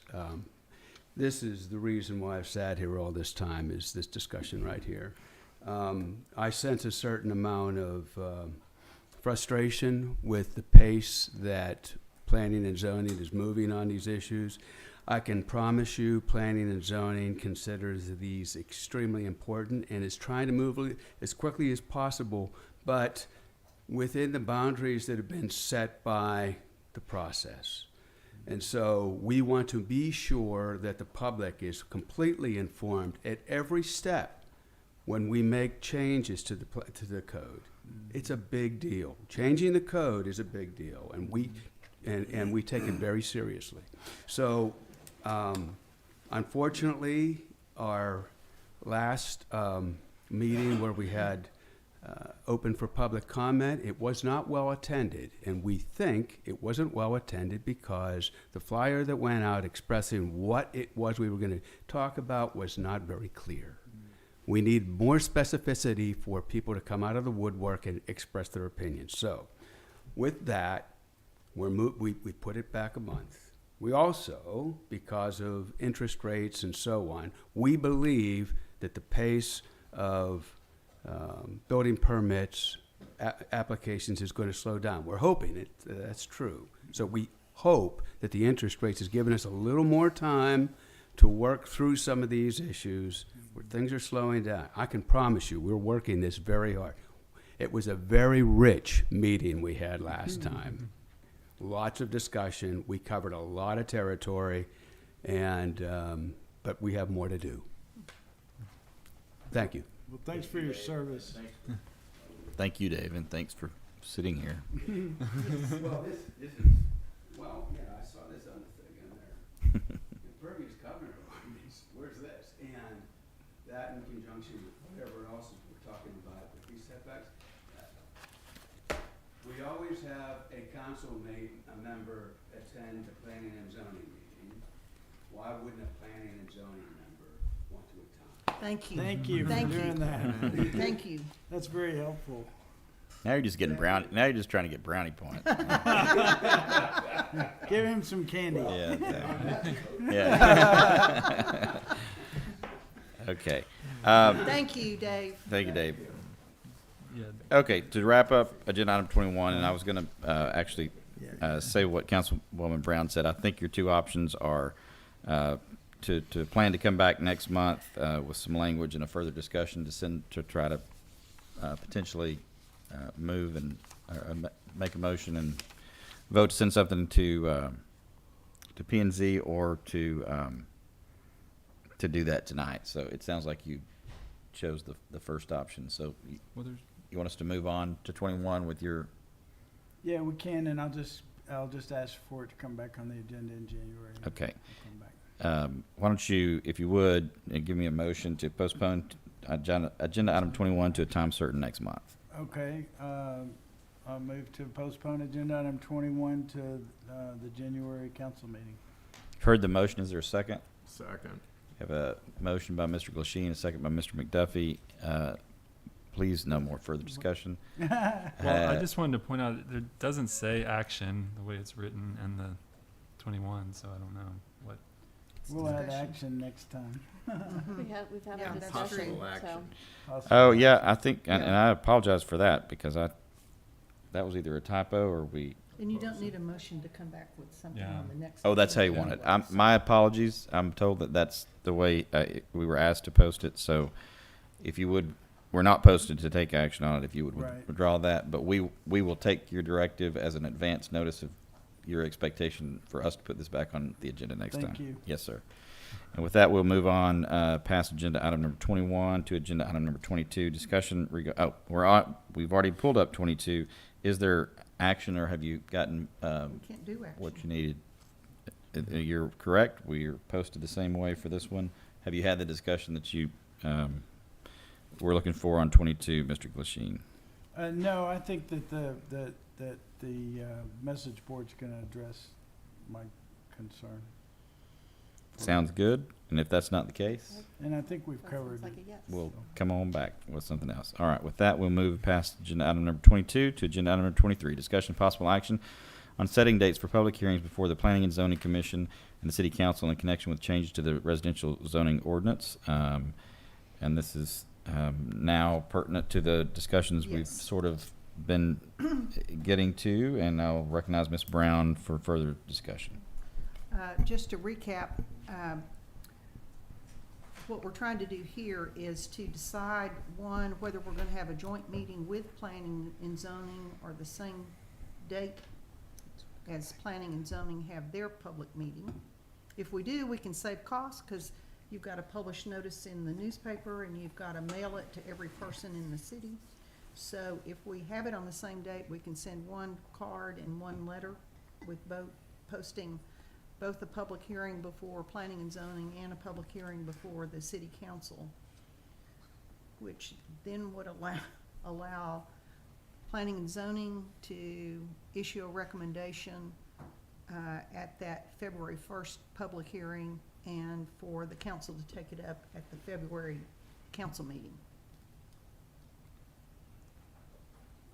So that's why this agenda item's been. So, for posted. clarification, do we have to have a public hearing before our council meeting where we, so once, let's say they have the P and Z hearing and they make their recommendation, okay? And then our next council meeting, we can take up that ordinance, right? We don't have to have another hearing Has- between them. Charlie says it has to be a public hearing. We generally There's have. a Meetings are difference public. between a council meeting. Oh, really? Yes, Well- there's a difference. The Mhm. posting for it is different. Oh, okay. The We- newspaper notice is different, Oh. is required.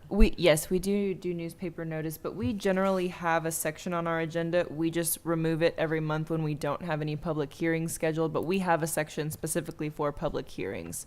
So we will notice them and say, at this meeting, at this city council regular meeting, we're going to hold a public hearing, and we will post it on the agenda as a public hearing. So there's no separate agenda for a public hearing. It's held as an item on our city council agenda. But don't you have to do the 30 days notice to W- every resident and the posting in the newspaper? Yes. That's the difference. If we do it on separate dates, there'll be one letter for the planning and zoning public hearing and a posting in the newspaper, and another one for We'll probably do them at the same time. So we'll probably send out a notice to everyone saying, here's the sections that are going to be considered. P&Z will have their public hearing this day. City Council will have their public hearing this day. That can backfire, obviously. If P&Z doesn't make a recommendation, then we have to cancel that public hearing. However, it's cost the same amount to send it out with both on it or one, and so we try to take care of it. Let me make a suggestion, and I would like to hear from Mr. Bench again on this issue. That was the concern of the planning and zoning, was that the notices that went out that gave both a public hearing before planning and zoning and a public hearing on the same topic with the city council, created confusion for people and may have reduced attendance at planning and zoning. And if you haven't noticed specifically enough, then planning and zoning was concerned that it might lead to action broader at the city council than what they were willing to do. So we need to work through this. And I'd love to have Dave's input on it. Let's do it. I think originally what the original notice went out was we were to have the public hearing for planning and zoning on our regular planning and zoning date. And then this evening actually would be the public hearing for the next part. Now, who showed? Nobody. Nobody came. Nobody came. And I think it goes back to the point I made later that, you know, what was sent out was a little vague, and nobody got excited about it. And what we just need is a little more specificity around that so that people can really say, yeah, I want to do that, or no, I don't, or I don't care. So I think that the approach was okay. It's just that the wording wasn't that good. Yeah, and it's, you know, we're damned if we do, damned if we don't, because we try to, and we don't always get it right. We try to post it broad enough to allow. That was the concern that was raised. And That we could do anything and had the votes to do it, and Yep, you need to I'm be gonna scared of the let city me council. finish my sentence. So, we try to post it broad enough so that you can take discussions where you want them, you know, within some level of context, but then still narrow enough that it can't just be anywhere, and then we're trying to also do it so that it's broad enough that you catch enough people that they're like, the goal of it was actually the opposite of maybe what the effect was. And because we also don't want to be accused of not being, you know, so we try to err on the side of over transparent, over posting, so that we cast the net wide enough to interest people, but we possibly went too far and then had the opposite effect. So. I think that the consensus with P&Z is that we weren't absolutely sure that we were hitting exactly the right problem. Right. And that if we came forward with something and just blessed it and said, this is okay, Right. we're going to send it up to city council for review, Yeah. people will say, well, we didn't have a chance to really talk about those particular things. You picked the wrong thing to talk about. Right. So that was, I think it was, we were just trying to side on the air of caution. Fair. Sure. Yeah. And- I think from planning and zoning, and correct me if I have the wrong impression or if you have a different one, but I think what planning and zoning recommended is that the next notice list the sections of the code that were under consideration for modification and the general topic of each of those sections.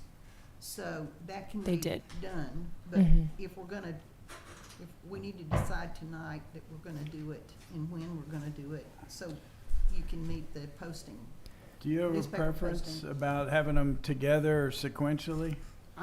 I kind of like being able to do them, you know, planning and zoning separate from The council from city public? council, yeah, and give us because hopefully we'll get some public input during our meeting. Give us an opportunity to weigh that into our recommendation and then hand it off to you. And can I interrupt real quickly, just because I kind of want to short circuit this idea of having a joint meeting, having them do their public hearing, and then at the same night, city council. And I do that because it gives me a little bit of pause because of the way the statute reads. So the statute reads that the governing body may not hold a public hearing until it receives the final report of the zoning commission, unless the governing body by ordinance provides that a public hearing is to be held after the notice required by 211-006A, jointly with a public hearing required to be held by the zoning commission. For me, that is saying, unless you by ordinance have adopted a process by doing that, we don't want you holding your meetings on the same day. We want the Planning and Zoning Commission to create a final report, get that final report to city council, and then city council can hold its public hearing on a separate day. That's how, I think that's the spirit of that language. And so if you want to hold joint public hearings, we can draft and revisions to your ordinance that will allow you to do so, so that it's very clear we're authorized to do it. We don't have time to adopt an ordinance. Yeah. I'm talking about in the future. I'm not talking about Okay. this specific All right. thing. I That's, want to get this done. no, I understand. I'm talking about in the future, so that you can have the flexibility to do that. Okay. Well, can we just make a motion then that we set this on the agenda for our February regular scheduled council meeting for our public hearing? It's already there, Right, isn't it's it? there. There, Yes, so we're done? yes. We I can don't. move on? Right, and if I can make a quick procedural note, we as staff, and I think everyone who works on these definitely understands the urgency of some of these, concepts and getting them into the public hearing phases. When we try to rush them a little early before we have all of the information, that's kind of when we end up having to double notice, because we were trying to be prompt and trying to get this information to P&Z and to a public hearing, and then we're back at the same place. And it is a long process. Our noticing is actually a little more, a lot more involved than state law requires. And so we do above and beyond. And so it is a pretty long process. By the time you decide you're ready with some language, it is more than a month, which is what kind of pushes it out. But I would just encourage, not rushing to the public hearing phase until we have the information we need, because I think that will in the end make it go quicker than trying to get there sooner and then maybe not having it fully baked. So I'm certainly not trying to drag this out, but what I'm hearing tonight is there's concern that people aren't showing up and that type of thing. Is there a problem with us, because a lot of communities have addressed these issues and have language, is there a problem with us putting out not language that we're necessarily going to adopt, but possibilities of, samples of the language that might be considered, so that people might be able to look at that, and if they had concerns about it, then they can show up to the meetings, and it also may try to get us closer to something that we can finalize and vote on a lot quicker than if we're talking generalities with planning and zoning, and then they make a recommendation, and then we have to draft language. And I mean, is there a problem with that kind of a process? I can't imagine why it would be a problem. If it seems like the best practice to Right. me. The only issue is if you get too specific and then you make broader changes after you sent that all out, you subject yourself to, I didn't show up because the changes I saw in the ordinance were okay, and you made additional changes that were not reflected in what was sent out. That's the risk that you run. I think that you limit yourself in flexibility with respect to discussion and change based on public input at the meeting and discussion on the dais with respect to those issues. That's the only risk you run. Isn't that You the can dog- still do isn't- it, but isn't that's that the only risk you and Isn't run. that put the that- dog wagging the tail also? I mean, isn't that kind of like a top-down approach to putting this together when it really is trying to be a bottom-up approach? No, Well, I don't- because Oh, I'm sorry. Go ahead. Well, because these issues, as I said, when you start looking at different cities in Texas and how they dealt with these issues, what comes present to me, and I've read a lot of them, Kevin's read a lot of them, is the commonality between them. So people are dealing with these issues, and there is a lot of common ground on how these get dealt with. There may be fine specifics that get tweaked in between this place and that place, and the language is clearer with this one than that one. But I don't think that these issues, and I think when we're, trying to basically create something from the ground up, as you state, then we are slowing down a process that has a degree of urgency because people are upset about what is occurring in the community right now. And we can change these ordinances, we can tweak them as things change, but I don't want to see this go on for another year and a half with, basically buildings being built that nobody's happy about except for the developer who gets to cash out at the expense of their neighbors. And I do think it's our responsibility to give P and Z some guidance on what it is that we're trying to accomplish. And of course, we have to have the public hearing, not just because the law requires it, but we all want that public input, and we want P and Z's expertise and input on it too. But I think we have to define the question that we're asking you guys, which is, you know, like building height. We should tell you what we want, and then you guys can look at it and critique it and say we would amend it this way or that way, or we like it or don't like it, or the public input told us to go more in this direction, and then we get that feedback. But if we just say, you know, what do you guys think about building height? I think it's not enough direction. Yeah, My and feeling. I'm very comfortable with what you just said, which is city council develops, this is what we want to see you do. And that language is sent, but it's not put in the notice.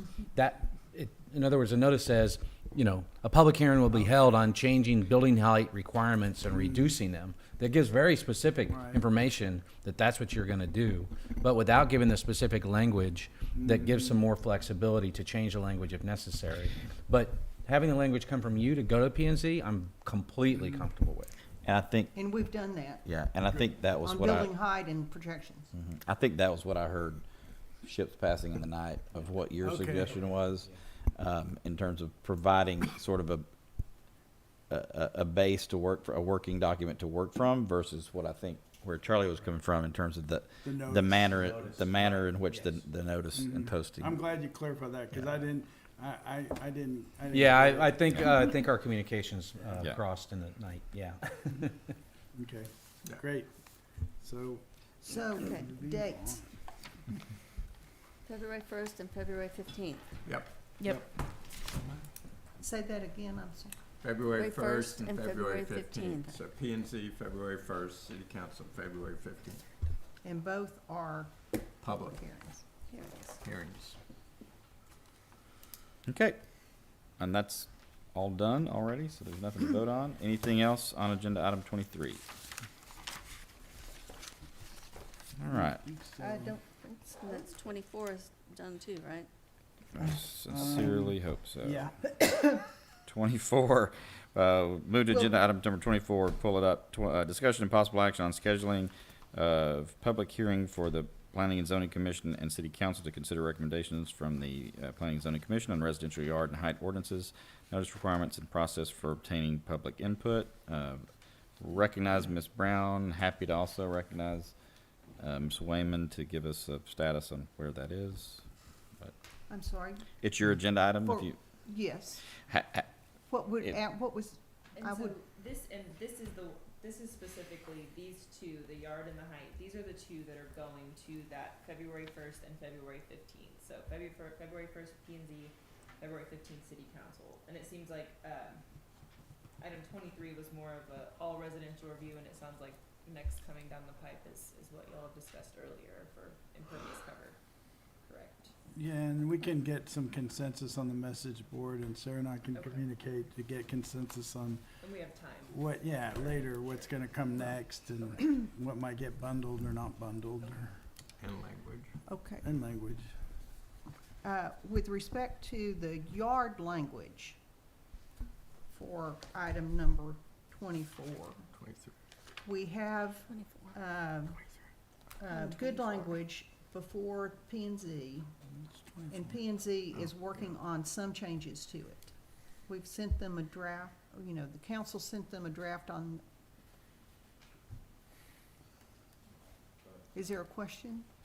Oh, No, I'm just making sure our item says discussion of possible action on scheduling public hearings, so I just want to make sure we don't get into any substantive discussion on direction. or Right, language. and the P and Z did I was give. trying to get the.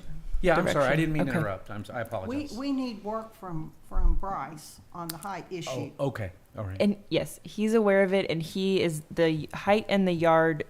P and Z gave direction for both of those items, and that's what is going to be brought back to P and Z. We hope to have that this week.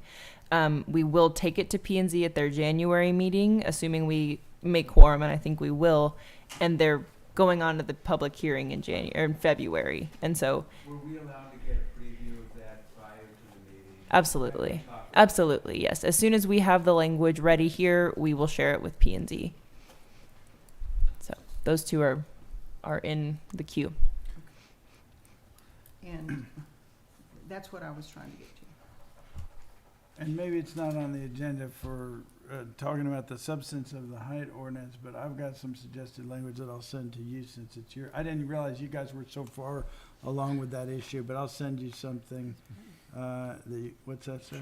Is it, yes, we've been talking about it for a number of months. Yeah, Did not know we have that, it, I think. but I have looked at it too, and I'll give you some, my input on it later then, And on the message board. I do have a, And I'd love to see, and I'd love to see what you guys submitted to P&Z. Again, I haven't seen that, so if anyone can send that to me, I'd love to see it. Sure. On And- the agenda item for P&Z. Right. It will Yeah. come up at their next Okay. meeting. It's Great. they just had a discussion, and then we'll be bringing that language. So, and if you want to share that language, if it's outside of what's in the packet with us as well, I think P&Z's kind of already made their recommendations on what to bring back, but that doesn't mean they can't discuss additional information. Well, and of course, it'll come back to council, and we can talk about Mhm. it more then when we. I would like to hear your thoughts on the language that you came up with. Well, But all that- I, we're not on that agenda item right now. I thought we were on agenda item 24, and it was, We are. it We was, are. it was That's for tagged under Scheduled that public agenda hearing. item, but I'm not But I'm not that's- sure we're posted for language. I did see that. Right. I did see I'll that send it to you. attachment come through, but I don't think we're posted for it, but I did post it as requested. But I'm not sure we're posted in any item to discuss that substantive language well, tonight. we're posted on 32 to discuss it. I believe. Right, and Yeah, that's and we that's could bring that up specifically. now if we want Yeah, to. we could take it up under Yeah. 32. Okay. Okay, Gavin's supposed to be running the meeting, Well, I'm just, because that is his job. Here's a And- gavel. Don't always do, And I- don't always and do I- it that well, but. And I will tell you, I am getting tired, and my Mhm. daughter is pregnant, and she's going to go into labor at any time now, and so I do not want to be here until 3 o'clock in the morning, because I may have to be up all night. I don't the either. Next couple of nights, so And in the this is interest, where I'm at right now. I am understanding you, and I will pull up agenda item number 32 in an effort to move things along.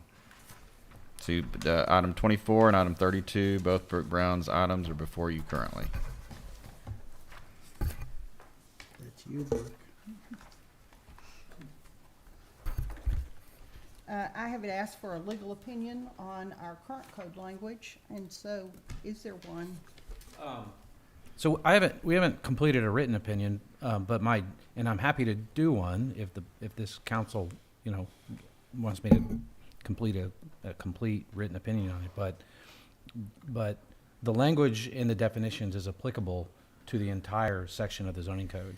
And it's a general description of how you measure residential buildings. And so that would be applicable to the section where they talk about the height of residential buildings.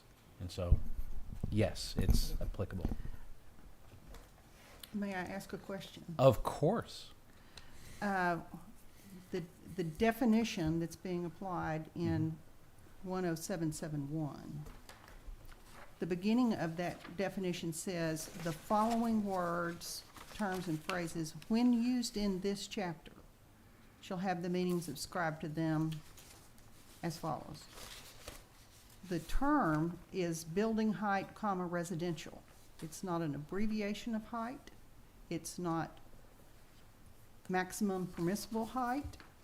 It's not height. It is building height, comma, residential. That term's not used in this chapter in section 107-71. I can't come to the resolution that can be applied Okay, then we have because two it's different legal not opinions. used by the words of the statute. It's not used in the section that it's being applied to. Yeah, yes, ma'am. Then we just have two different legal opinions, and Yeah. I'm happy to, I can defend the use of that definition in your code, and I believe I can do so successfully if someone were to challenge it. And if you have a concern that that's not good enough, we can certainly amend the code to satisfy your legal concerns. And that's what we've asked for from Bryce. Okay. But we, And they're planning on doing that. That's the draft that's yes, coming in. We It's asked for it before last meeting, we asked for it in June, and now Oh. we're asking for it again. that my understanding was that came out of the P&Z meeting this Well, last meeting, I won't go there. Okay. I'm glad we're having it, getting it. Okay, and I apologize if there was an And If I expectation. were not specific enough, I'm sorry. No, and I apologize if there was an expectation for that to be Okay. done and it Let didn't me get ask accomplished. this, because I've had this issue 2 or 3 times now, when I've said, can we get a legal opinion on this? And we don't get it. What do I need to do to request a legal opinion? Do I need funding? Do I need a resolution? How do I request a formal legal opinion? Okay, so I apologize. If you would like a specific written legal opinion, please let me know. Otherwise, I'm going to come to you with a verbal opinion, because because it takes more time and energy and effort and cost to write a legal opinion, to actually physically write the opinion, than it does just to go do the research, figure out the answer, and bring it to you. And that's what I want. Okay, the written one. When I ask for a legal opinion, that's what I want. Okay, and so I did not understand that. That's my fault, and I should have asked. How do I ask it? Just tell me. Just say, I'd like a written legal opinion, please. Wouldn't Do that I be do a that in a resolution? council meeting? Yes, Because because yes, at a council meeting, because if it's going to cost time, money, and effort, and if this body, whom Doesn't I want it. doesn't want it, then I don't want to spend the time, money, and effort on it. All right. Good to know. Thank you. And I'm sorry if I wasn't clear about it in the past. So for what it's worth, I studied it pretty carefully, and, not a judge, but if I was, I would say that height definition applies. The 107.3 height definition applies. That's It's just, not a height definition, well, that's just my opinion, and I think since we're already amending it, the easiest thing is to amend the definition. And the definition's horrendous. And that's the problem. And And it doesn't, go ahead. oh, I'm sorry. No, you go ahead. Well, Go ahead. and this is what's going to P and Z, and they're supposed to be talking about it in their January meeting, and then we're gonna have a public hearing on it in Yes. February. Right. Here's the history of this, because history, Yeah, I appreciate it, history 'cause I'm matters. ignorant of the history, I appreciate it. 10771 has not been amended since the 1980s. Okay. Okay. At some point in time, it was a strict height requirement of 35 feet. No Okay. portion of any building may exceed 35 feet in height. Can I You call can it- measure that. Can I call a timeout, please? I'd like to finish. Well, I know, but we've gone over this multiple times, and if Kevin is the only one that's not familiar with the history, could you guys talk about this not in the meeting so that we can get through, because we've got a lot of. I'm Well, happy this to visit also with you would be more. what would be in, if Charlie had given us a written opinion, he would have had to look at the history of these code sections. And that would be part of what a lawyer would do. And I won't belabor this, but that is what a lawyer would do in trying to interpret whether this definition, building height residential, should be applied to a section in which it doesn't appear. So that, if it had been, that would be part of what that legal analysis would entail. And so the problem comes about not because 10771 isn't clear, it comes about because we're applying a bad definition to a section in which the term's not used. And we've already my talked opinion. about, we are trying to get that clarified, and we're Yes. supposed to be getting something And that Kevin is. said, well, can't we modify the definition? And that's what we're doing, that's the whole. And I then, think we strike the definition. Well, okay, there's a, when you, and this is something P and Z is gonna come back with, we're gonna get to debate and vote on it. And it's but- what but- your language but- goes to, so that's why I wanna understand what But- you All wanna right, do in terms of council, height. council. So we've addressed, so 32 is before you. We've had a discussion about the legal opinion. We could still talk about that opinion if you'd like. And then past that, we've got 24 in front of you. And that's related to specifically about the scheduling of a public hearing. So I just ask you to limit your comments to the substance of those two postings. One other comment. Yes, ma'am. If that definition of building height doesn't apply to 10771, we don't need a change to the code. That's why I wanted a formal written opinion. But his opinion doesn't answer the question, because all that does is leads to litigation, and he can't present his opinion in court other than as an argument. And so it just doesn't resolve anything. An opinion from Charlie is not binding on anybody. Except our building official.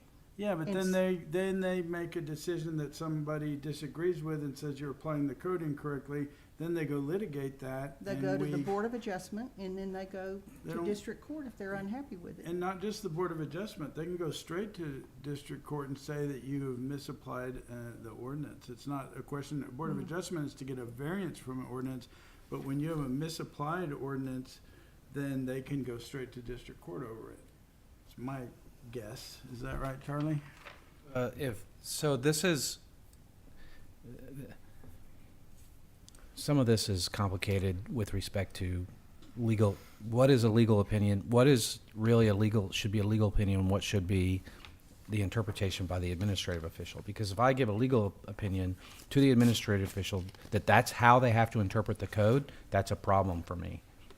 The building official should make the zoning official should, under the statute, the zoning official is supposed to make those determinations as how the code is to be applied. That's what they're supposed to do.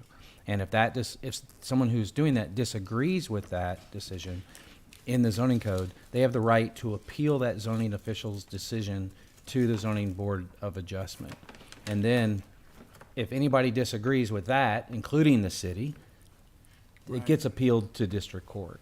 And so I try to guide, like, anything that is a gray area, and anything like this, as you've just established, is a gray area, because it's just an opinion. And it doesn't matter if it's a legal opinion or a planning or a zoning opinion, because I'm gonna have to put, as you know, and I'm sure you know, I have to put the planning official on the stand and say, what's the standard industry practice in yes, because that's what the court's going to look at in interpreting They'll look this. to the BOA decision.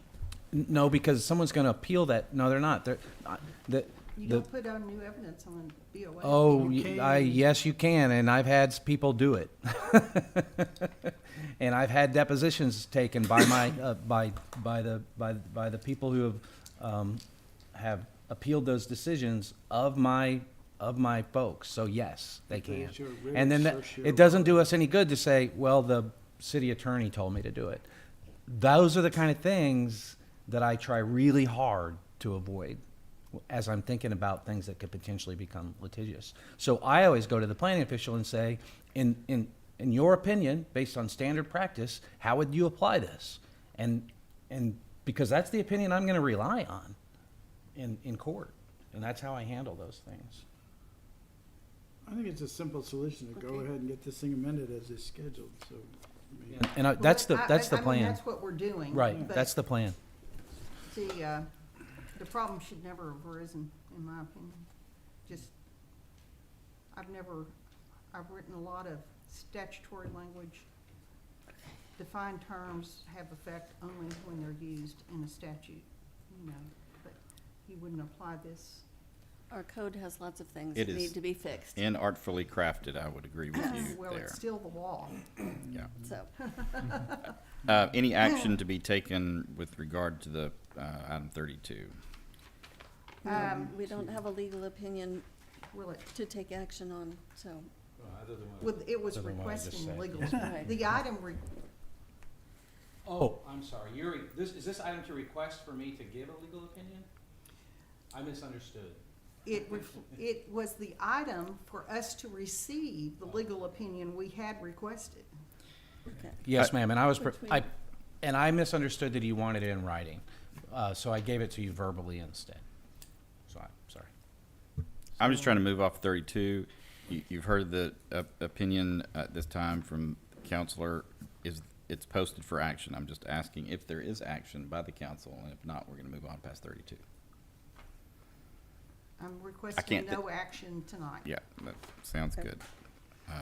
All right, with that, we'll move back to agenda item number 24, which is still before you regarding specific dates for scheduling of public hearing. We've already set those. We did it. Agreed? Just, but we're still on it. We have not disposed of it, so are you good? Moving on.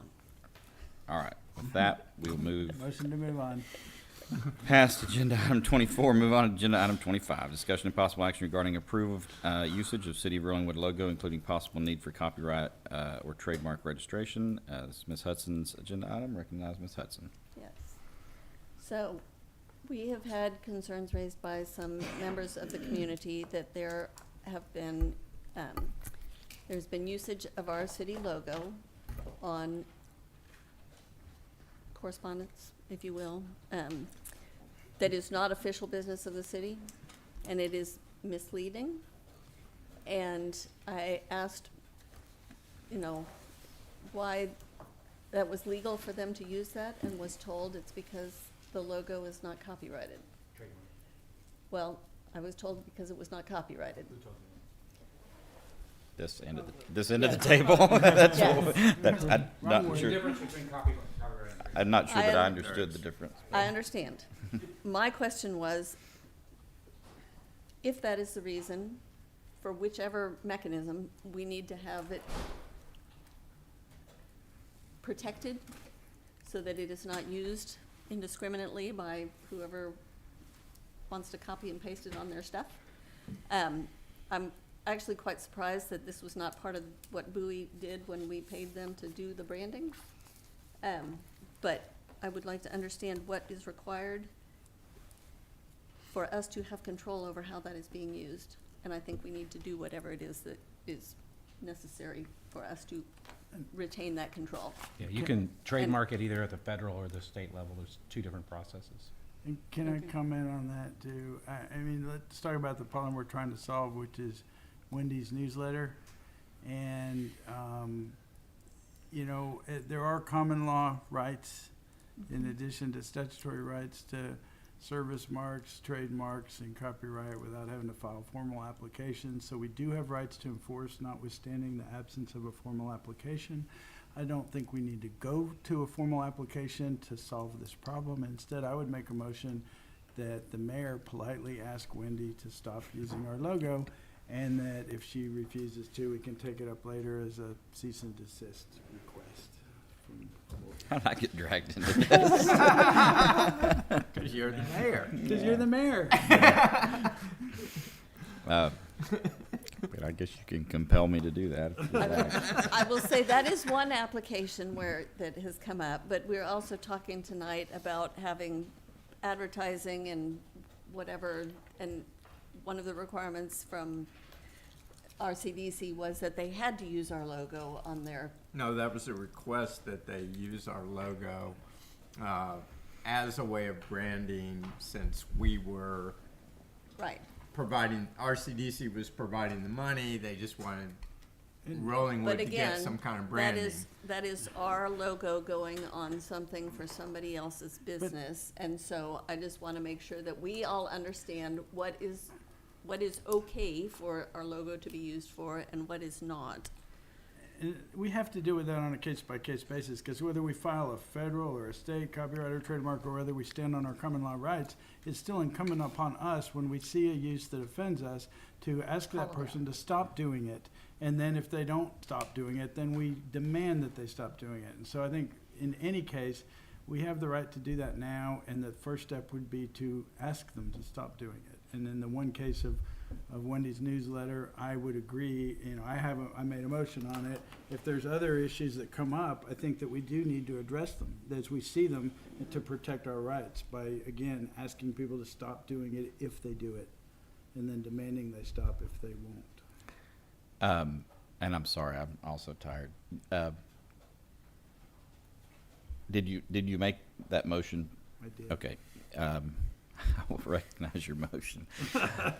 Sorry, if you have someone else to do it. No, it's fine. Listen, somebody needs to do it. I'm happy to visit with my friend Wendy. I'll take the first crack. But I would recognize you to make your motion to compel me to do such. Motion is we resolve to request the mayor to politely ask Wendy Humphries to stop using her logo. in Hundley. Thank you, in her newsletter, sorry. You've heard the motion, council. Was there a second? Second. You have a motion by Mr. Glasheen, a second by Mr. McDuffie. Is there further discussion? I'm clear on your request to the mayor. Hearing none. All those in favor say aye. Aye. Opposed say no. Being 5 ayes, no nays, motion carries. I will do that, and I will report back. Good luck. On, thank you, on the And on the larger issue, because I do think it's while you may have a specific issue in mind, I do think it's also a broader issue to be discussed. And if you would like us, Councilwoman Hudson, to and it may be super simple, but if you'd like us to research and come back next month with what those options cost or are, it sounds like Counselor knows to some extent what the. We've done it on behalf of clients before, both federal trademarks and state trademarks. It's just it's a pretty straightforward process. Does it give us any more rights as a Yeah, practical federally, matter? federal does. It gives you more rights than your common law rights. Okay.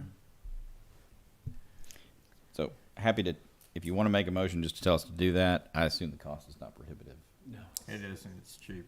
If you want us to do that, I'll accept that motion. If you don't or want us to come back and talk about it, whatever you want to do, you just let me know.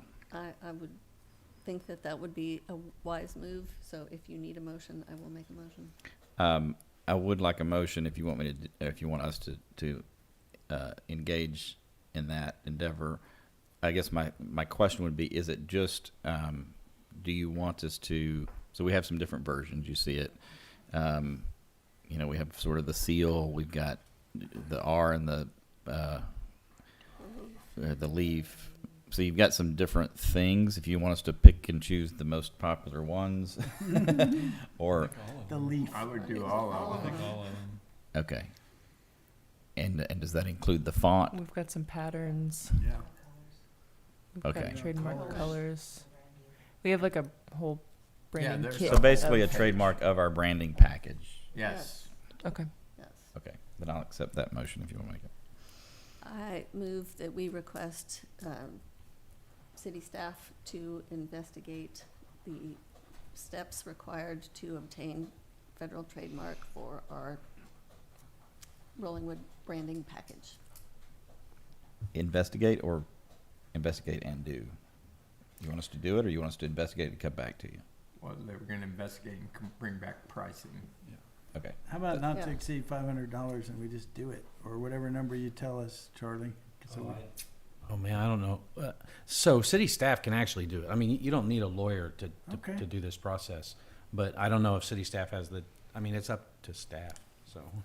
Sorry to dump that on you, but. Figure it out.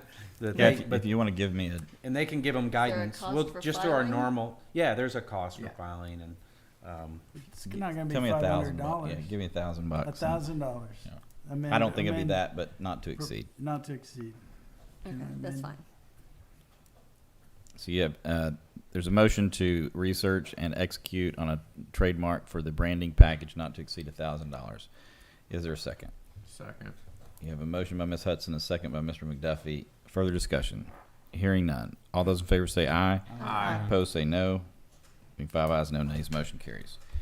One other thing on that. not Yes, to sir. drag it out, but I think it would be useful when we're doing campaigning or whatever, part of the thing in the package to basically say that that's something that cannot be used on any signage or bills or whatever for political campaigns, because that has been Candidates. done before, and just basically give people guidance that that's a big no-no. So I think that would require an ordinance. well, not if it's. Not if it's trademark. Okay, that's fine. Okay. I can just tell like people to to apply friendly for it, give take it off people their guidance, yeah. Yeah, if the expectation is we don't want you to put this on your political signs, we should make that clear to folks. Well, and probably, yeah, we should make it clear. But probably at the point that you trademark it, it does become it does become the property of the city, at which point you would not be able to use. Right, but if people don't know if they don't know you have it. No. Yeah, I get that. I'm yeah, just being, right. okay, got it. Great, thanks. Let it be known. Hear ye, hear ye. So it is said. So it is said, so it is done. Okay, with that, we will move off of agenda item 25 onto agenda item number 26, update and staff report on status of standalone computer for resident access to building permit applications. This is Ms. Brown's agenda item. I'll take this one. It's right there. Oh, there it is. So, Ms. Brown? I just wonder what the status is. We've approved this in the past budget. We're waiting on it to happen. There it So is. explain how it is to be used, so the public can know how it is to be used. This is first knowledge I've had of it, so explain, please. Thank you. All right.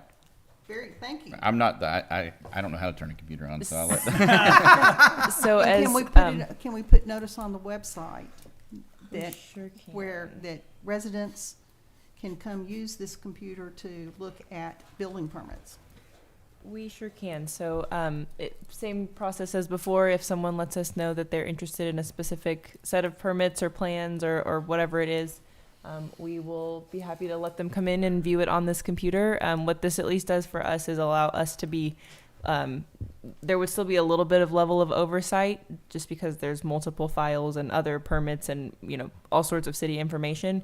But it would allow us to be, logged in on our own computer and able to check in and help when they need help looking at stuff, but not have to just sit there the whole time and wait. So they'd be able to use it. We could work at the same time and just oversee. Okay, so if I want to do this tomorrow, can I walk in and use it, or do I need to make an appointment? I'd say generally Not tomorrow. we're pretty accommodating generally. We like to ask for people to give us a little more notice, and if someone calls and says, "Can I come in right now?"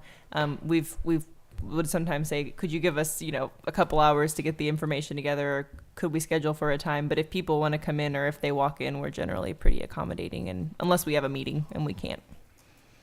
So if they show up and they haven't called in before, then y'all have a meeting, then they have to go back away.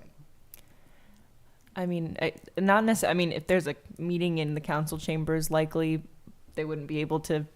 It's just it's another office in here. But at almost any other time, any one of us would probably be able to pull up those files. We just generally that's on the development services side, but we're all happy to help. We don't generally turn people away who want to come look at information. And then once you get here and you sit at the computer, do you get everything in that applicant's file at that point, or that's what I would understand, because You would if we give unlimited access to that computer. We have options here. We can give entire access to all the building files, or we can say, what exactly are you looking for, loaded in a specific spot for them, which I think would probably be preferred just because there are other things that haven't been reviewed for information that needs to be redacted or is not releasable in other files. There's other building files in one location, and so I think we'd prefer to be able to find out what it is they're looking for, load it there for them, and make sure it's releasable. if they come in and they say, like for me, for example, building going across the street, I would like to look at the permit file for 301 Pleasant. Mm-hmm. What will I get to see? If we just pulled up 301 Pleasant, you'd probably get hundreds of files, and so which is why we would like to be able to tailor it and say, what exactly are you looking for? The current How construction. would they know before they looked at it? We work with people generally. I mean, generally people are going to let us know there's something happening right now. It's still going to take some staff involvement. It's not going to be a walk up, kiosk-like solution, but we will still be there and to help guide them, and we won't leave anyone with 100 files to look at. We will, we'll ask the right questions to make sure we know what they're looking for. Okay. And can they also see the comments that come from the inspection on permit applications on the ATS and K-Freeze reviews, the comments that come from them, and then whatever the building, developer has submitted back? Can you look at all, will you be able to see all of that? If it's anything previous to, before we went with My Permit Now, those are all in the files. If it's in My Permit Now, we can open up My Permit Now and let them review those files. So Okay. yes. Yeah, which is Okay. a great Great. point. Thank you. Yep. Okay. How long has this been in effect? That's just how we've always done it when people came in and No, wanted to How see long has stuff. the computer been here? The standalone computer? We've been trying to get it. Actually, that one is actually a loaner. The one we want is on back order, and so they brought us one this week to have it here ready. But Great. it's All right. the official one's on the way. All right. I'm Thank assuming you. it will look a lot like that one. Thank you. So Good to Okay. know. Thank you. Okay, moving off of agenda item number 26, and we've already done agenda item 27 earlier. Moving on to agenda item number 28, discussion and possible action to reappoint board and commission members whose terms are expiring for an additional 2-year term. I will recognize Ms. Wayman. This is an annual occurrence that we go through here at, or you go through City Council. And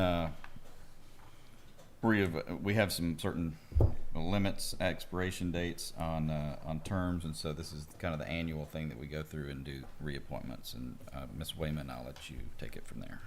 Sure. We reached out to all the members of boards and commissions that terms were expiring. This go around, we didn't have anybody who had reached their term limit. And every once in a while, we come across those whose terms are expiring and they've reached their term limit. Nobody was in that boat at this point. Everybody expressed their intent to continue serving, of course, subject to city council approval and reappointment, with exception of one person. One alternate on the Board of Adjustment did not, and we also still have another alternate position open on Board of Adjustment, so that just shows there's only 2 requesting reappointment there, leaving 2 openings right now. So this is the slate of those who would like to continue serving. I have a question. Sure. I just met Dave Bench tonight for the first time. I've never talked to him before, and seems like a good guy. I don't know these other folks, Greg Demas or Michael Rhodes. Is there anybody here on council that knows them and thinks that they reflect the philosophy and the direction that council is going, addressing these development issues, or is contrary to the direction and philosophy of the council? Does anyone have any thoughts or comments about that? None? I think they've been doing a reasonable job.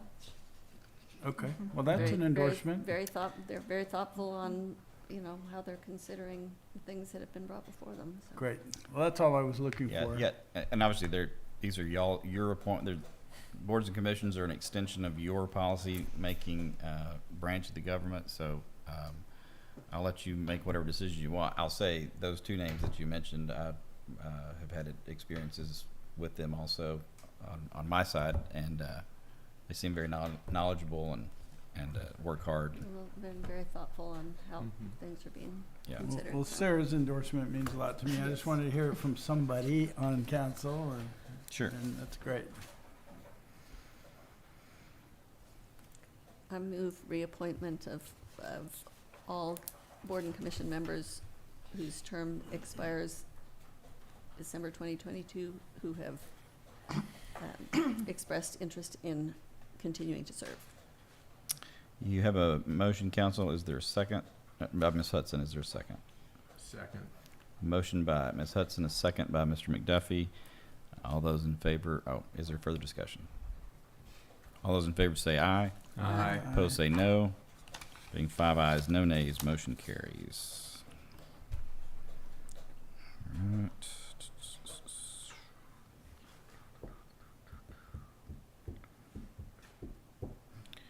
All right.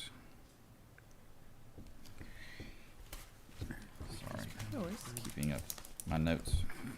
Getting harder to keep up with. Moving on to agenda item number 29, discussion and possible action on the appointment of members to open board and commission positions, and sort of a continuation somewhat. And I recognize Ms. Wayman to walk us through those. Sure. We left this one open to any board or commission. We didn't limit it because we weren't quite sure how, based on the previous item, if there were going to be any additional openings. Because everybody on that slate was reappointed, there are just 2 vacancies, and there are 2 vacant alternate positions on the Board of Adjustment at this time. And we will update this document before the next time you all see it, reflecting those new current term ending dates to be 2024 for those who have just been reappointed. Can I repeat my question? Does anybody know or like any of these people and want to nominate them? Well, I think Board of Adjustment members are appointments or recommendations by the mayor, and we just vote on whether or not we accept his recommendations. Okay, thank you. It's one of the few things I have. And it doesn't always work out very well, but, and I'm still looking here. What other one? I'm sorry. What other report? There's just two vacancies on Board of Adjustment. Okay. Here. And I am prepared to 2 alternates. Yeah, sorry. to offer you my appointment for your approval and disapproval, and I'll do them in order.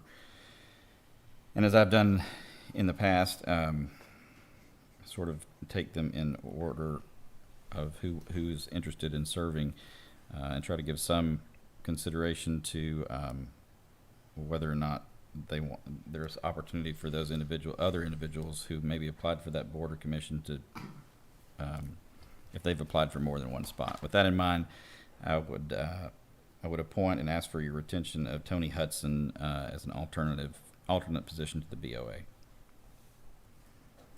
You need a second? Well, I can't make the motion. That is Okay. that is my recommendation to you. You can accept it up or down, but that would require a motion. I move appointment of Tony Hudson as an alternate on Board of Adjustment. You have a motion by Ms. Hudson. Is there a second? Do we have to pick a specific position? No. No, we'll just. They have some Second, did you second already? You second? I'll let you do No, it. you second. Oh, no. Second. You have a motion by Ms. Hudson and a second by Mr. McDuffie. Is there further discussion? All those in favor say aye. Aye. Opposed say no. Being 5 ayes, no nays, motion carries. I'll also, my appointment would be Kendra Rollison to the BOA, and ask for your approval of that appointment. I thought you were gonna say Jay Howard. Yeah, we all thought you were going to say Jay. That's what we thought you were gonna say. I'll move He's that we accept Kendra Rollison. You have a motion by Mr. Robinson. Is there a second?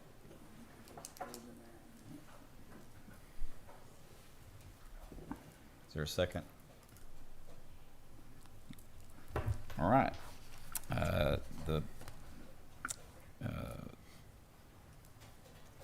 Hold on.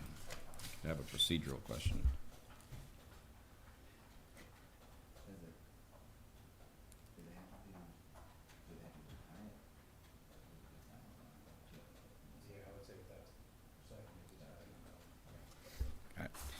Okay.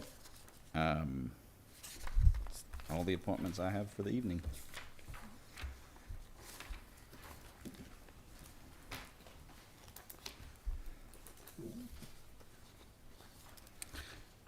Are there any other appointments? Okay. All right, with that, we will move on past agenda item number 29 and take up agenda item number 30.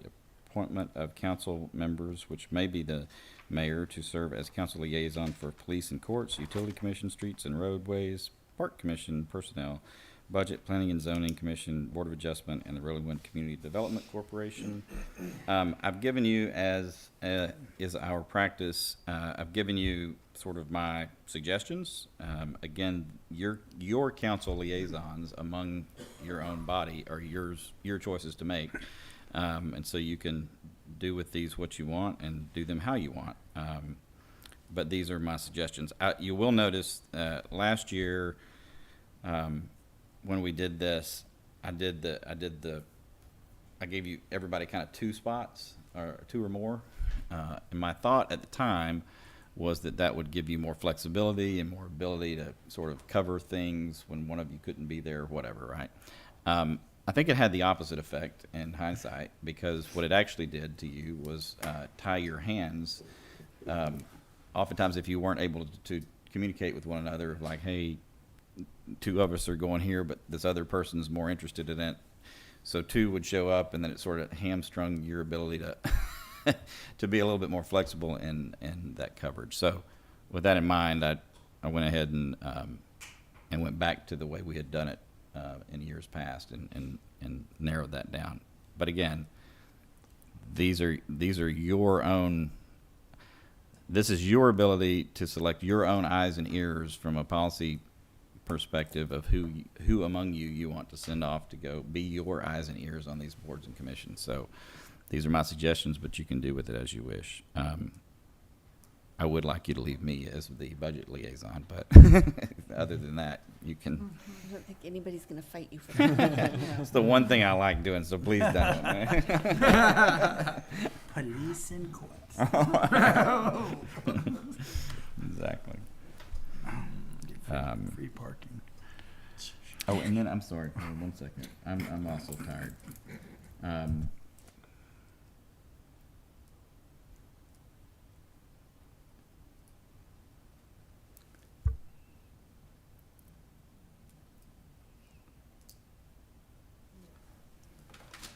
Yeah, you're good. Sorry. I have one procedural question. Do we need a motion?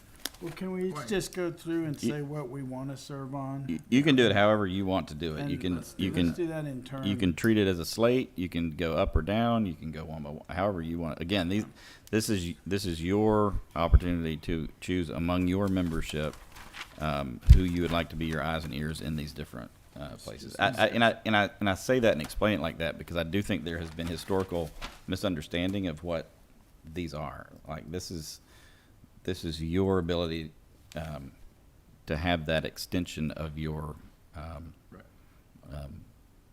your policymaking body. Let's go in seniority order. Who's been around longest? Sarah. Come on, what do you want to be on? I am fine with what's proposed. Okay, that puts you on streets and roadways and personnel, right? And Board of Adjustment. Yes. Okay, I'm good with all of that. And so Phil, who's next? Brooke, what do you want to be on? I'm fine with planning and zoning. Okay, I would like to stay on Board of Adjustment, but if we're going to limit it to one, then Sarah. we don't have to limit it to limiting one. anything to anything. Yeah, if you want to be on there with Sarah and Sarah wants you on there with her, we'll support that. Whatever y'all want to do is okay with me. So we've got, Wait. So, she haven't said, heard. she said she wants to be on Okay. Board of Adjustment and Planning and Zoning. Right? Right. Yes. and you expressed before that you would like her to be police and courts. You thought she would be Well, great with that. somebody could be other than me. He's got me down here, and I don't want to do it because I want to do, RCDC, which you've got me down for, but I want Phil to do it with me so that he can go to all the meetings. And I will say again, and I stick by what I told you. These are yours to do. I did give some thought to it, so I did try to put you in places that I thought that you would be have particular insight or interest or that sort of thing. But anyway, but do it as you wish. Anyway, that would be my preference, is that I do RCDC but Phil do it with me. Yes, and I would like to do that as well. And then if you're gonna, are you gonna stay on parks? Yeah. I'd like to help you with parks. I think it's good to team, if it's okay with you, Yeah, but if you'd rather just like deal with parks yourself, I No. would stay out of it. No, I think it's good. I've just kind of gotten into the park lately, That's good. trying No, to it's deal awesome. with the grass issue with the baseball people, and so I got kind of excited about it, so. And utility commission, I think that's good for a solo, and I'm willing to continue to solo it. What else have we got? Police and courts. Police and courts. Yep, you emptied out your police and Nice courts. guys. I'll do it. Brooke will do it. Brooke would be very good at that, I thought.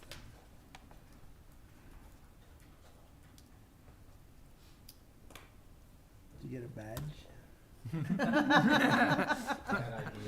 That's what Fidel wants. That's what Fidel wants. I can answer you. That's back in my territory. No, that's not liaising anymore. Yeah. Okay. How about a siren? So then, did we get all? So I need you to, if you're not going to go with the slate, then I need you to make a motion in its entirety of who's where. So we Okay, I get think I can do this. Okay. Move to appoint Brooke Brown to Police and Courts, Phil McDuffie to Utility Commission. Number 3, Streets and Roadways would be Sarah Hudson. Park Commission would be Alec Robinson and Kevin Glasheen. Personnel would be Sarah Hudson. Budgets, Gavin Massingill. Planning and Zoning would be Brooke Brown and Sarah Hudson? Or just Brooke Brown? Just Brooke Brown. Board of Adjustment would be Sarah Hudson and Brooke Brown. And then RCDC would be Phil McDuffie and Kevin Glasheen. You have a motion. Is there a second? Second. You have a motion by Mr. Glasheen, a second by Mr. McDuffie. Is there further discussion? Hearing none, all those in favor say aye. Aye. Opposed say no. Being 5 ayes, no nays, motion carries. Okay, we'll move on to agenda item number 31. Explanation by the city attorney on Open Meeting Act requirements, including possible quorum issues at Board of Commission meetings and specifically city council member attendance and participation in Board of Adjustment meetings. This is Ms. Brown's agenda item. I recognize Ms. Brown. Actually, it was my agenda. Oh, I'm item. sorry. My bad. This is Ms. Hudson's agenda item. Yes. Recognize Ms. Hudson. There have been a number of concerns raised specifically about the last Board of Adjustment meeting where we had 3 council members in attendance. And for lack of a better word, accusations of inappropriate activity by the fact that 3 of us were there. We had asked about that and had been told that because the Board of Adjustment is not under the jurisdiction of the city council, that is not a violation of the Open Meetings Act because we have no say over what they do. So I wanted to clarify that in a public meeting, although there's like nobody here in the public to hear that, but I did at But it's least want it to being be on the recorded and they'll record see it. and recorded. And then make sure that we all understood the distinction between the Board of Adjustment and other boards and commissions, and what, if there were any other gotchas that we need to be aware of to make sure, because I don't think anybody's intention here is to violate the Open Meetings Act. And so I want to make sure that we are all clear on what our limitations are so that we do not get. And without getting, I'm sorry, Mayor. I was just going to say, before you opine, I'll just point out, because this is not really speaking to this, but it is a teachable moment, I think, because it's much like what I just said in relation to your council liaisons, and that being an extension, when you're appointing your liaison to go be your eyes and ears at a board or commission meeting, and vice versa, for that person to be there to be a resource to answer questions and that sort of thing for clarity purposes to that board and commission. That's because that is an extension of your function. It's very similar like in the Texas House when the speaker appoints committees. They're appointing a committee. The speaker sends bills there. They deliberate those issues and then send it back to the full body for a final decision on that bill. And the BOA is different. And we just talked about my appointment. It's why I have an appointment to BOA, but I don't have that same type of appointment authority to the boards and commissions, because that's your extension, and the BOA is it's a quasi-judicial entity that is dealing with the executive function and how that executive function was carried out in furtherance of your policy. So those are nuances that I'm not sure everybody in the community understands. And maybe there's no reason to. It's kind of a it's not necessarily a one-on-one type of lesson. But anyway, I think it's important to have those discussions and kind of connect those dots of what those different functions of government are and why things are different. Because somebody might look at a council liaison appointment and think, well, that's weird. Why doesn't the mayor do that? And then why does he do the BOA appointment but not the? Those are those nuance. Those are the reasons in those nuances. Anyway, that's my soapbox, and then I'll turn it over to you. I don't know that I need to say anything other than that, other than I would like to make perfectly clear that the members of this body inquired with staff with regards to whether or not a quorum could be present at the Zoning Board of Adjustment. So they took the right steps to make sure it was appropriate. Staff contacted me. I gave the opinion that it is perfectly acceptable for a quorum of council to be at the Zoning Board of Adjustment because the Zoning Board of Adjustment is a quasi-judicial body who does not report to City Council. They can only be removed by City Council for cause, and any decisions they make do not go to City Council. They go directly to District Court if challenged. And therefore, that is not something that this governmental body has supervision or control over, and is therefore would not be defined as a meeting. Well, congratulations, and I'm just sorry that y'all were falsely accused of a crime, because that is inappropriate and a bad thing to do. And also, there were some complaints saying that y'all had intimidated people by speaking up, and my view of it, and I'd love to hear from the lawyer, but my view is the First Amendment gives every citizen the right to speak at government meetings, and you have not lost your rights just because you're on council. Yeah, I would echo that with one exception, because there's actually case law on this. With respect to compliance with the Texas Open Meeting Act, the response to that is you don't lose your First Amendment right to speech, but you just have to comply with the Texas Open Meetings Act in order to do it. And in this case, they did comply with the Texas Open Meetings Act. There was no requirement to post a quorum, and so they were free to do so. Okay, great. Thank you for that clarification.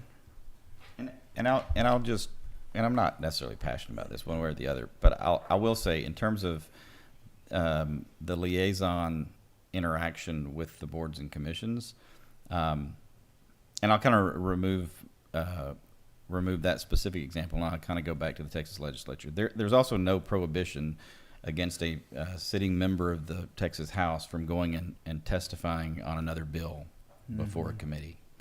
But I've only seen it done once in the last 25 years, because at the end of the day, that bill will come back before the full body of the House, and that full body of the House will have the opportunity to opine and make all of those statements that they may have wanted to do in the committee. They can do that on the floor of the House, and they ultimately have a vote and the final say on the floor of the House. I think that's similar and probably should be, again, certainly don't lose your opportunity, your First Amendment rights, and would need to comply with open meetings. But unless a council member is trying to offer clarity or be a resource to the Border Commission, I do think it's a good practice to let the Border Commission that theoretically this body appointed, to kind of let them go through their deliberation process and have their opportunity at the dais themselves. But again, there's no prohibition against that type of testimony or anything else by a council member, but you do ultimately have the last bite of the apple. So anyway. Except for Board of Adjustment. Correct. Except for Board of Adjustment, that is, I was only speaking to the Board and Commission piece of it. Okay, thank you. Appreciate the clarification. Been exonerated. Okay, any other, okay, that was the explanation. There's no action. Anything else there to discuss? Hear none, and we will wrap up, and I'll entertain a motion to adjourn. Motion to adjourn. You have a motion to adjourn. All in favor say aye. Opposed, opposed say no. 5 ayes. Are all the meetings this much fun? 'Cause